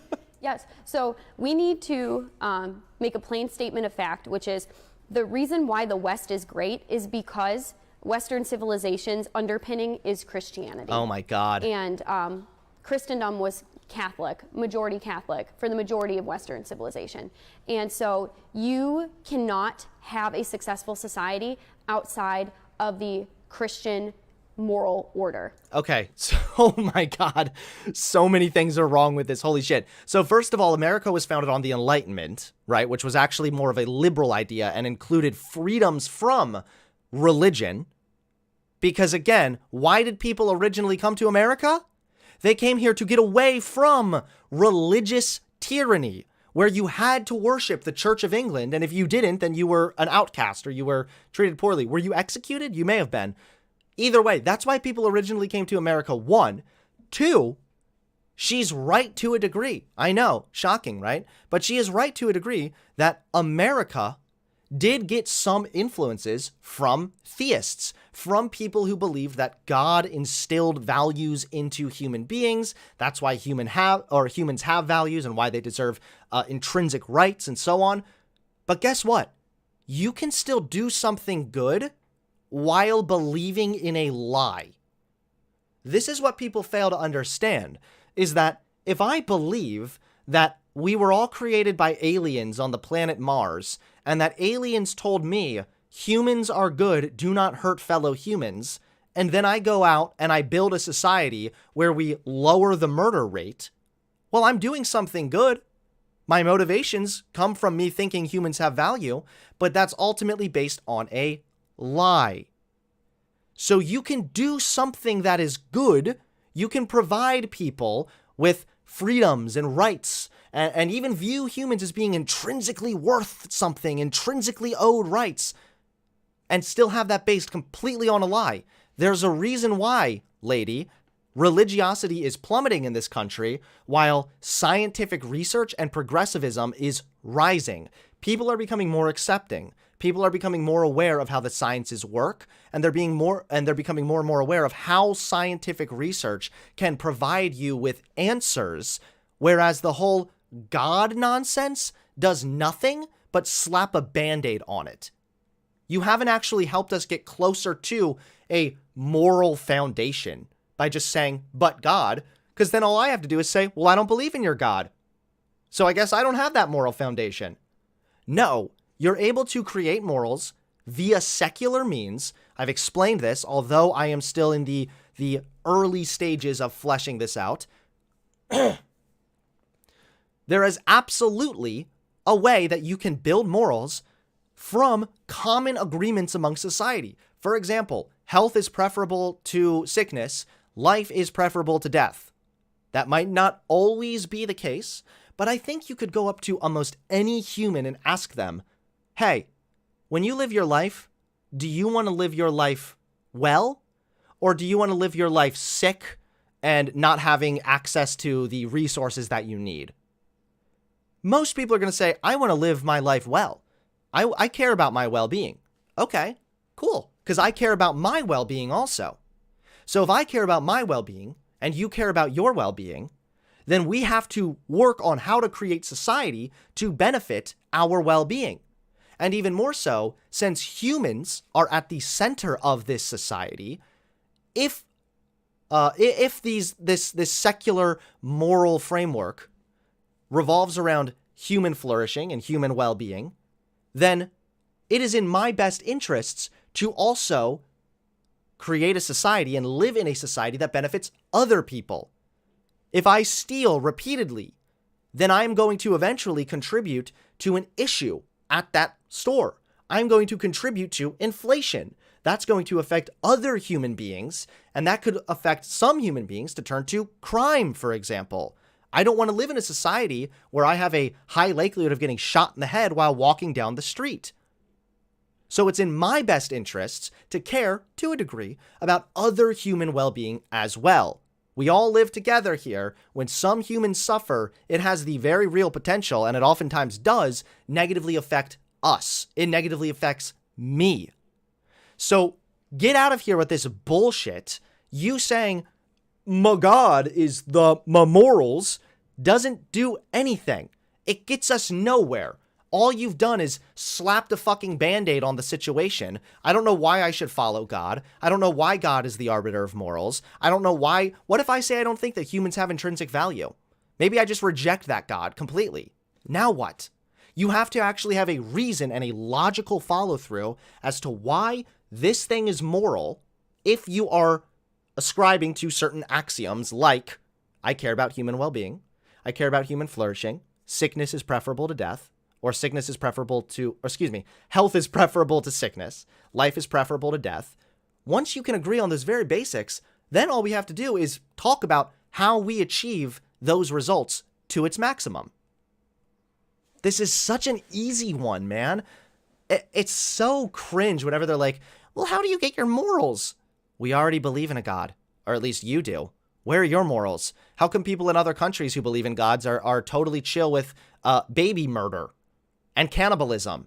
They believe in God. Where the fuck is their moral foundation? Give me a break. And things like abortion and things like gay marriage are outside of the Christian moral order, and they lead to chaos and destruction and a culture of death, which is why we're seeing that today. So let it be known that obviously she is completely wrong, and I'll get to that in a second, but even there, she says chaos and a culture of death. She, too, is actually basing this on caring about human well-being. Now, of course, she's completely wrong, and she's claiming that Christianity is going to get us there, which is nonsense as well. But just let it be known that even where she says, gay people bad, we need Catholic morals, blah, blah, blah, that's ultimately built upon the foundation of caring about human well-being, which is something we all care about, and we can care about without a God that we can get to through purely secular means. She actually just proved my point right there. Second of all, no, allowing gay marriage does not result in chaos, milady. It actually results in the opposite. Oppressing other human beings who love each other and want to get married is not only fucking despicable because we believe that humans have value, but it's also wrong, and it's a violation of the Constitution if you are considering marriage to be a state institution, but then you are biased in who you grant marriage licenses to based on your religion. That is a violation of the First Amendment. There has to be a separation of church and state. You cannot legislate you cannot pass laws or make rules that favor one religion over others. You can't do that. So you, lady, are a fascist. She probably knows she's a fascist. She would probably be fine to consider herself a fascist. But at the end of the day, claiming that this leads to chaos is nonsense. It leads to the opposite. When you oppress certain groups of people in your society, especially blatantly like what you're advocating for, that leads to civil unrest. That actually leads to chaos. What a fucking dipshit. We've abandoned the Christian moral order as a nation, and we are reaping that destruction. What's the destruction? You are going to somehow be able to put up a stalwart defense against charges of, oh, you just want a theocracy. You're one of these crazy extremists who blah, blah, blah, blah, blah. First of all, I don't think there's anything wrong being an extremist. I mean, Martin Luther King was an extremist. I mean, the idea that you're an extremist sort of paints in people's heads that, therefore nothing you say should be, I like how he's like trying to strawman the other side, but he's actually like very legitimate. What are you going to say to the people that say you want a theocracy? Well, I mean, is she advocating to legislate on the basis of her theocratic beliefs? I'm pretty sure that's called a theocracy, blondie boy. What? Second of all, he's kind of right that there's not necessarily anything wrong with just being an extremist in and of itself, but what are you an extremist on? If you are extreme when it comes to enforcing your moral and Christian beliefs, then you are a bad extremist. If you are extreme in doing away with racism, then you are a good extremist. It's true that just extremist itself doesn't necessarily mean good or bad. It depends what you're an extremist in or on. counted as having any meaning. Almost every good movement in the world was an extreme movement. I don't see what we believe is extreme at all. Right. This was what was normal for 2,000 years, okay? So things like no-fault divorce, things like abortion, things like gay marriage, all of those things were not legal. Even blasphemy was not legal in the United States until the latter half of the 20th century. Woohoo, 60 years of liberalism, and look where we are. Holy shit. So again, we're at a blatant violation now of the Constitution. These people that claim to be all America first are always America last. They always are. She doesn't care about the foundation of America. Blasphemy laws? What's blasphemy? What kind of blasphemy, lady? What happens if somebody says, yo, Islam is dangerous? Oh, well, lady, that sounds like blasphemy to Allah. Are you against that? Or is it only blasphemy against the God that you believe in? If somebody blasphemes, the Muslims' imaginary friends, that's fine, based, red-pilled, bruh. But if somebody blasphemes your imaginary friend, now we have a problem. Now you got to go to prison, okay? What the fuck are you on about? Also, I hate the fact that she's appealing to what is and is not normal. To a degree, what is and is not extreme is culturally defined. That is just a fact, right? So, I mean, it would be extreme to be against slavery in a time when slavery was the norm. So, even by her own definition that she has posited here, now she's in the minority. She is extreme. She absolutely is. When she says, I am in favor of getting rid of gay marriage and banning contraception and banning abortion and I want blasphemy laws, you are at odds with what the majority of Americans want. Hunter's having his 15-year-old atheist arc 10 years later, and you know what? I'm here for it. Okay, well, it doesn't have to be a 15-year-old atheist arc. You should really, if you want to believe in God, fine, but don't turn out like this psycho. And again, it doesn't matter what was and wasn't normal thousands of years ago or for the last century. That's the beauty of science. And this is also the beauty of a secular moral framework, is that you're basing it on pursuing human well-being, and you can figure out how to get there, usually with science. Scientific methods and studies and knowledge and academia can tell us that people are happier when they are allowed to get married to who they love so long as it's legal and consensual. Okay, people tell us, science helps us learn that actually being gay is not a mental illness. In fact, being gay is a sexuality that cannot be changed. So now, because of science, which progresses us in one direction, we can now shape our morals around that. I used to be against gay marriage because the scientific research at the time was suggesting it was a mental illness. That is no longer what the scientific research says, because that's what science is. It changes and evolves and it moves and it gives us better answers and brings us closer to the truth. So now, I don't think that being gay is bad. Now, I would like to believe that I would be unique and never would actually think it's bad. I don't know because I wasn't born then, but I do know that it's not a mental illness. This is the beauty of science and secular moral framework. See, this girl wants us to go back to the archaic wasteland that used to exist hundreds and hundreds of years ago. Back when women were property and whatnot. That's where she wants to take us. Because she is basing her moral foundation on an archaic book of fables. I base my moral foundation based on human well-being and what the scientific and rational explanation is to achieve that. My moral framework can change and adapt with the times. Hers cannot. That's why I'm able to be progressive and she wants to return to monk. Our society is heavily medicated, full of mental illness. There's been over 60 million children aborted. Children of divorce are, among the most depressed, and divorce is so widespread. This is abnormal. The society. Wait, the high rates of mental illness, you can't just say it, therefore society's crumbling. You know, there was a really high rate of suicide, for example, back in like the 50s and 60s, right? Like, when people thought that being gay was icky and women knew their place, you know, the good old days, right? Well, there was a high rate of suicide then. So what's your explanation? There's more to the mental health crisis than gay people can get married? And what the fuck are you on about with divorce? I see what you're saying, chat. You know what? It's quite possible that she does want to make divorce illegal. Because, you know, if a wife is getting raped and beaten by her husband every day, well, you know, fuck it. You shouldn't have gotten married. Most depressed, and divorce is so widespread.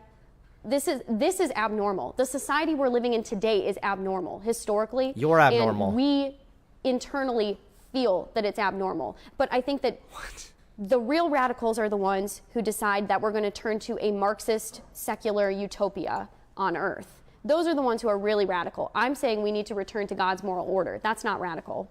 What is God's moral order? If it involves restricting other people's rights, then I want nothing to do with it. Because it sounds like God's moral order doesn't actually have human well-being in mind. No, it's not. Well, if they say, okay, well, you know, you're just trying to impose your... Also, just another thing. She can't appeal to this is abnormal when, again, her positions are at odds with the majority of America or Americans. She's the abnormal one here. Being abnormal is not what determines if something is right or wrong. Bad argument. Your morality on everybody else. How do you answer that? God's morality is for everybody, and it's the only thing that's going to give us a safe, prosperous, happy society. So if Really? you ultimately want happiness, you know, in the Declaration of Independence, the pursuit of happiness, you cannot have happiness outside of God's moral order. If you try to live outside of that, you're inevitably going to be miserable. Okay. I know that these aren't really very good comparisons, but what comes to mind here is the fact that there have been studies that show that the areas that have more religiosity tend to do worse and have worse mental health issues and just worse well-being for humans as opposed to the areas that have less religiosity.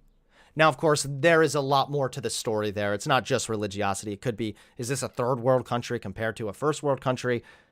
But go and look at the places where the highest rates of human well-being and human happiness are. It's largely in these Scandinavian countries. And guess what? Religiosity is the lowest in those places. So can you explain that one to me, Missy? Yeah, I think that's true. You look at all the, you know, every statistic you look at is, you know, the suicides and depression and just everything. Overdoses on drugs, opioid addiction, everything. Among young people. Yeah. Among young people, it's really If only horrifying. God was here. Wow. Let me come back to the I remember when we were way more religious. People never did drugs then. contraception question, if I can, because there is, within the pro-life movement, I mean, you're a lifelong Michigander, there is a split saying, well, you know, contraception's okay. What matters is, you know, you don't abort the baby. And, you know, if you happen to get pregnant. This is about to get AIDS. And that largely splits among religious lines. For the most part, within the pro-life movement, for the most part, cell phone. Protestants are down with contraception, or as long as it's not abortifacient and this and that and everything else. And of course, some of these things become extremely gray. There's not necessarily a way to know that. And Catholics, who have really been the, you know, the tip of the spear of the pro-life movement ever since Roe v. Wade, are like, Cell no, phone. you can't have contraception in this. It seems like that issue within the pro-life world needs to be settled. What are your thoughts on that? We have a declining population. Oh, no. And contrary to what the global elites might want you to think, we do not have an overpopulation problem. We have an underpopulation problem. People are not reproducing. People are not having children. Families are shrinking. We don't have enough Gen Z to support the aging boomers on Social Security. That's bad. But all of this could be avoided if we were actually a truly pro-life culture, which means conceiving a child is a beautiful and sacred thing. Okay. Oh my God. First of all, the elites. That's setting off my little dog whistle tingle, okay? My butt is tingling, and that's what it means when it sounds like a dog whistle. First thing. Second of all, what the fuck are you talking about? you want us to be a more pro-life society, yet you are against contraception. You know, some people don't want to have kids, right? But they do want to have sex. And contrary to what God's moral law says, people are going to do it. People have been fucking since the beginning of time, okay? It is what is going to happen. Now, tell you what, lady, do you support a public healthcare option to make sure that there is better access to medical attention if a woman, say, gets pregnant and then needs to give birth with medical attention? No? Because that's communism, right? Exactly. When these people say that we need to be more pro-life, what they mean is we need more women being forced to be baby incubators. That's it. Because again, what do Republicans really support once the baby's born? Nothing. They vote against free lunch at school. They vote against stronger welfare policies which benefit families. They vote against the child tax credit that cut or slashed child hunger rates. They vote against this stuff. They vote against the things that actually make life better for humans. And then they simultaneously say that more women need to be baby incubators. Really? Do you think that if women had to just like pump out babies every time they wanted to have sex because they weren't allowed to use contraception, that would be a better society? Do you honestly believe that? You talk about depression rates. You know there's such a thing as postpartum depression, right? Where you get severe depression after giving birth. That's like a thing that happens. If we're talking about more women being forced to give birth, then we're talking about higher rates of depression, for sure. You're also talking about shittier lives for those children that are being born. But I know, you don't care about any of that. So long as there's more white people being pumped into the country, once they're born, fuck them. They need to figure it out, you know? Pull themselves up by their little baby bootstraps. Walk down to the local Walmart and buy your own formula, Timmy. I don't care if you're 3 years old, okay? That's exactly the mantra for these people. They are not pro-life. They are only pro-birth. And it's disgusting to me that it's some dumb bitch like this person would unironically try to run for any kind of powerful position and then say that we should get rid of contraception. That is the number one way to reduce abortion rates. And she's against that because she doesn't care. That's God's moral law for you, though. And that is why sex ought to be between one man and one woman in the confines of marriage. Why do you assume that if people are having sex when they're married, that means they just want to have kids? You know that sex is also used to strengthen the bonds between couples, right? You know that men ejaculating is actually really healthy for their bodies and lowers their likelihood of getting prostate cancer, right? What is this weird-ass idea with these religious types that sex is only for reproduction? It's never only been for reproduction. It's never going to be only for reproduction. And just if you have a breeder fetish doesn't mean that you can legislate that on the rest of us, Missy. Open to life. And open to life, absolutely. From a Catholic standpoint, if you go to the Didache was the compilation, I suppose you could put it, as and just the teachings of the apostles. It's actually what it means, teaching. And right in there, from the earliest days, it says no birth control, no contraception. In some editions or translations, it calls it sorcery, but it's all meant to prevent conceiving a child. Based. During Amy Coney Barrett's nomination hearings, they kept coming after her on the Griswold case, which I think, that's the one that made contraception legal in the United States back in the late 60s. I was really sort of struck by that. They talked a little bit about Roe, but they seem to have understood.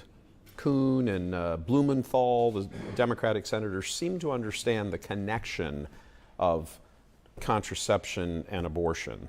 They didn't really talk that much about Roe. They kept quizzing her about Griswold. So it seems there's an awareness on the left that, boy, once you go after abortion, in their point of view, it's a slippery slope to Griswold and Obergefell and all the rest of them. Wait, you can't claim it's a slippery slope while the person you're literally interviewing is saying, yeah, once we get rid of abortion, we need to get rid of contraception. It's no longer a slippery slope, pal. Dude, I'm going to make a joke, okay? I think this guy is actually blonde.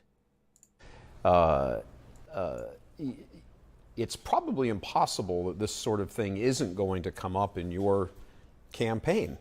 How do you answer the local press person who might be your age and just sees you as some loony who thinks she wants to take away your birth control?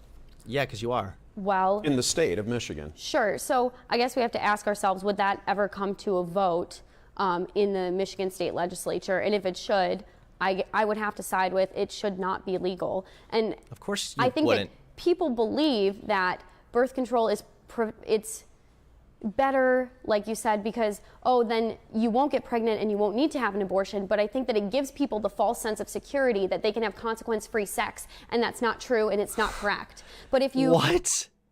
Consequence-free sex? Yeah. That's not a bad thing, lady. What do you... This is what I mean, is she's now basing this on... Well, actually, the thing is we don't want people running around just having sex. Why? If there's no negative coming from that, then why the fuck are you against it? Can you help me out here, lady? I'm trying not to make a sexist joke here, okay? But holy shit. What's wrong with having sex if it's consensual, legal, amongst adults?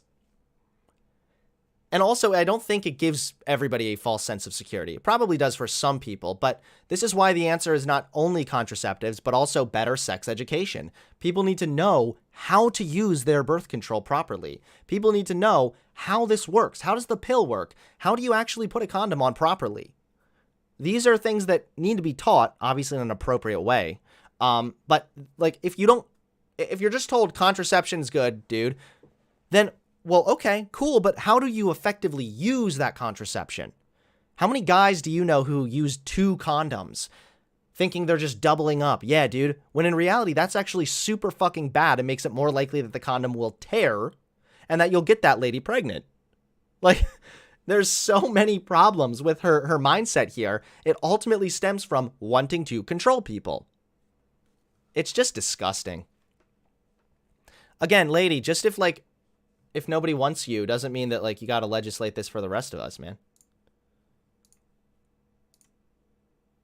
Hello? If there is no such thing as consequence-free sex, in reality, there's nothing to prevent conception other than, you could say, NFP, which is a Catholic thing, natural family planning. People are going to take it more seriously and be more careful about their actions. And I think people would actually be more likely to wait until marriage, to practice chastity, which is incredibly important. Why does this matter? Why?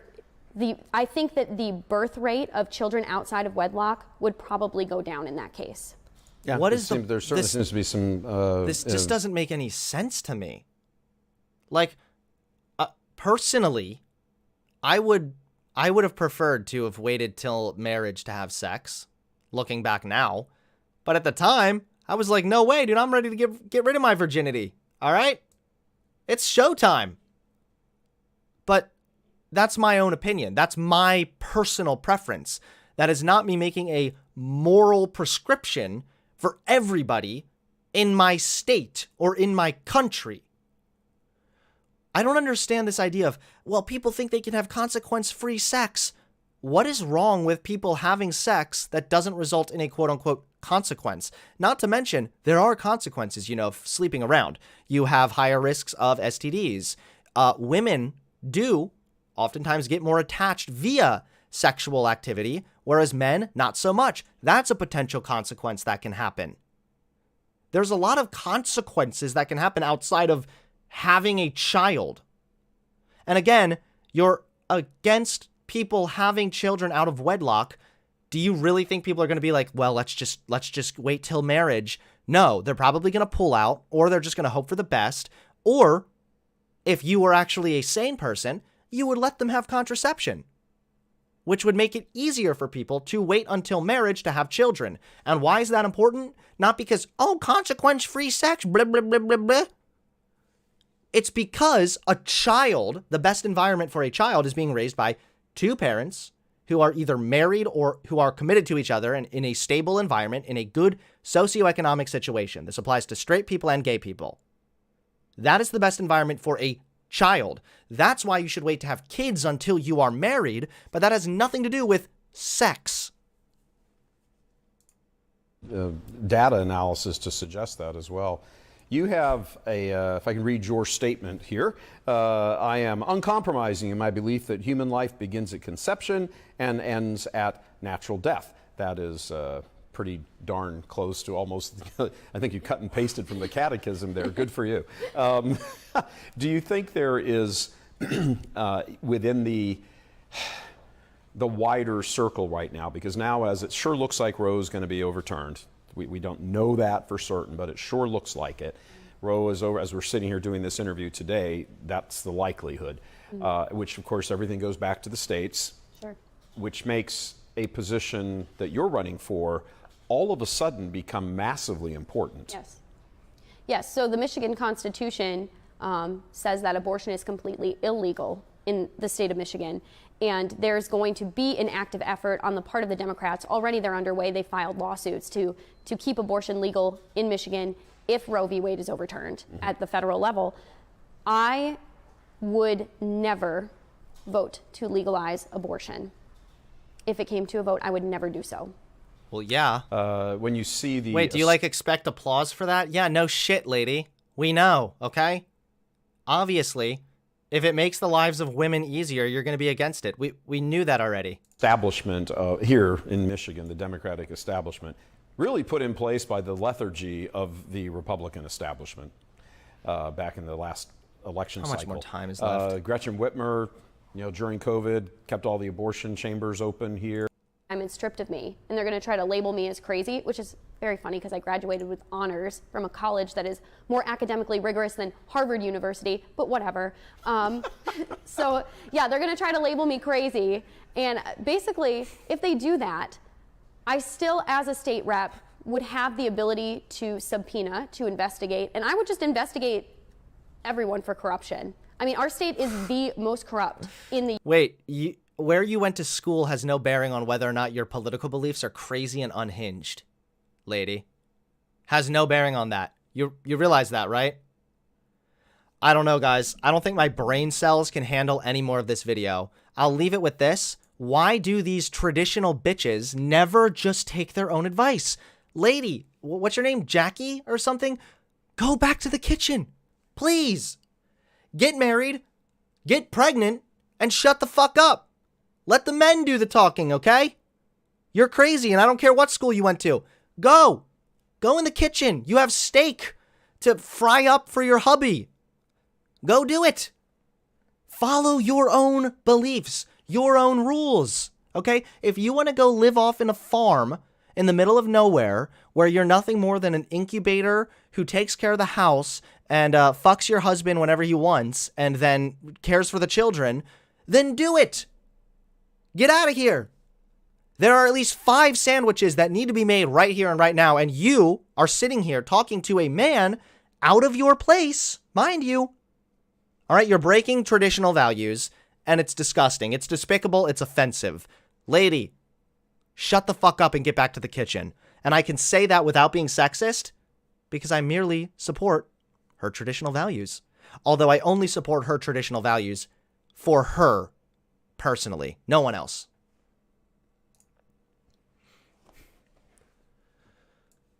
Okay. Bio Ico, thank you for the $2. Religious friendship bracelet. Yeah, that would be cool. That's like the rosary, right? Z King, thanks for the $5. Christians like her acting like victims is a spectacle like no other. The delusion is glorious. Homegirl needs a straitjacket. Amen. Now that is divine words right there. Caveman H, thank you for the $5. Her brain is soup. She doesn't think about this issue with any nuance. In her mind, every married couple wants 24 kids like those Duggar kooks. Yeah, actually true. Yeah, that's true. Guys, these are the brain cells that I'm constantly losing, okay?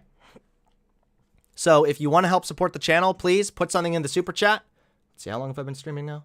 We're getting close to the 4-hour mark, so stream is going to be wrapping up here somewhat soon. So if you want your donation read and responded to, now is the time to do it, my friends. Thank you.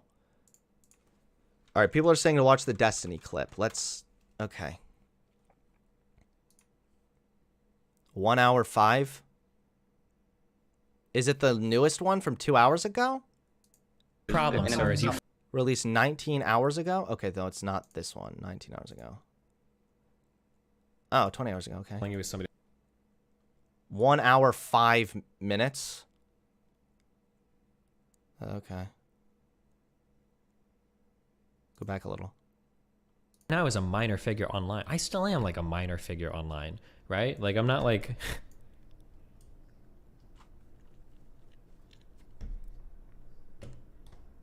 The reason why I cite Hunter is because I can't think of any other prominent right-wing online personality that not only publicly changes views at the expense of losing a big chunk of time, but also literally disavowing his former self, making new content, dismantle is great. Okay, but like, this sounds so mean. I don't care. I don't care about anything anymore. Fuck it, dude. I've had a... Oh, are they gonna Kinda look at my rough week today. stats? Is this the path that everybody needs to go? Killing your channel? Like... With over 500,000 subs, Hunter's posting like less than 500,000 views. Like, is this what you expect from everybody? Like, this is what needs to happen? Hunter's like seppuku'd himself online. If you have honor and if you believe you are wrong. Okay, well, for the rest of us that live in the real world, like, this is an unreasonable expectation. Like, not everybody's gonna like fucking completely Sudoku themselves off the internet like this, but... Not that I don't think anything negative about Hunter, you know, but There's nothing negative here, guys. What are you talking about? why is your sub much more to the left of you? I don't know, I'm not sure. 'Cause Guys, all of why my are you base saying he posters are called me overposting the out? This is not a liberal call subreddit out. It's not unreasonable, sorry. I feel like this has been quoted a million times in movies, probably over There's nothing. Okay. Here you said he called me out. I didn't realize that was just like him mentioning me that my channel died. Like, who gives a shit? Kiani Flo, thank you very much for the $5 donation, and thank you for supporting the grift. If they think that having sex is irresponsible, why would you think that it's a good idea to let them have a baby? As a Christian, I find it stupid. You know what? That's an excellent point, but they haven't thought that far. Instead, they just think sex bad, kids good, child bride good, if they're Republicans, and no contraception, because it's bad kind of shit.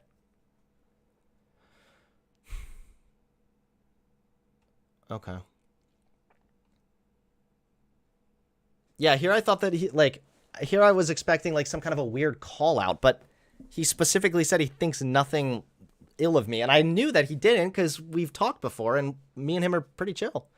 Last I've checked, so yeah, I don't know if maybe somebody thought that this was like a call out, maybe they misunderstood. I don't know. There was nothing wrong with that clip though. It's true, my channel's gone down significantly in views, but you know what? I don't give a fuck.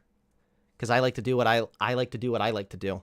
I like to talk about what I want to talk about. And if my beliefs are not conservative, then I don't want to sit around peddling conservative bullshit all day for the paycheck. Not only is that a grifter move, it's a move that I would not want to do. I would be miserable. Like, I look forward to my streams, right? Like, this is like the highlight of my day. On the days that I get to stream, I'm like, sweet, yeah, nice. Destiny also used you as the most moral example of what you did, but understands why others don't take your route. Yeah, people don't have to take my route. I also think that, like, saying unless you delete every old video you made, you're not truly different is really lame too. Like, that's what I wanted to do. People don't have to do that.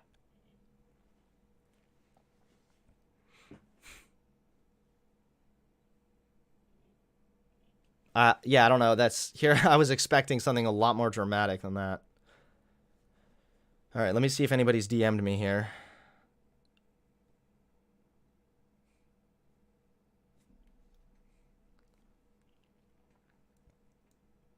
Yeah, he wasn't criticizing me at all. It was actually kind of a compliment. All right, no, nothing here. I live for your streams at this point. You know what? Prove it and put something in the super chat then, cuck, all right? Because George Soros has been a little slow today, you know? What's going on, Soros? You know, hold on, let me pray. Dear Heavenly Father, please put a hedge of protection around my PP. And, oh wait, wrong prayer, sorry. Dear Heavenly Father, please help my Soros bucks to flow like a land of milk and honey. Help it to drip all goopy all over me. Right all over my face, in my eye, and a little bit in my mouth, too. Please, God. Please. Jesus, come. Come through. Thank you. And also, signed George Soros. Bear, is that Bear Fur? Bear PHR? Thank you for the $5 donation, my friend. I really appreciate the dono. Thank you. Be careful, Hunter. If you keep talking like this, Jesus' dad isn't going to let you come to his forever party in the clouds. Good. I don't want to go to God's forever party in the clouds. Who wants to sit around all day in a fucking robe with a harp? Sounds boring. At least in hell, we have like fire and sounds like some bonfires. Maybe there'd be s'mores. I don't know. Okay.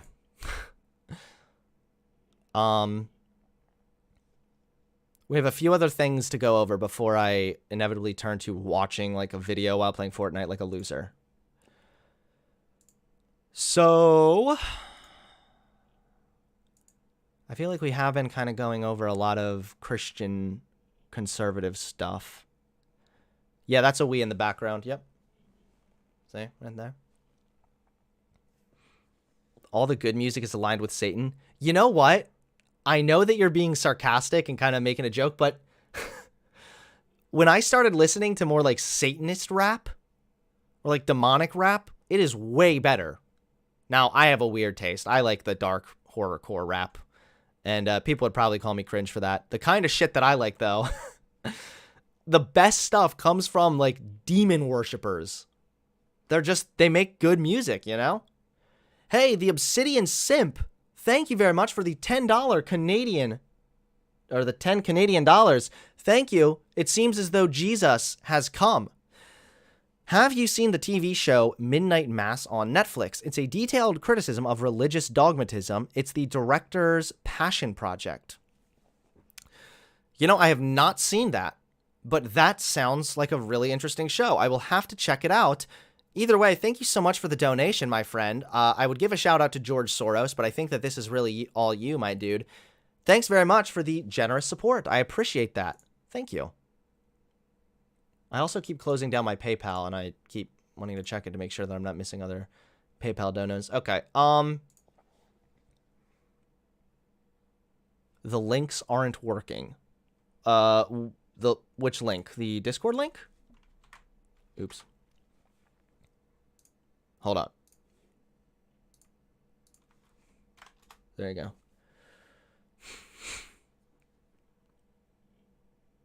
There is no such style as devil rap. Did you talk about Elon yet? Yeah, I did. Sorry. I'm gonna have to go take my medicine here in a second, so I might have to take a quick pause from the stream. Hey, Everfrost56, thank you so much for the generous George Soros bucks. Screw Sky Daddy, he'll have the rock star drugs and freedom. Yeah, drugs and rock and roll. Let's make it happen, boys. See, God just hates fun, and his fan club does too. Mauricio Fuentes, sorry about the last name, dude. Found you through Vosh. I'm a big fan of you, Hunter Avalone. You know what? Thank you so much, my dude. I really appreciate the donation. And I'm so glad that you consider yourself a big fan. And even more so, thank you so much for the big tip. Thank you. I really appreciate that.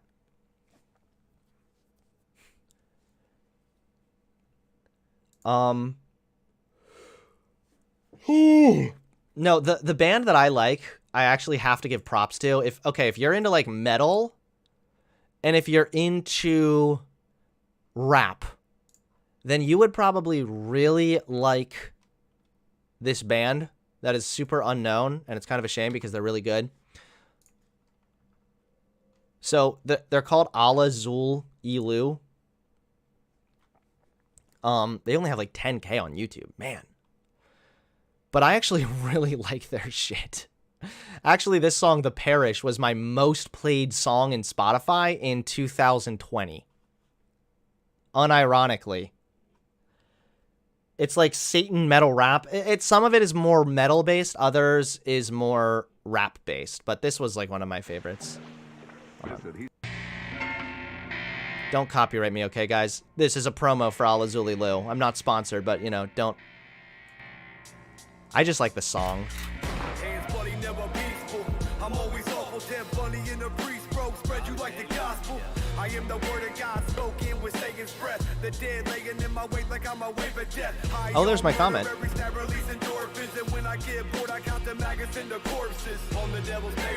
And what's kind of cool about these guys, even though it's sort of cheesy, they wear those masks and nobody actually knows who they are.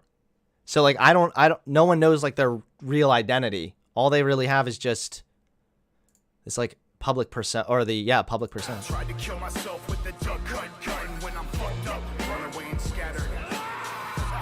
Screams drowned out in I liked it. Nobody matters. Motherfuckers expendable. 3 on stage, all in unison, identical.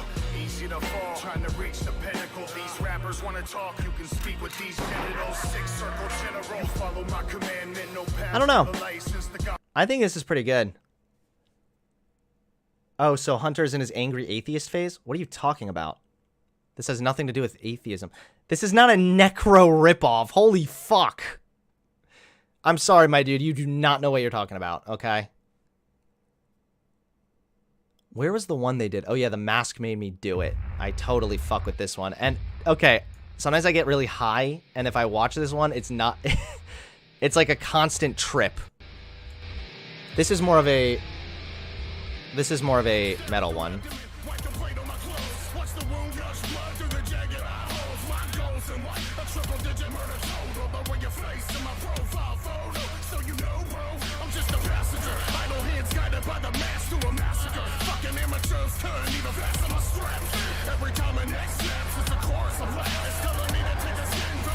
Yeah, I like it. It's good. It's good shit. It's not a necro ripoff. Anybody that says that, you're banned, okay? I mean, the thing is the Suicide Boys Goes Harder. Ew. That's like mainstream horrorcore. That's not real horrorcore. Hey, Jet Grov, thank you very much for the $5 donation. You should check out Moral Oral.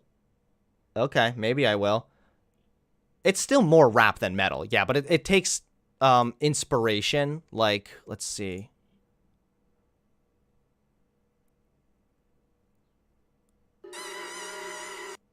The rhyming, my mind is train spawning souls in the halls of the shining, out of hell climbing. Cursing and damning me, bitching while nobody listens, cause we kept it in the family, but in reality we're writing a religion. Well, everybody's forgetting you fucking existed, and is it a coincidence?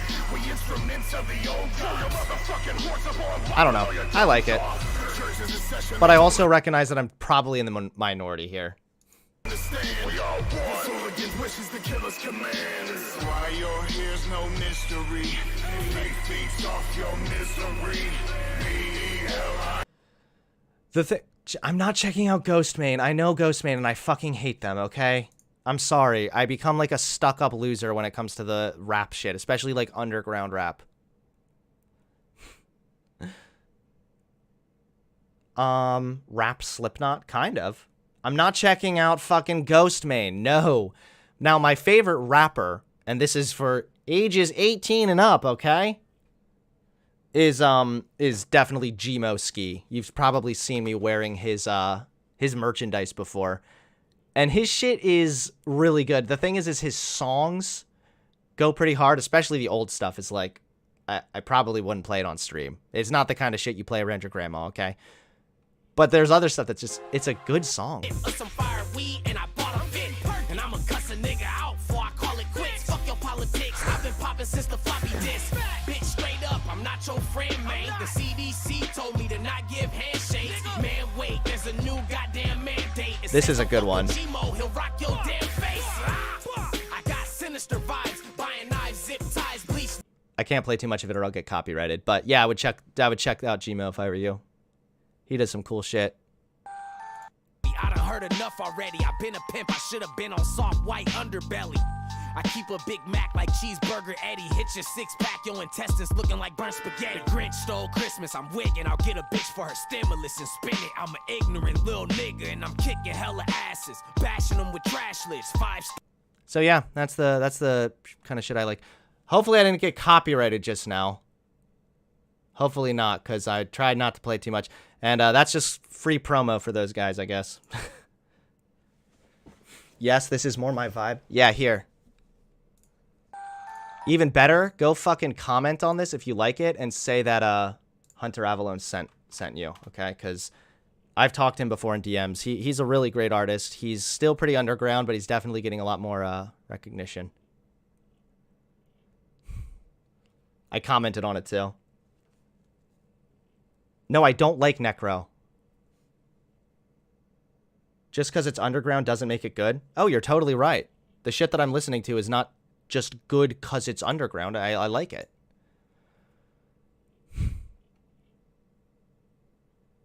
Ben Rock, thank you for the $2 donation. Can you please read this on stream for me? It's very short and I promise you'll like it. Oh boy. Okay.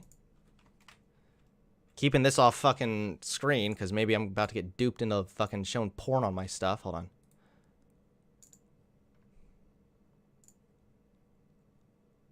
Is this it right here? Heresy in God's name. We were never hired as God's defense lawyers. There's suffering in the world. Sometimes one must be a heretic in God's name. What? I don't even know what this is supposed to be. Because when you see a person suffering, you don't say, God runs the universe, God will take care, God knows what's best. You do everything in your power to relieve that suffering as though there is no God. You become a heretic in God's name. Huh. It's kind of interesting, actually.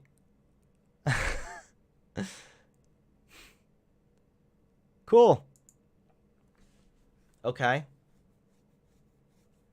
Hunter would have a more interesting conversation with a brick wall. Kren Greg, you got banned last night. Why? Why did you get banned? All right, we got to get on to some other topics, okay? Is my stream still safe? God has not smited thine. God, we're still cool. We're still pumping along. All right, I guess so. Well, there you go. All right, cool. Well, if you like that music, go fucking listen to it, okay? It's Gmo Ski. You probably see me rep his merch every now and then. They're just randomly banning people? Okay, Kren Greg, what did you want to talk about? Tell me what you want to talk about, and if it's something interesting, then I will hit you up. If not, then forget it. Hunter has a beta stream, gets mad when he gets trolled. First of all, no, I don't really get mad. I usually ask people if they want to talk to me. Second of all, considering your name is Based Plan Truster, I'm going to assume you're an John Doyle simp, which is okay, cool. Like, do you think that's me getting mad, saying like, hey, you want to talk? You want to join the Discord, pal? I was raised Catholic. What were you raised, Hunter? I was raised non-denominational. I would probably fall into the evangelical side of things, though. Okay.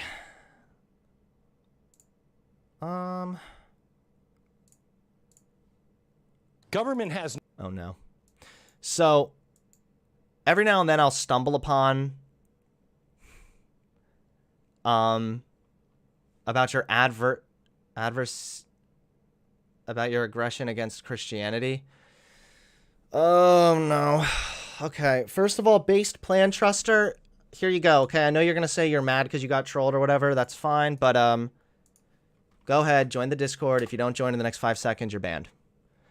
Permanently.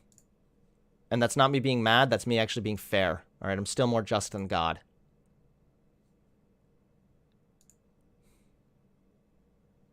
Okay. Why do more people want to talk to me about the Christianity thing?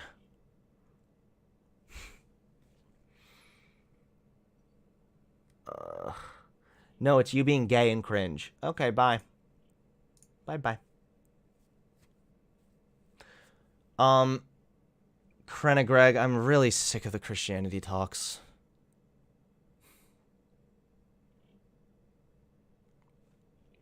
I'm really sick of it, man.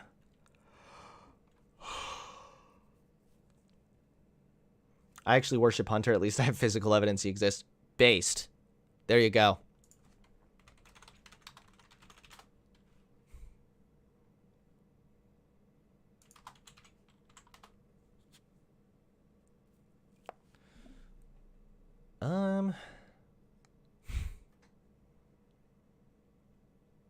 Where? I thought David Pakman, like, just went on the thing.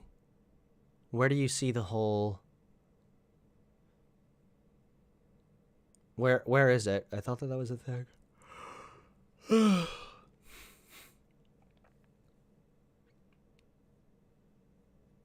You should know that shit-talking Christianity is like poking a beehive. It's fucking draining.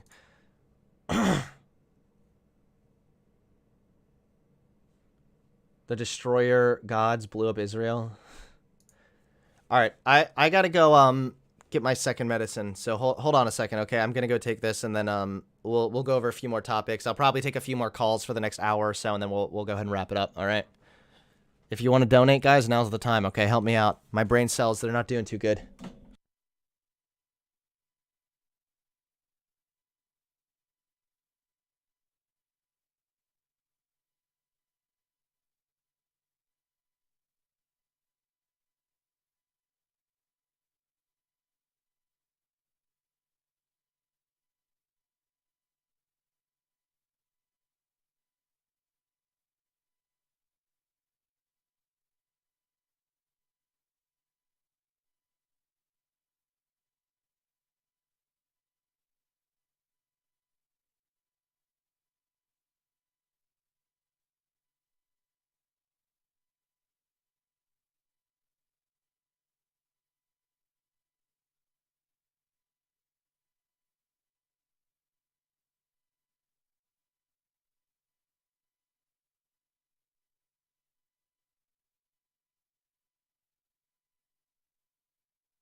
Hey, Aaron Kara Bajal, thank you very much for the $5 donation. Hey, Hunter, I've been watching you for a very long while, and I just wanted to show my support. You know what, dude? I really appreciate that. Thank you so much for that generous donation. Hunter is a coward that bans people. All right, Pain and Agony, here's the Discord. You have a few seconds to join. If you don't, you'll be banned. That's not me being a coward banning people. It's the opposite. I'm inviting you to talk on my platform, and you're being the coward by refusing.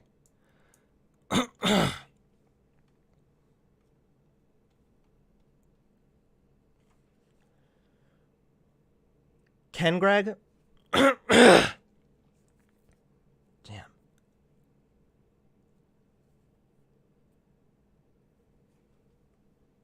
Damn. Discord or hell?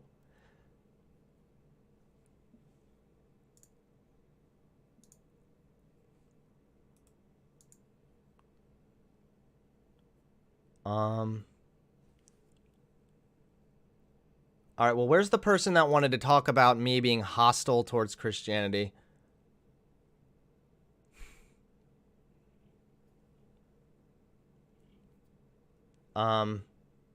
All right. Hey, Greg, was that your name?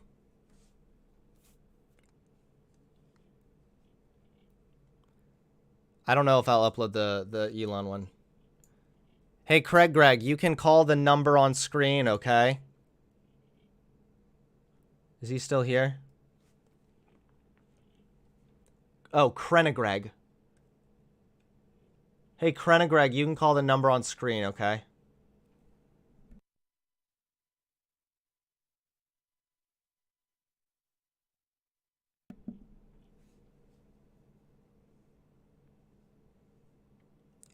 Jordan, are you serious? I surely hope this Jordan Stick person commenting is a joke.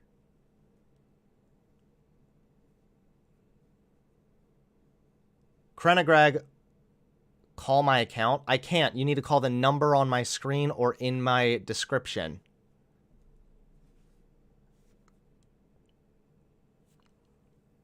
Is this Jordan people for real? Can one harp on black people because of more exposure to blacks than other races without being racist? Like Hunter harps on Christianity because of extra exposure to Christianity?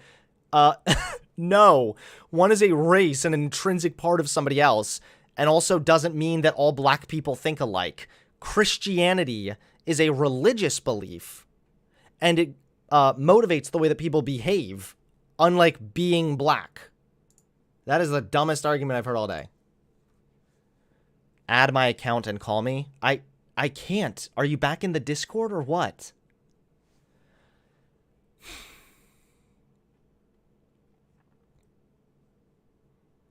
What's your Discord username?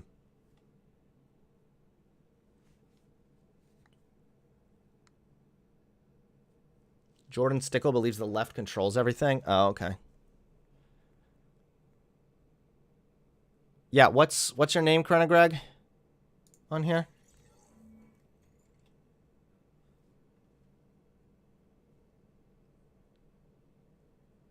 Okay. I guess he's just not gonna tell me. Oh. Okay. Alright, I will add you, alright? If that's what you want to do. Hopefully this is going to be a good discussion and not just like, you know, why do you not like God? Alright, I sent you a request. You can accept it, okay?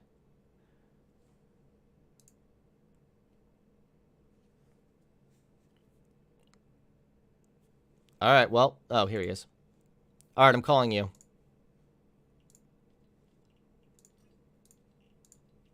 Hello? Hello? Hello. Can you give me a testing 1 2 3? Testing 1 2 3. Chat, sound okay? Does it sound okay?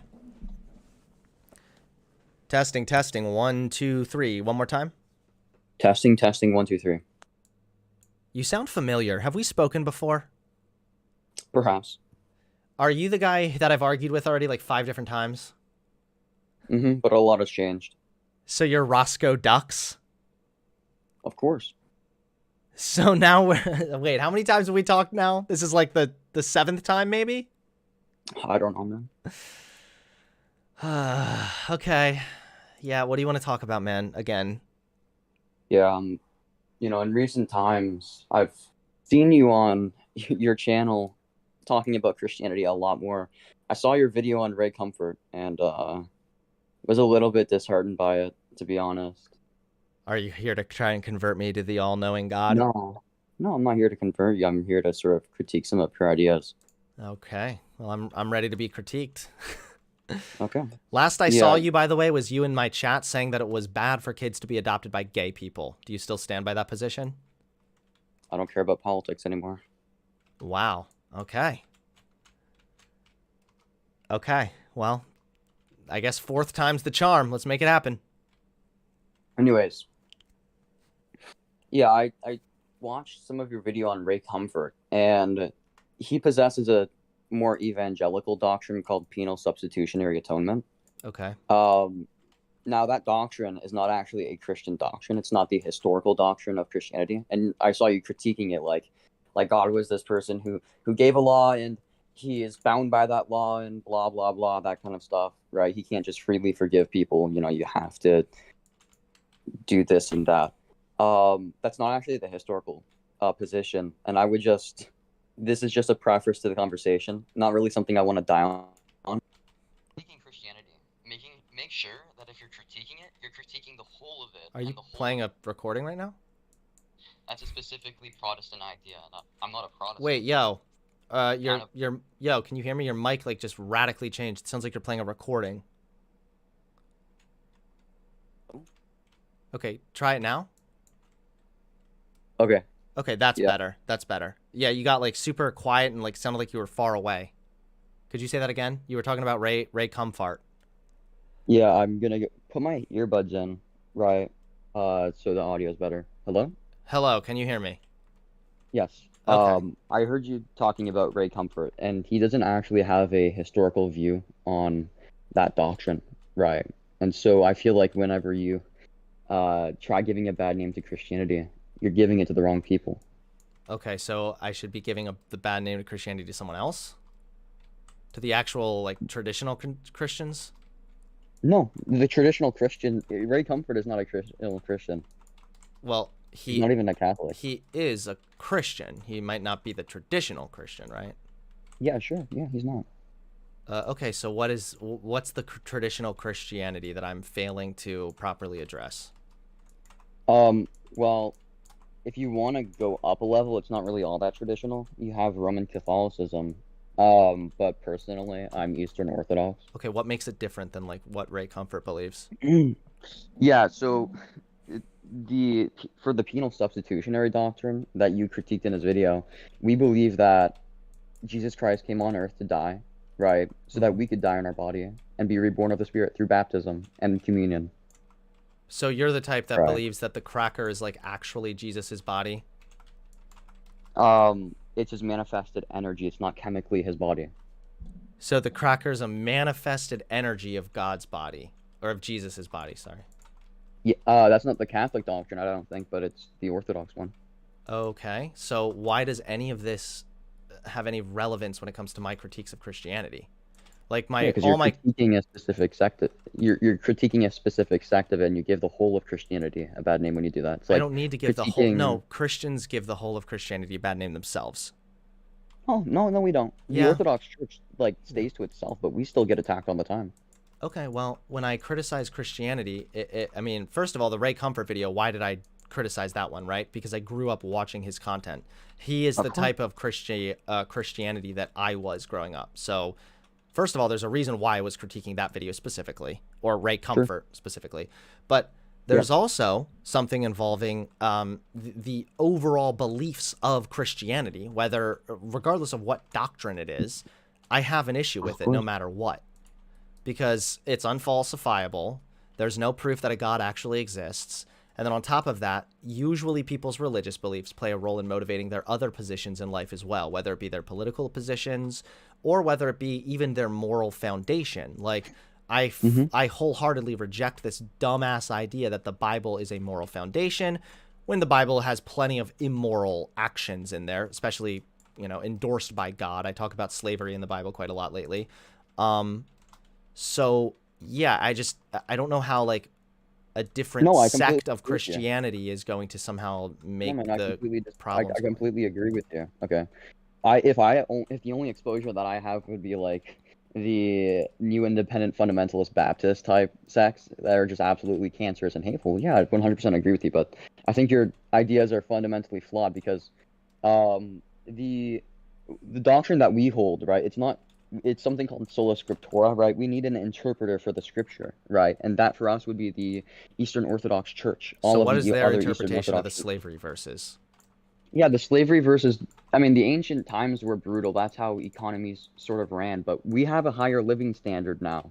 And so we can't do that anymore. But yeah, of course, obviously you can't do it anymore. But the thing is that does the translator in your church, do they or do they not acknowledge that God at one point, the same God you worship, endorsed slavery? Can you give me a specific verse for this? I'd like to see it. Yeah, it's Leviticus 44:25, I believe. When God says, when God says, the Lord said to Moses, and then he says, get your slaves from the regions around you. Hold on. I just want to get to this real quick. I don't want to. Well, this is one of my main contentions with Christianity. Yeah. No, I wanna get to this first so I can read it myself out of my Bible. Because I have an Orthodox study Bible on hand, so I can actually see what their interpretation of it is. Okay, yeah, I'd be curious. Yeah. So Leviticus chapter 20. What? Let me look it up to make sure I'm right, but I think it is Leviticus, I want to say 45:24. Oh, I'm sorry, I got it backwards. It's Leviticus 25:45.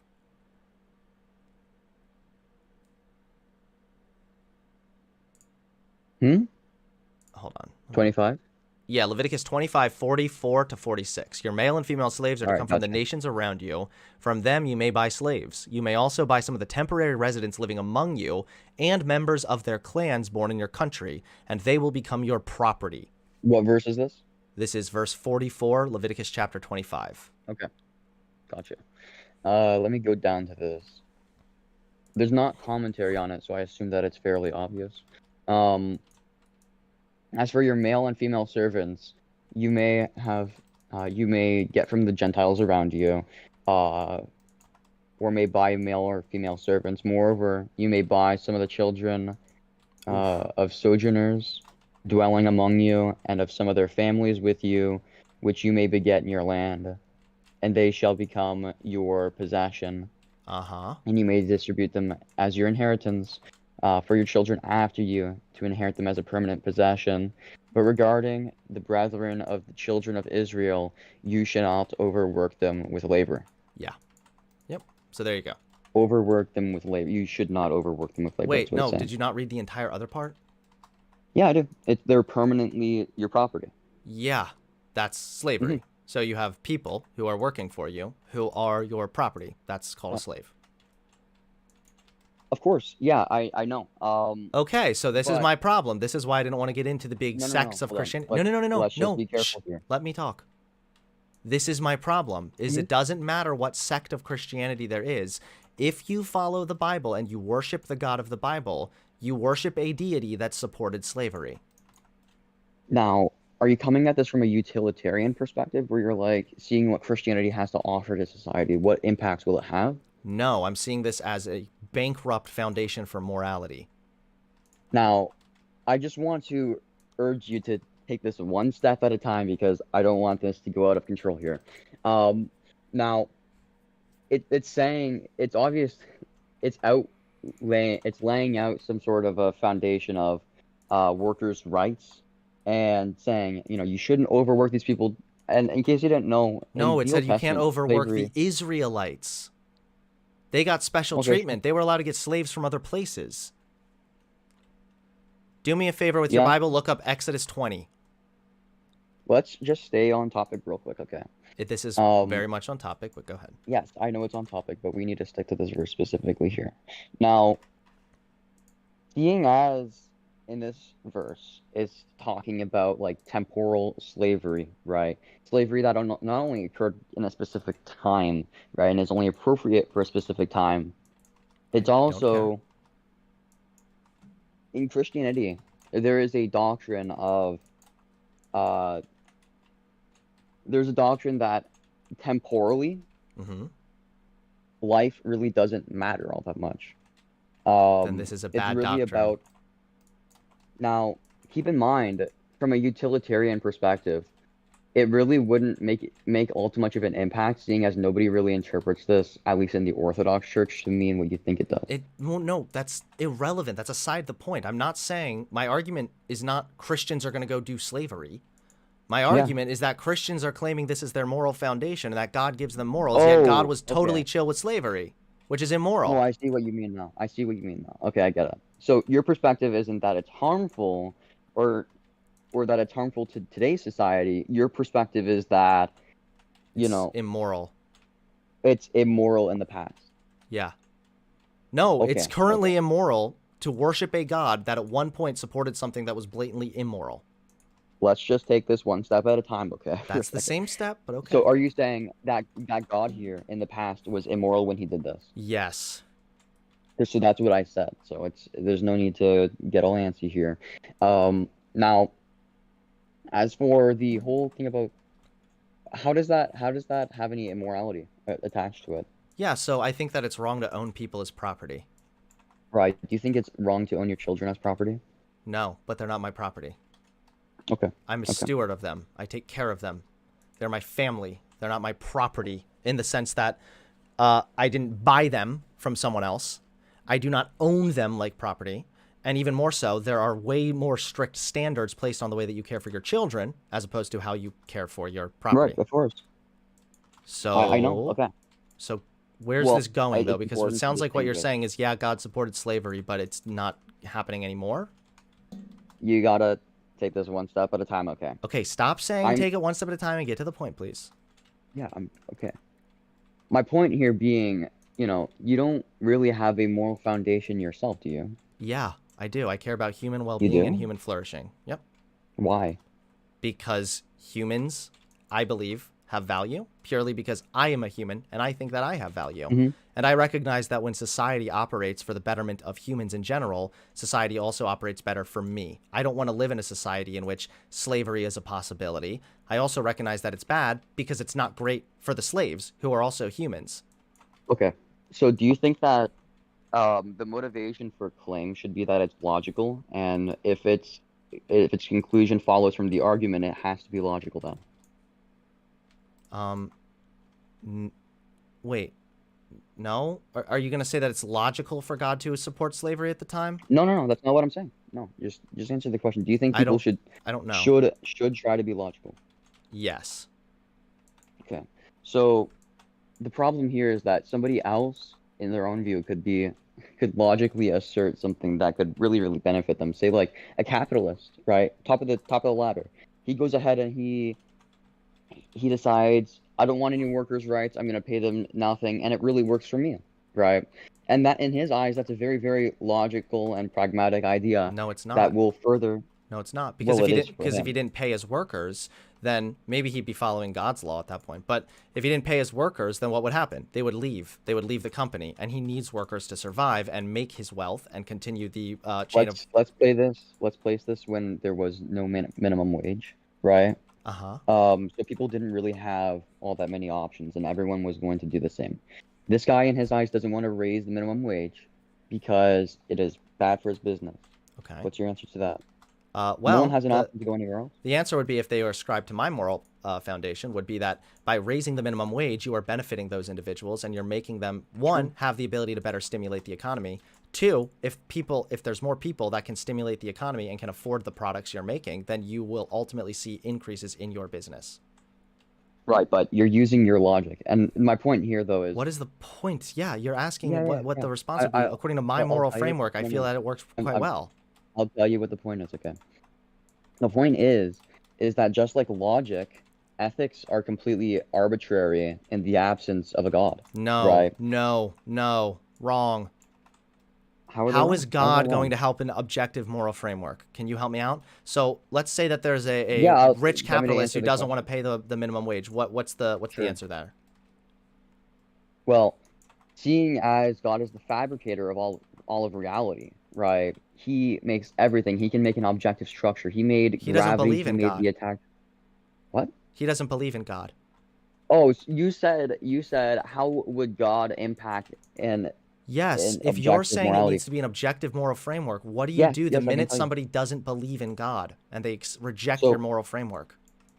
That wasn't the question that I heard.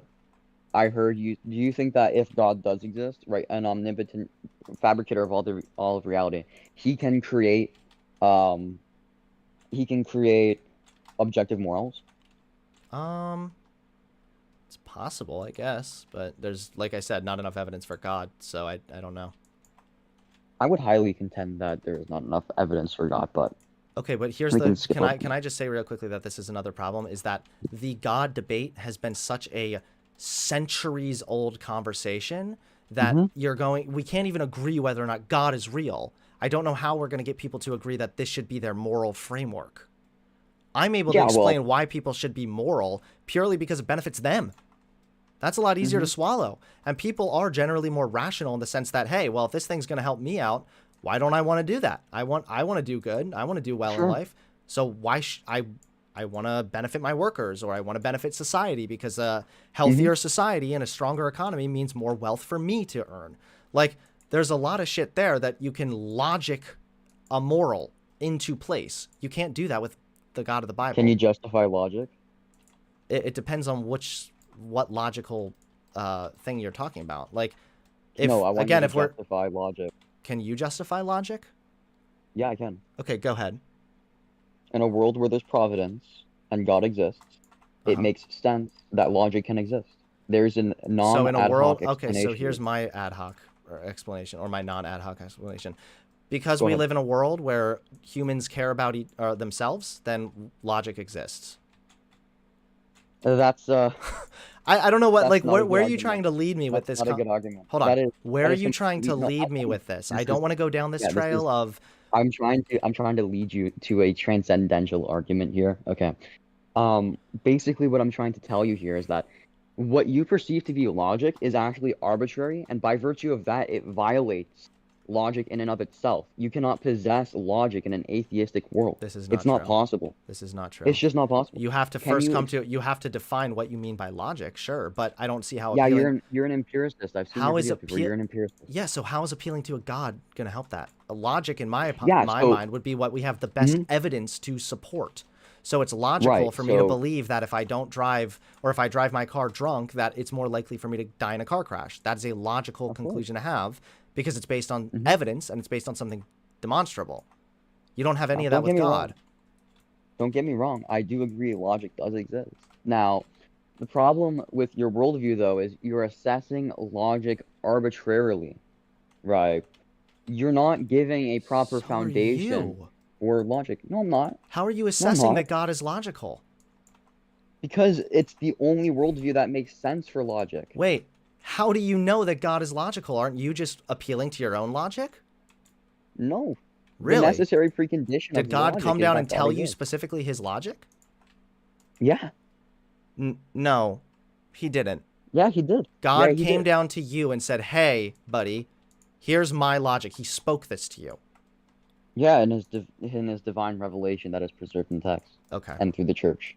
His divine revelation that included something completely illogical like slavery. Now, that is a self-refuting argument you got there. And I'll tell you why. Because you have yet to establish a good foundation for logic. Can you epistemologically justify your logic for me, please?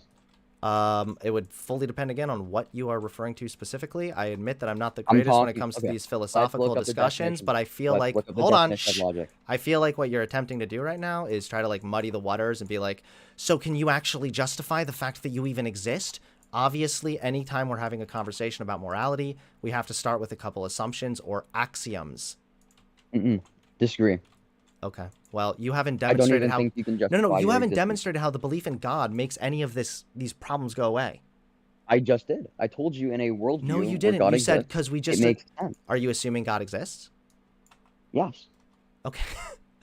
Okay. Presuppositions are impossible to avoid on the paradigmatic level, even for empiricists. Yeah, but if you're presupposing that God exists, that's a pretty big presupposition. Whereas I think it's more again logical Well, do you believe to logic exists? presuppose that humans care about their own well-being. Okay, so do you believe logic exists? Well, yeah. I mean, obviously. Okay, then I think that the only way that is compatible with anything is through the worldview and the lens of a God. Now, you are you to explain how? justify logic. Yeah, I just told you, in a world where providence exists, it makes sense that God revealed logic to us and made it ingrained into the fabrics of reality. Why couldn't I make the exact same argument in regards to evolution? Maybe it Because makes it's sense that because arbitrary. we evolved.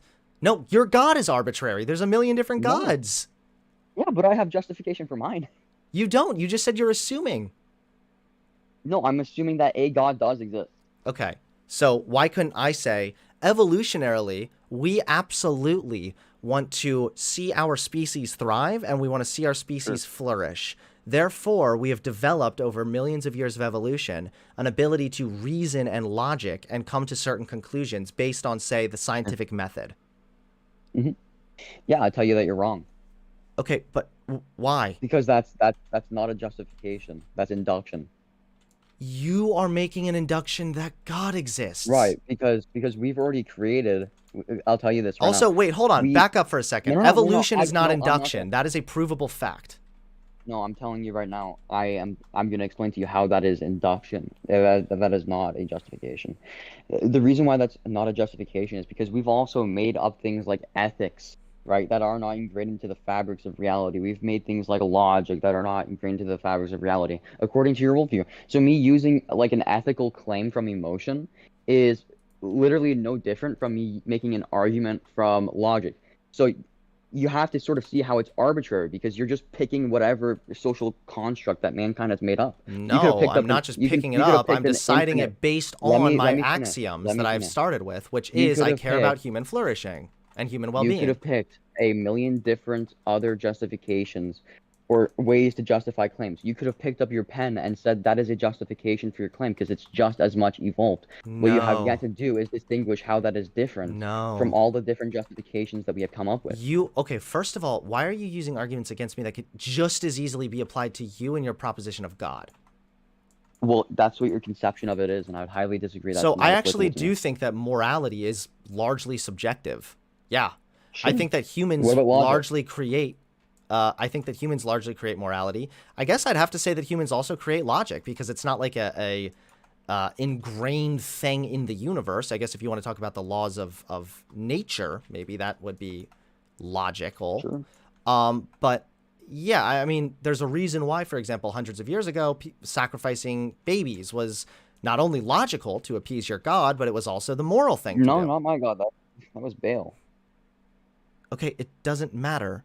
I'm saying that from their justification, they were able to justify those things and conclude that it was logical and moral based on not only a God proposition, but based on an arbitrary one.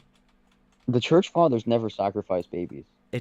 Okay. Did I say the church fathers? Did I say that? Yes or no? You said to appease your God. That's what you said. Okay, I don't think I said your God, but to appease their gods, they would sacrifice children. That was seen as logical and moral to them because they were following what they believed their God wanted. Your idea of a God lending to concrete, objective logic or morality falls flat the minute you realize that there are tons of people that do things in the name of their religion that also is wrong. So how's it objective? So we'll just go ahead and skip over the whole logic thing because I'll just let you have logic as though it's some sort of objective force. I don't think it's necessarily an objective force. I walk that back if that's what I made it sound like. Suppose this for a second, okay? That you can actually justify claims from your perspective. I can, right? Because I don't believe that. I'll just let you have it though, okay? But I can. So you haven't justified yours. You're just saying, well, because God. I have. You're just saying, well, because God. Okay, so for me, it's because of my pen. My pen said so. So therefore. Yeah, sure. Yeah, but you're arbitrarily picking your pen. You're arbitrarily picking your God. No, I'm not. How do you? What are you talking about? You said it starts with a presupposition. Yes, it starts with a presupposition, but in a worldview with a God, logic isn't an arbitrary method. Your pen is just as much as your logic. Wait, so God is not an arbitrary method? Then why is it that the Muslim terrorists who flew the airplanes into the fucking Twin Towers were justified morally when it came to their religious worldview? Yeah, because they didn't have justification for their claims. So what's your justification for your claim? I mean, I can bring you a prophecy if you want. Wait, so you're... Okay, I'm actually getting really annoyed right now. First of all, I don't know what I said originally. First of all, let me go back to what I said a second ago about the logic thing. Sure. Logic is actually a human tool. I don't know if I made it sound like it's like objective or something, but people determine what is and is not logical using things like empiricism and the scientific method and whatnot. So there's that. Okay. Same with morality. I think that my worldview is better because I am able to actually explain to somebody why what they are doing is either right or wrong in a moral sense. So, for example, hey, flying the airplanes into the Twin Towers is wrong because of X, Y, and Z. You will die. You will burn up in a fiery plane crash. These other people on the plane might be Muslim also. I'm pretty sure it's against your religion to kill them. There are all kinds of issues that I feel that you could explain rather than, no, your God is wrong, my God is right, and my God says no. Well, I'm not claiming that. That's not my claim. You're God wrong, boo boo. No, that's not what I'm saying. I'm just trying to But I understand wanna- when you say I that wanna mine is all back to your first one. No, Hold you on. keep I saying wanna I'm the one backtrack to- assuming, but you're just No. assuming God. I want to go back to the other claim that you made. Okay, you said, wait, what was it that you said again? It was something along the lines of, we created logic as not an objective force. Do you believe that you can objectively justify claims? What do you mean by objectively? Like, You can prove it to be a direct reflection of reality rather than something of your own imagination or of your own conscience or of your own opinion. So when I hear objective, I usually think of something a little bit different than that. But It's just anything independent of human conception that is existent in reality. Oh, so like trees would be objective. Yeah, but my opinion on trees might not be. Okay. Yeah, I mean, like I said, I congratulations, because you got me in a topic that I'm not really particularly well versed in with the philosophical elements of things. I just Sure. you keep going back to like, is this objective? Is this not objective? That's aside the point. Okay. I need to know No, why. I'm No. trying to ask you a question, I need though. to know. No more questions. I need to know why you think that your God assumption somehow justifies this. Please explain.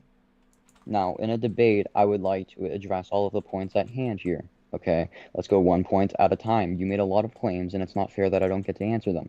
I'm So asking you your how claim- your Yes. worldview That differs was from a mine. secondary claim. You made that claim after the first claim you made. That's on you. And now I have to answer your first claim. Okay, go. So, do you believe that you can objectively prove things?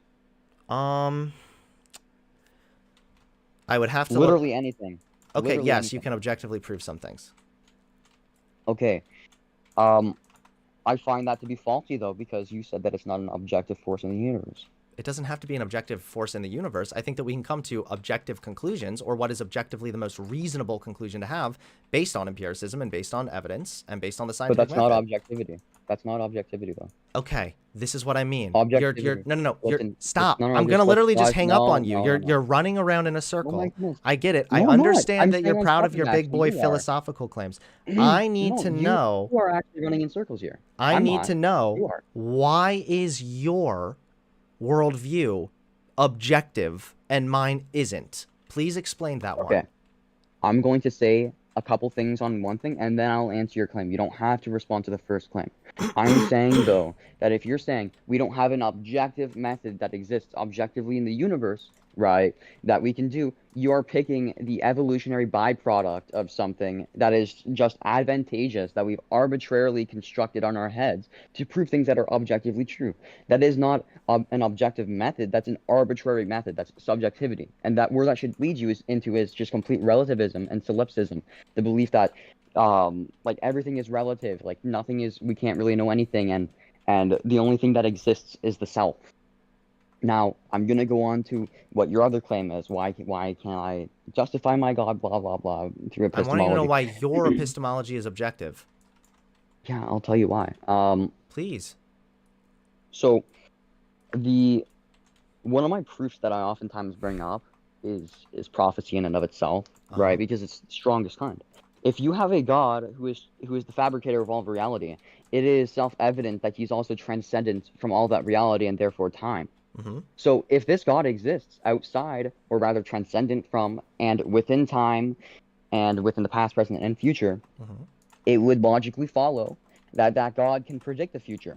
And Sure. so we can directly know his supernatural nature, I guess you could say, through prophecy. So here's the big problem with what you're saying. I understand now where you're going with this, which is because God made prophecies that came true, that means he is transcendent, which means he is also objective, which means he's the best tool to use. So, Yes. no, actually, there are plenty of prophecies that also didn't come true. Like the fact that Jesus told the disciples that they would see the coming of the second coming of Christ in their lifetime. Also, No, he did say that.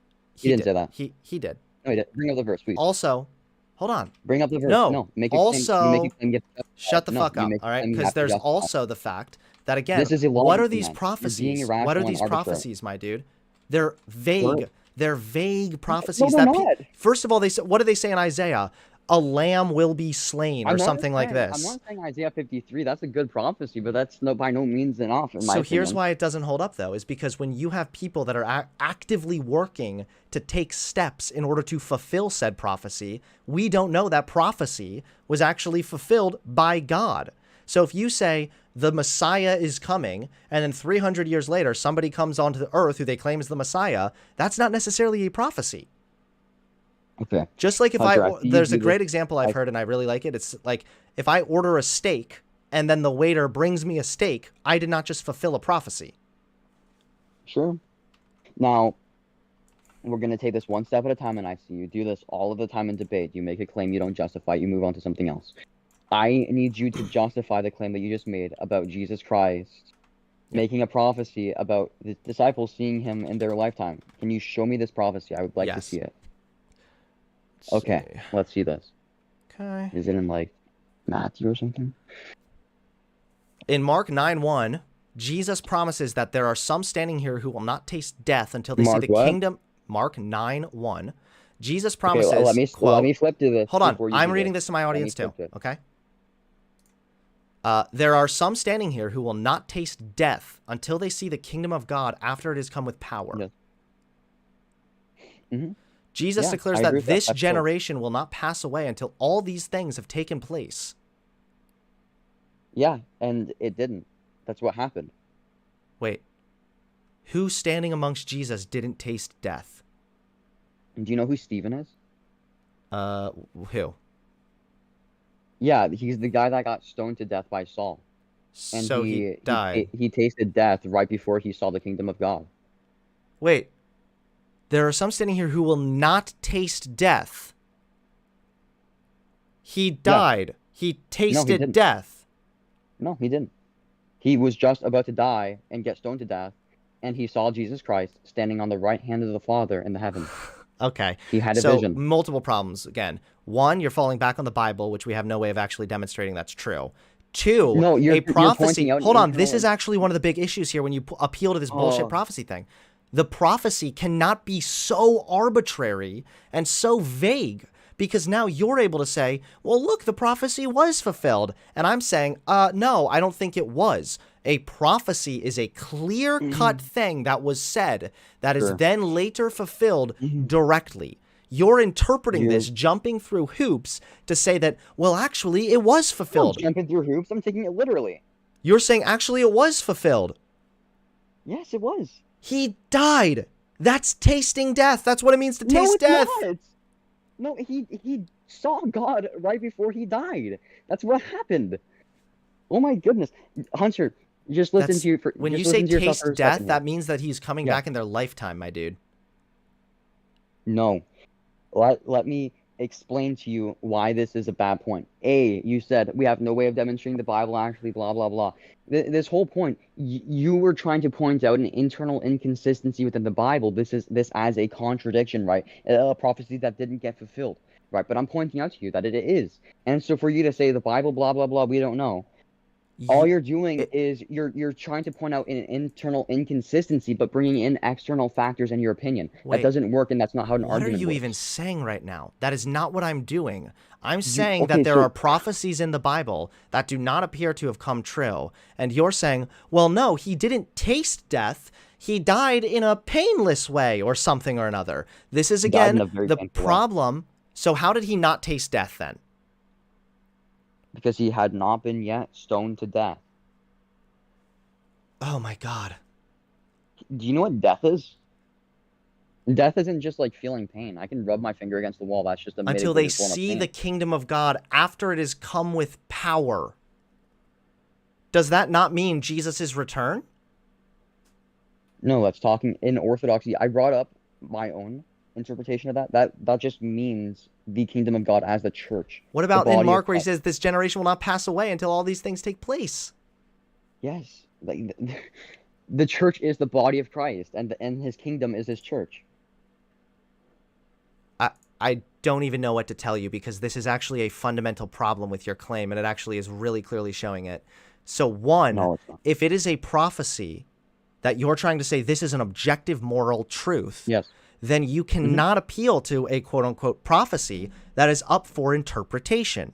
Because now you can interpret I didn't pick it, didn't I? I brought this up as an example of a Yes, prophecy so that this didn't is not come my true. justification. You're misrepresenting me. Okay. Holy shit. You're actually frustrating me right now. Because I'm not going to just roll over and let you make a bunch of claims like you did all the other times. I'm not trying to make a bunch of claims. Okay, let me back up. Just shut the fuck up. My claim was that there were prophecies in the Bible that did not come true. Sure. And I pointed to this prophecy right here. But internally, and it didn't come true. It did come true. According to your interpretation, it did. When someone says you won't taste death, what that means to me is that they are not going to die. But when you're pointing out the internal inconsistency of my belief, this is not a valid claim, seeing as internally I can justify it. I'm trying to bring up a prophecy in which I can externally justify it as well through epistemology. Your claim is moot. Okay. Yeah, nice assertion, I guess. No, Acts 2:17, in the last days it should be, God declares that I will pour out my spirit on all flesh, and your sons and your daughters shall prophecy, and your young men shall see visions, and your old men shall see dreams. That was Pentecost. So this too. Do you see how vague this is and why that's a problem? If you're making a prophecy, it's not a problem. Yeah, it is. If your prophecy is old men shall dream dreams, oh my that goodness. is so vague. You have no idea of like anything. You're just so uneducated. You don't understand. Have you never read the biblical text of the formation of the church in Pentecost? That is the formation of the church in Pentecost. Okay, cool. Right? This is the thing, is that the entire Bible is the thing that says the prophecy and then says where it came true. Yes. So if the Bible in and of itself cannot be trusted, then all of the prophecy shit falls flat. That I didn't use to justify it. I'm not saying this prophecy. I'm not saying you brought it. these up. I'm saying these are examples of prophecies that did not come true. No, that's a straw man. That's a straw man. No, it's not an example. Okay. Do you want me to give you my example that I was going to bring up for messianic prophecy? Sure. Yeah, Daniel 9, chapter 24 through 27 predicts the exact year Jesus Christ was going to die. Daniel 9, verse 27. Let me talk. 530 years before he was born in the Babylonian captivity. Where does it give is this Daniel 9:27? Daniel 9, 24 through 27. Oh, 24. Predicts the exact year he died. Let's see.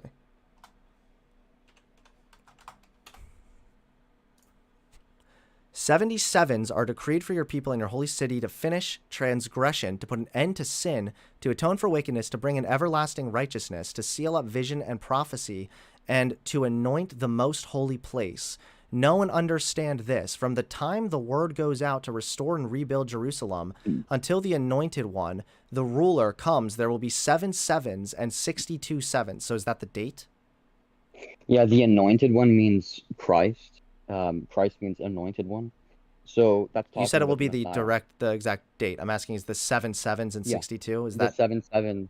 Yeah, sevens are categories of years. So it's like if I said I had a dozen years, that means I have 12 years. Okay. Sevens are after the 62 sevens, the anointed one will be put to death and will have nothing. The people of the ruler who will come to destroy the city and the sanctuary. The end will come like a flood. War will continue until the end, and desolations have been decreed. He will confirm a covenant with many for 1 7. In the middle of the 7, he will put an end to sacrifice and offering, and at the temple he will set up an abomination that causes desolation until the end that is decreed and poured out on him. So, sure. I have a quick question. This is aside the point, but is there any evidence that the Bible was altered later to make these prophecies seem more fitting? Absolutely not. There's no possibility of it. Okay, so my main issue here is, I guess it's kind of interesting that they had the date here, but again, this is all coming from the same book. If you have a prophecy, is this not coming from the Bible entirely? The divine word of God. It's like if I had one prophecy, right, and I stole it from this guy and then put it in my own book. They're 2 different accounts. They're not the same book. Okay, I'm gonna look this up a little bit because admittedly I have not heard of this direct verse. So congrats. Let's see. Okay. Yeah, it predicts the exact year he was gonna die, and that's impossible. The 77 mentioned in Daniel 9:24-27 involved multiple time periods that mark amazing fulfillments and yet to be fulfilled aspects of Bible prophecy. Also, I don't agree with that. I don't agree with that. Well, I'm That's an reading this from a evangelical Christian thing, interpretation. so hold on. That's an evangelical. The Orthodox interpretation is there is no separation of anything fulfilled. It all is fulfilled. Okay, hold on, I'm reading this. Because what evangelicals do is they take off the last year and say that is yet to be fulfilled because they don't have a church body that they agree with. People are Like the saying it Catholic and the happened Orthodox. after the case. It was a 70-week prophecy. Yeah. Hold on. 70 weeks. Weeks are sevens in the Old English dialect because they didn't have sevens. I'm going to look this part up. Sure. I mean, there's Levitical texts and in the book of Jeremiah that confirm that that is the context. Okay, let's see. Yep, let's go. I'm looking through this because I mean, yeah, I haven't heard of that verse specifically, so it's not. I'm not going to pretend that I have some like big fast answer for you. I'm curious to see if or if not these prophecies were actually accurate or if they were altered in some way. Yep. I can tell you they're not altered, and I can tell you why, if you want me to answer. The Masoretic texts, they were compiled by Orthodox Jews in 980, and the Septuagint translation of the Bible in about 200-300 BC, right? That's a before Christ account. We have those all preserved, and you also have the Dead Sea Scrolls, but unfortunately there's no Daniel 9 in the Dead Sea Scrolls. There's also not any original copies of the Bible, but I know that's kind of beside the point. Of the Old Testament, there is. So let me take this a different direction then, because I will look into the Daniel verse, and then I will come up with a response for you, and then I will explain why it's wrong. But first, Listen, Hunter. let me ask you Listen, this. Hunter, if this before is... you continue, for a second, just before you continue, you said you will come up with an answer for me and show me why I'm wrong. This is just intellectually dishonest. Okay. You should look for the If truth. it's written by the Try divine finding the God, truth. why is Listen, it then okay, that some let me just- prophecies are inaccurate? Why is it that some prophecies appear to have come true, others didn't? And why is it that there are historical inaccuracies in the Bible as well? Because here's the thing. Listen. If you were able to Listen. demonstrate that everything in the Bible was completely accurate, then you might have a good case. But pulling up one verse where it sort of suggests that maybe there will be a quote-unquote Messiah, which, mind you, the reason the Jews don't even believe that he was the Messiah is because they don't believe that he did fit the prophecy of the Messiah. So there's not only contention there amongst religious people, but I'm wondering, if there are prophecies that appear to be coming true, why are there other elements in the Bible that are completely contrary to that? Why are there so many contradictions in the Bible? I don't think there are. So have you heard of the census issue with Luke? The census issue where they try... No, I haven't. Yeah, where Luke describes them, Mary and Joseph going to Bethlehem for a census, or was it Nazareth? They were traveling for a census. There's no proof whatsoever that Romans ever required people to travel for a census. Okay. It doesn't even... Thank you, Carissa. It doesn't even make sense as far as the fact that they would be... they were doing it for tax purposes. I don't know exactly what you mean here. What I'm saying is that if the Bible is inaccurate in other aspects... I haven't seen that it's inaccurate. You have yet to demonstrate. Okay, I would like to see the verse. Okay. I don't know which verse is specifically the one from what, like the exact verse of Luke. It's the one where they talk about the census. Hold on. Let me go and pull it up. Would it be okay if I just go get a drink of water real quick and come back? Well, I'm going to be wrapping up Maybe hang stream out. here in a minute anyway, because it's 3 o'clock in the Southern stream. So let me just read this to you really quickly. Okay. So Sure. Luke 2:1-3 reads, "In those days a decree went out from Emperor Augustus that all the world should be registered. This was the first registration. It was taken while Quirinius was governor of Syria. All went to their own towns to be registered." So first, Quirinius... What verse is this? This is Luke 2:1-3. First, Quirinius and Herod the Great did not rule at the same time. Herod the Great died in 4 BC. So Luke chapter 2 verse what? 1 through 3. 1 through 3. Okay. Romans did not require subjects to return to their ancestral homes to be counted. Rather, they made them return to their present homes. So let me That's true. Okay, so when it came to pass that a decree went out from Caesar Augustus that all the world should be registered. This census first took place while Quirinius was governing Syria, so it was registered everyone in his own city. Okay. Do you think that this is possible that it's talking about maybe like a few regions, not the entire thing? Do you think it's possible that what? That it's just referring to people in a few regions.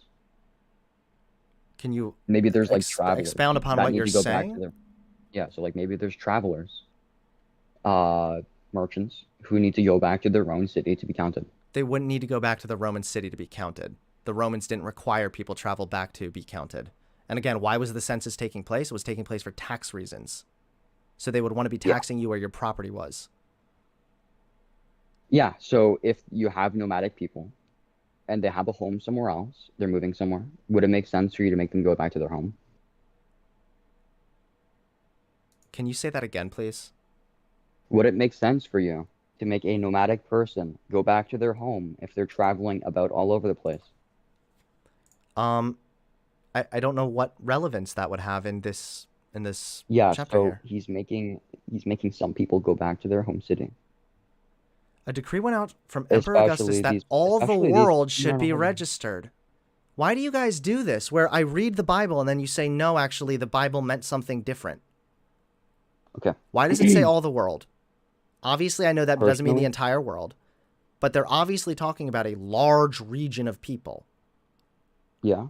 So why did they So- have to travel to their ancestral home? That everyone in the world should be registered, but the application of this specific qualification, right? This thing that he's requiring might not be required for all people. In those days, Caesar Augustus issued a decree that a census should be taken of the entire Roman world. This was the first census that took place while Quirinius was governor, and everyone went to their own town to register. So the Romans didn't have people go to their own home, as in their Wait, so- ancestral home, Wait, to I see register. a contradiction here. I see a contradiction in what you're saying here. He's not requiring people to go back to their city. Am I just saying here that people went back to their own cities? Like it was just sort of a normal thing. Wait, how is this a Everyone went to contradictory? his own city, and it came to pass in those days that a decree from Caesar Augustus that all the world should be registered. This census first took place in Quirinius. When When while Quirinius was Quirinius governor of the Syria, yeah. Yeah. So he went to be registered. Everybody to his own city. Wait, but no. Why did they travel? Joseph also went up from the I don't town of know. Nazareth in Galilee to Judea to Bethlehem, the town of David, because he belonged to the house and line of David. So now I'm mean- reading more context here, and it's making But it what really I'm clear that doing- he was traveling there because it was his ancestral home.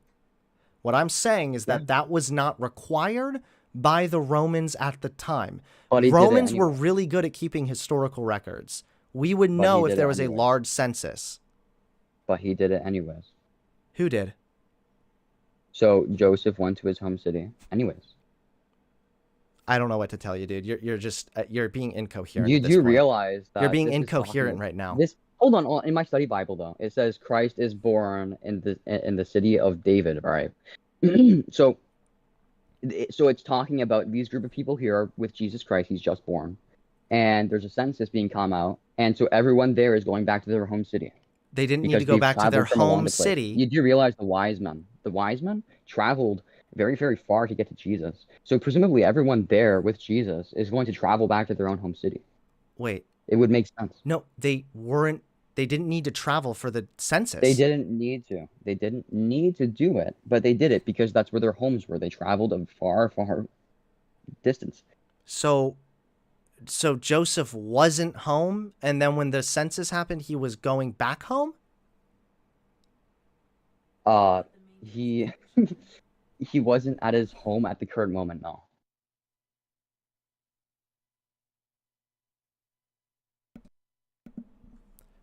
Yeah, I don't know what to tell you, man. At this point, you're kind of just like trying to make excuses for why it's No, somehow probably I'm accurate. trying Why to do they need to explore. put him I'm in a trying to manger? explore. Why were they looking for rooms? It was obviously not their home. Obviously. Yeah, so why did Yeah, they so what's the travel point? for a census if that was not required by the Roman people based on the Because they were knowledge we not at their have of home. historic? Because they went to Nazareth, their home city. That's their whole thing. They went to the Okay, place where they holy shit. were from. Let me go back to what I said a minute ago. The Romans didn't require people. Yeah, they didn't. They but didn't did. ask people to come back to their hometowns to be Right. counted This for is the equivocation census. fallacy. This is equivocation. What is it? How is this a fallacy? What? Because you're saying that just because they made the decree and they made that as that optional, that you didn't have to go back to your home city, you had to go back to your own home, right? What is That a for some decree? reason. Let me look up the definition of I- decree. Is that, let's see what exactly that means. An official order issued by legal authority. So no, this wasn't like, hey, optional census, ooh woo. They Yeah, needed I'm to not do saying this. it was. Okay, not saying you're it was. actually like hurting my brain right now. Wait, why don't you I just- admit that you're definitely better versed in the philosophical elements of this, so congrats on that. But when it comes to the actual issues here of other inconsistencies in the Bible, you are not offering a satisfactory answer. I don't even know what you're saying. Well, no, listen here for a second, okay? I'm just usually when I do these kind of things, when I look at Bible contradictions or alleged Bible contradictions, what I usually look for is like alternatives, and maybe this potentially isn't wrong. We shouldn't just assume. So I'm sort of exploring the options that we do have. Okay, so what Right. you're doing right now is okay, that's fine. So you are searching for an explanation that could somehow validate still the legitimacy of the Bible. My contention though still stands, which is Okay, sure. even if, again, I'm conceding that you're definitely better versed in the whole philosophical element of things. I'm notoriously bad at that, so that's fine. But It's when you fine. say that It's fine. God needs to be our objective moral groundwork, Yes. because prophecies came true in the Bible, Mhm. there are other inaccuracies in the Bible. We don't just have to focus on this issue of Luke, mind you. There's issues when it comes to the Israelites being enslaved by the Egyptians. There's no records of that. There's no archaeological evidence that there were ever 600,000 plus people traveling across those certain regions. There's no evidence to support that. Now, again, does that mean it is Do you know not what an true? argument from No, silence is? I'm not making a Do you know what positive. an argument from science is? I'm not making a positive claim that it didn't happen. I'm making a Okay. claim that there's not enough evidence to rationally believe that it did. Yeah. I Yeah. would agree. Yeah. So when you have these here's the thing. errors in the Bible, then it instantly errors. starts to cast doubt where you're like, well, they got one prophecy that seemed like it kind of was right, as opposed to the other prophecies that I pointed out where I didn't think they were very accurate prophecies. And again, with prophecies, they shouldn't be so up to interpretation. If we are going to demonstrate that there is a prophecy that took place, it shouldn't be, you will never taste death. Oh, well, he did taste death, but he saw God first, so therefore you shouldn't have to jump through hoops like that. No, that was my personal interpretation. I told you already the official Orthodox interpretation, which was Jesus Christ came back in his body, right? He died and resurrected. In the Bible, it says, we are flesh of his flesh. We are his limbs. We are the body of Christ. Those who are baptized and chrismated and take communion and partake of God's divine energies, right, through Eucharist. All right, well, tell we you become what, his let's body. let's Now, we reschedule the can wrap talk. this I up. would be more than happy We to get can in wrap this. this up. Let's get in this I just conversation wanna- later. First of all, I will say, even though you have given me a massive headache, I still appreciate the fact that you obviously have been doing some research and you've provided me with some shit that I need to look into, and I can appreciate that. Okay. However, some of the things you're saying in regards to what it sounds like to me justifying the issues in the Bible are pretty frustrating. But at the end of the I day, understand that. I mean, I'm not doing as good with that. can I just back up for one more thing, and I'll just say this is my Sure, go closing. ahead. If there are so Can I many have a closing as well? contentions, okay, if there are so many contentions with the Bible, me and you right here are arguing about, was this verse accurate, was it not? Is God real, is he not? Is the Bible the actual word of God, or is it not? There's so much contention around these things that I would argue it's near impossible to try to use that thing as a moral foundation. Because if you can't even get people to agree on the basics, I don't know how you're going to get people to agree that their morals should be gauged from that book. So that's I'll leave it at that. You can go ahead and say some shit. Someone said I'll happily help Hunter do a philosophy. Yeah, I'll go ahead and send this dude the Discord, and he can talk to me briefly about this. So Okay. So well, go ahead. You can close up. The problem that I had with what you said, and I'll get into sort of like a conclusion here. One of the problems that I had with what you said, the two arguments from silence that I could easily take. You said that it's not historically documented that all this happened, or that they're adding things to historical decrees that weren't there initially. Now, the place where I would take contention with that is you're saying that the Bible doesn't prove these things because there is historical ambiguity there, and there's silence, and some of the people there didn't really have all these historical reports, blah, blah, blah, all this stuff. However, I am not seeking to prove certain internal factors, but not other internal factors. So when you have, say, like the Daniel 70 weeks prophecy, you can externally prove that to be an internally correct and divine factor. Now, for something like something like there's a guy named Mark in Judea who ate an apple or something, or maybe someone in Rome ate an apple. You can't really it's not easy to prove that, but it doesn't mean it didn't happen, right? It doesn't prove the whole thing. It doesn't disprove the whole thing either. Sorry, I know this is kind of your closing, but this is completely different from what the claim that I made. But sorry. Yeah, I'm just finishing up here. The problem I have with this is I can internally prove those with the external factors that I can corroborate myself. However, I'm not seeking to prove those individual factors. I can internally prove those things to you if I get you within my ideology. And as for another thing that you said, and this is the final thing that I'm going to say before I wrap up, you said that just because this may or may not have said something about Jesus, and it was kind of wishy-washy, and it may or may not have said so and so, it's kind of ambiguous, blah blah blah. Yeah. I don't think that is true. I think that it is the most specific prophecy in the whole Bible. There is not a prophecy more specific than this one that we can take literally and then show to have been fulfilled in the future. This is not an ambiguous prophecy. This is not dubious. This is something that we can directly look at and see it is 100% correct. And that's what I have to say for my closing. All right, well, let's I'm going to read up a little bit on the philosophical arguments, and then I will hit you up again, and we should have a little rematch here, all right? All right, God bless. See ya. I hate these fucking philosophical talks. I don't do well with them either. But also, like, the whole prophecy thing is way too vague.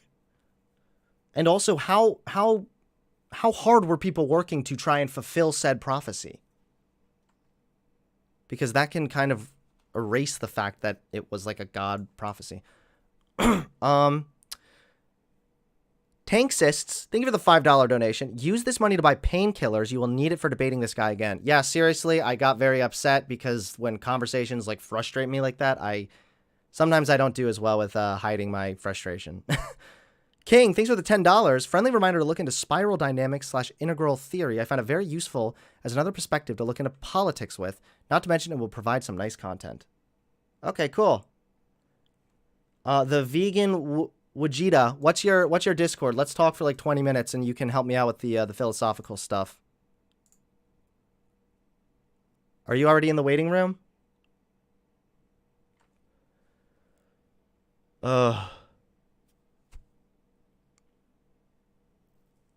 I am... That's not going to be a segment. I don't want to give anyone else a headache. Okay, yeah, he's already in waiting room. Cool. Let me switch you to speakers, okay? Because I want to take my headphones off. My wife's also sitting down here with the rat. Wait, you have the rat? I have Remy. I should show it to them. I've domesticated it. All right, let me take Remy this. is officially nice now. Did you hear that, though? Yeah, Remy's officially nice. Look at him. He's just chilling like a little villain. All right. Hey, dude, what's up?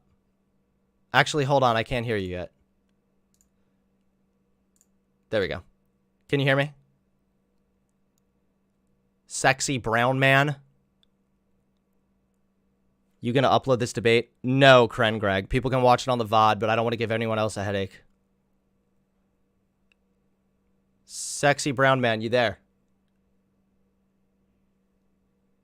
All right, I'm gonna call you directly.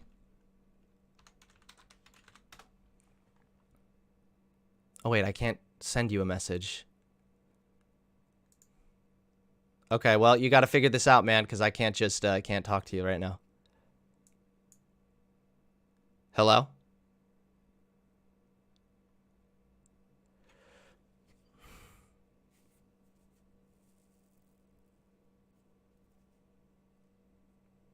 Can you show me, can you give me the rat? So I can show stream? All right, never mind, man. Don't worry about it. We'll just talk another time. I want to wrap up stream, so. Rat up stream.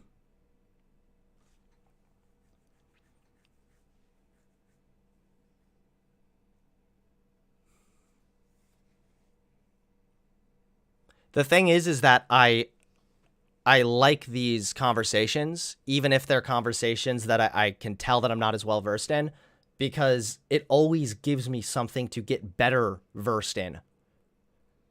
I always take from these combos what I can. Wait, this is Remy? Mm-hmm. Oh, I thought you meant Wellington. Remy's nice enough. Oh, Remy. He might be a little scared of you, but It's okay. Look at that little guy. Hey there. Hey there, Remy. Hey, Remy. Oh, oh, don't squeak. Don't squeak. he squeaked. Sounded like it. That means he's scared. Does it really? Yeah. Oh, don't be scared. I'm nice. I'm nice. I'm nice. Look at that little guy. Look at that little fella. Oh. All right, take him. I'm not as good with the rats, so. All right, guys. Hey, thanks for tuning in. Sorry I had to leave the combo. It's such a fucking headache. But you know what? It was a fun combo all the same. I'm gonna look into some more of the philosophical shit and try to go from there. But all right, guys. Love you all. I will see you another time. Oh, you know what? I forgot to check my PayPal one last time. Make sure I don't miss any donos.